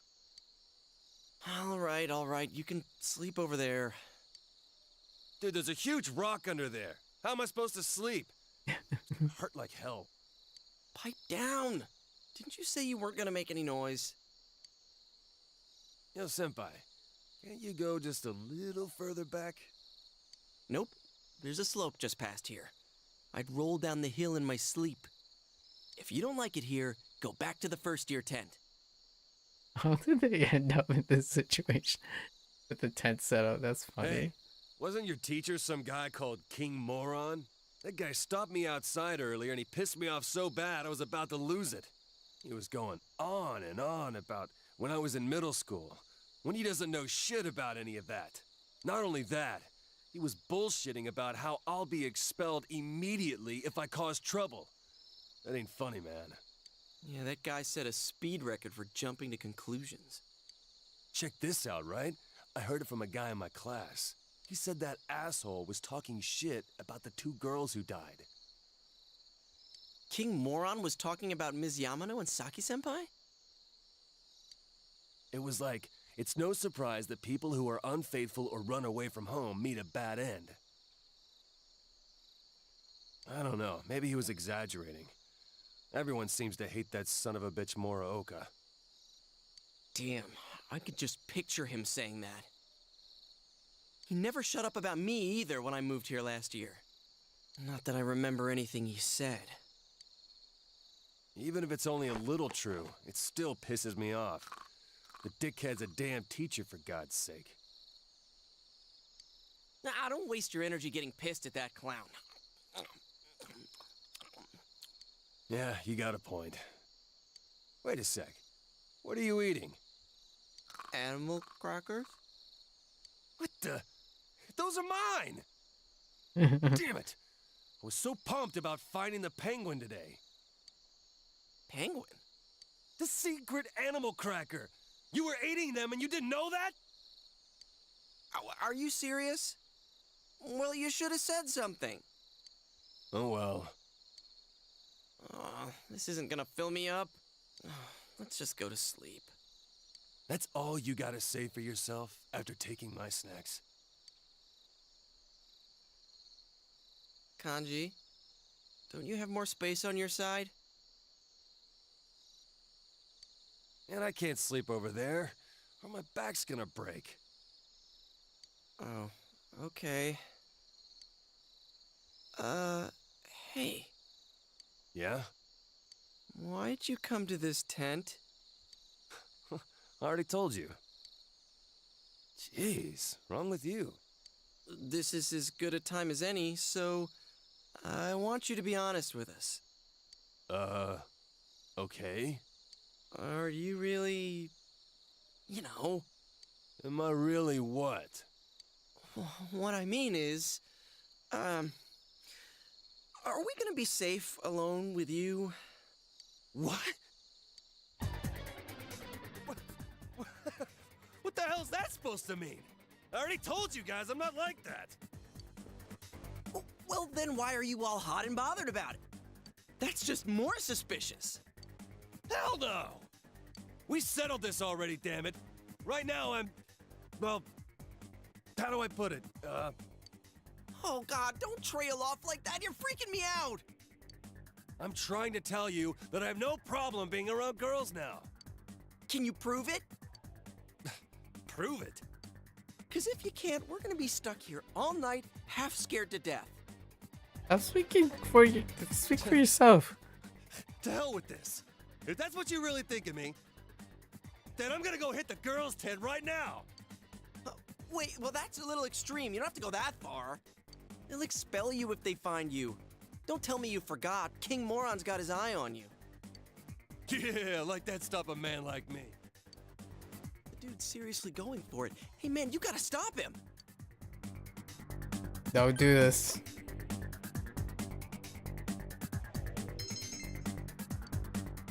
But he's not listening. Rip. You think I'm gonna put up with this crap? I'll show you guys.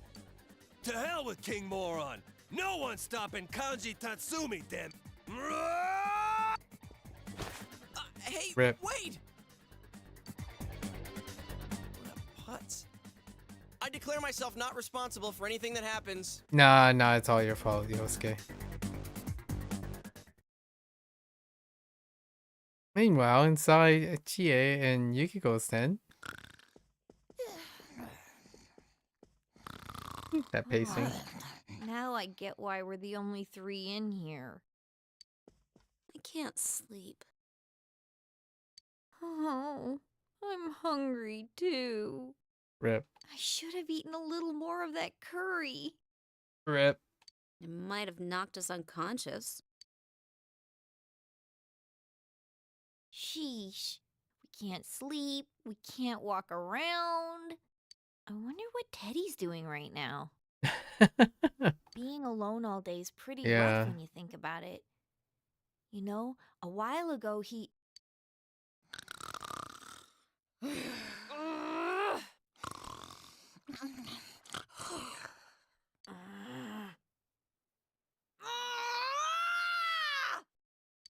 does it! Yukiko, we're out of here! Where'd we go, though? I don't think climbing down the mountain is a good idea.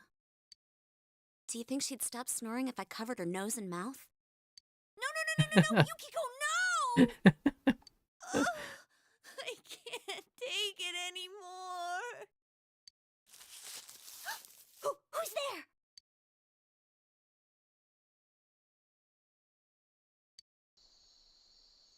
Hey, are you guys still up? What are you doing here? This is the guy's side. Let us in. Don't be ridiculous. If King Moron finds out, we'll all be expelled. Go back to your tent. We can't. Are there any rotten apples out and about? Any indecent students out there? All right, hurry up and get in.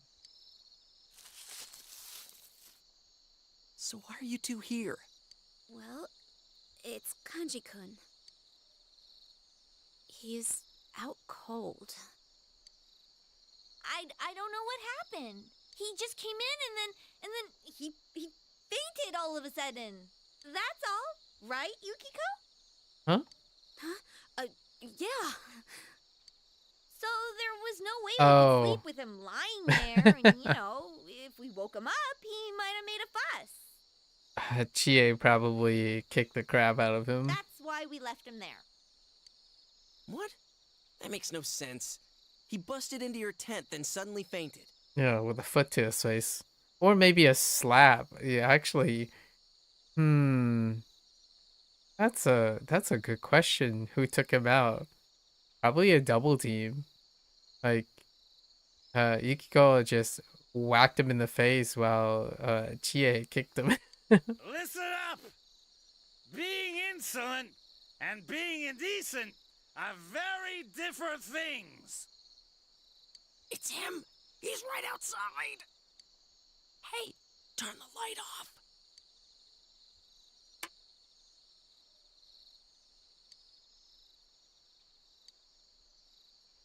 Hey, are you two in there? Answer me! Huh?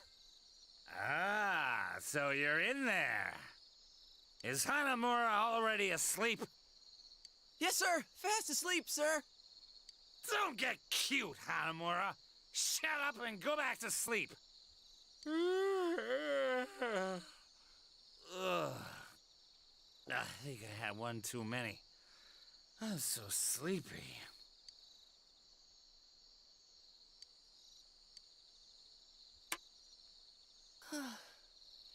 There goes a couple years off my lifespan. No joke! We were nearly expelled! Hey, this is you guys' fault. What else are we supposed to do? Anyways, we can't leave now. We'll sneak out before the others wake up tomorrow. Is that good enough for you? What are you so pissed off for? You better not try any funny stuff while we're asleep. Is that clear? Hey, we didn't say you could... Damn it, you owe us for this. You set up a barricade inside the tent using everyone's belongings. Spent the night cramped up in a tight space. The next day, the students were all dismissed in the morning. Frigid and cold. Looks like we're the only ones here. What's wrong? Got a stomachache? No, it's just... I thought I got pissed and ran out of the tent last night. It's so weird. Was it a dream? When I woke up, I was in Yosuke Senpai's tent. It was a dream. Must have been a dream. Okay. All right then, let's get swimming. Are you seriously taking a swim? I'll pass. I'm still all stiff. What are you looking at us for? If you guys want to swim, go right ahead. You know, you two still owe us. Huh? Whoa. We're not going in there. I mean, we do owe you, but... Oh, yeah! We don't have swimsuits with us. Man, of all the luck. Yeah, it really is unfortunate. Their shoes, though. Oh, I see how it is. All their shoes. We put up with your dinner, we save you from King Moron, and you won't even have some fun with us in the river. No, it's really too bad. It'd be no problem if I just had a swimsuit. Ta-da! I've got you covered. They're Junes brand originals from our brand new line of swimwear that just came in for the summer. Oh, yeah, that's what he was shopping for. Good morning, Drama. I had a clerk friend of mine choose them for me. Pretty swanky, huh? Dude, that's just wrong. Did you have those this whole time? Come on, let's all go swimming. What should we do, Yukiko? It'd be no problem if I just had a swimsuit.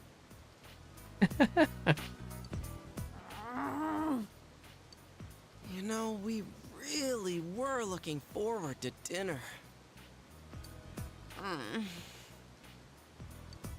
I wonder what would have happened if we didn't help you guys last night. We get it already. Sheesh, you just never let things go. It did just happen yesterday. All right, that's more like it.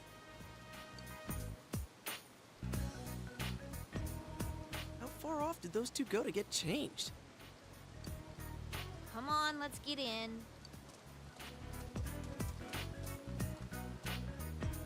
Whoa, man. Stop staring like that. Hey.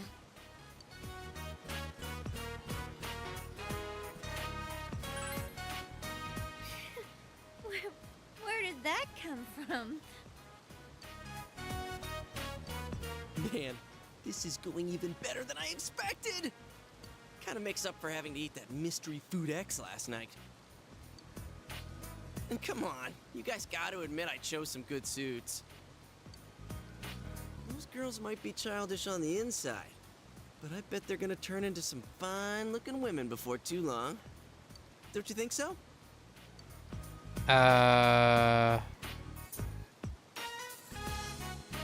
sure. You guys crossed the line. Definitely. Either or, they're probably gonna be upset. Push them. Yeah. Rip. It's freezing! You didn't have to push us in. Who cares? You were going in the river anyway. They brought this on themselves. Sheesh. Aren't they the worst, Kanji-kun? Hey, you've been awful quiet. Are you feeling okay?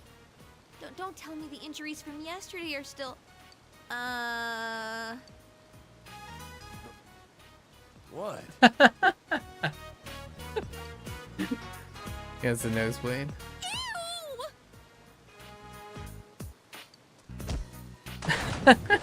Shucks.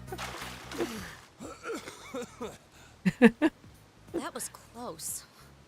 Reflex. Yukiko has reflex. What was that for? I didn't do anything. Hey, what's gotten into you? Huh? Do you hear something over there?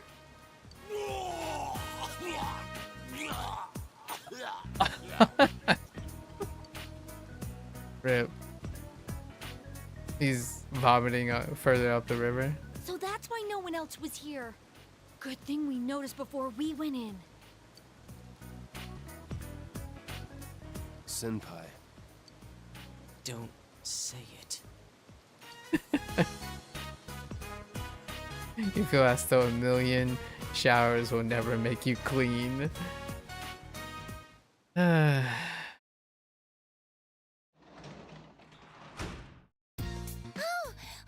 home, big bro.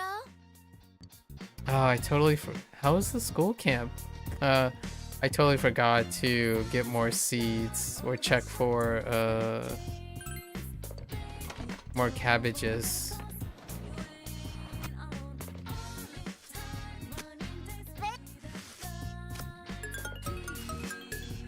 Yeah, we still need to fulfill that quest. I think I have time though. That's good enough for today. That's our wrap for today.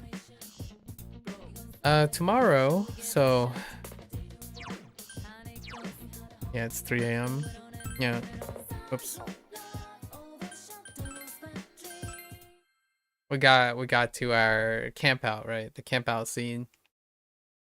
It'll be interesting to compare and contrast how they go about some of the quips. I think the quips are probably going to translate pretty well.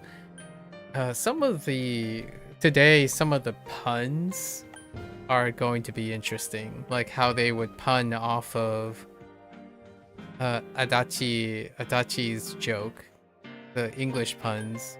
Curious what they use for Japanese puns. No, it was an animal, right?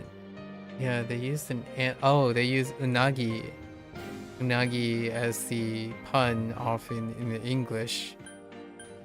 Even used it on ill, like ill as in like ill. I'm feeling ill versus ill, and then I even forgot what the pun was. Pretty interesting because there's also a lot of puns in Teddy. Steam version, yeah, Steam version.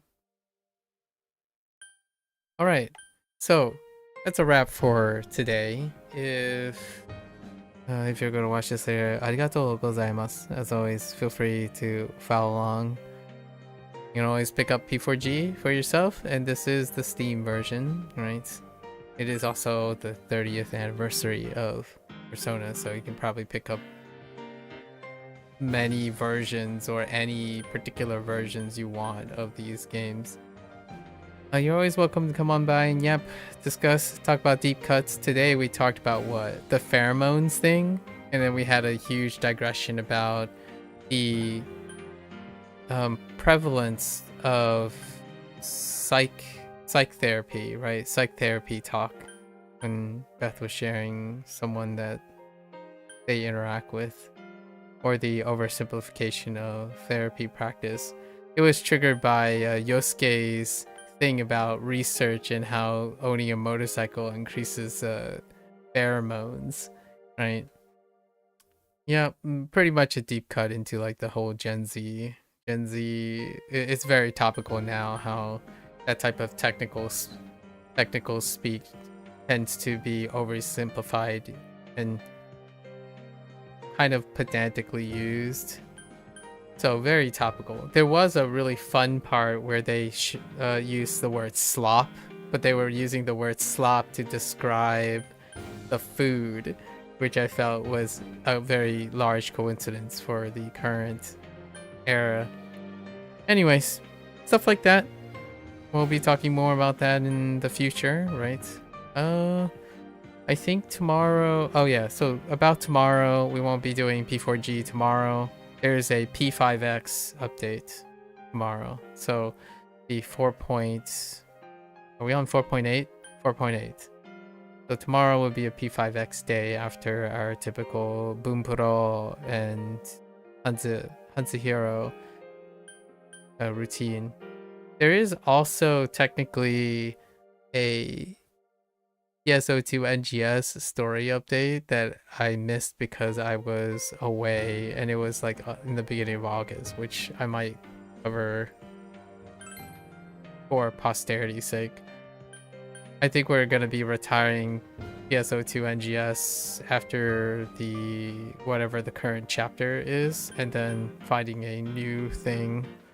Maybe looking into another placeholder for a combat live service game, probably. Until then, if you're gonna follow along, I always appreciate it. So until next time, 皆さんまたね。見てくれてありがとう. Thanks for watching. I'll catch you guys on the next one. Bye bye.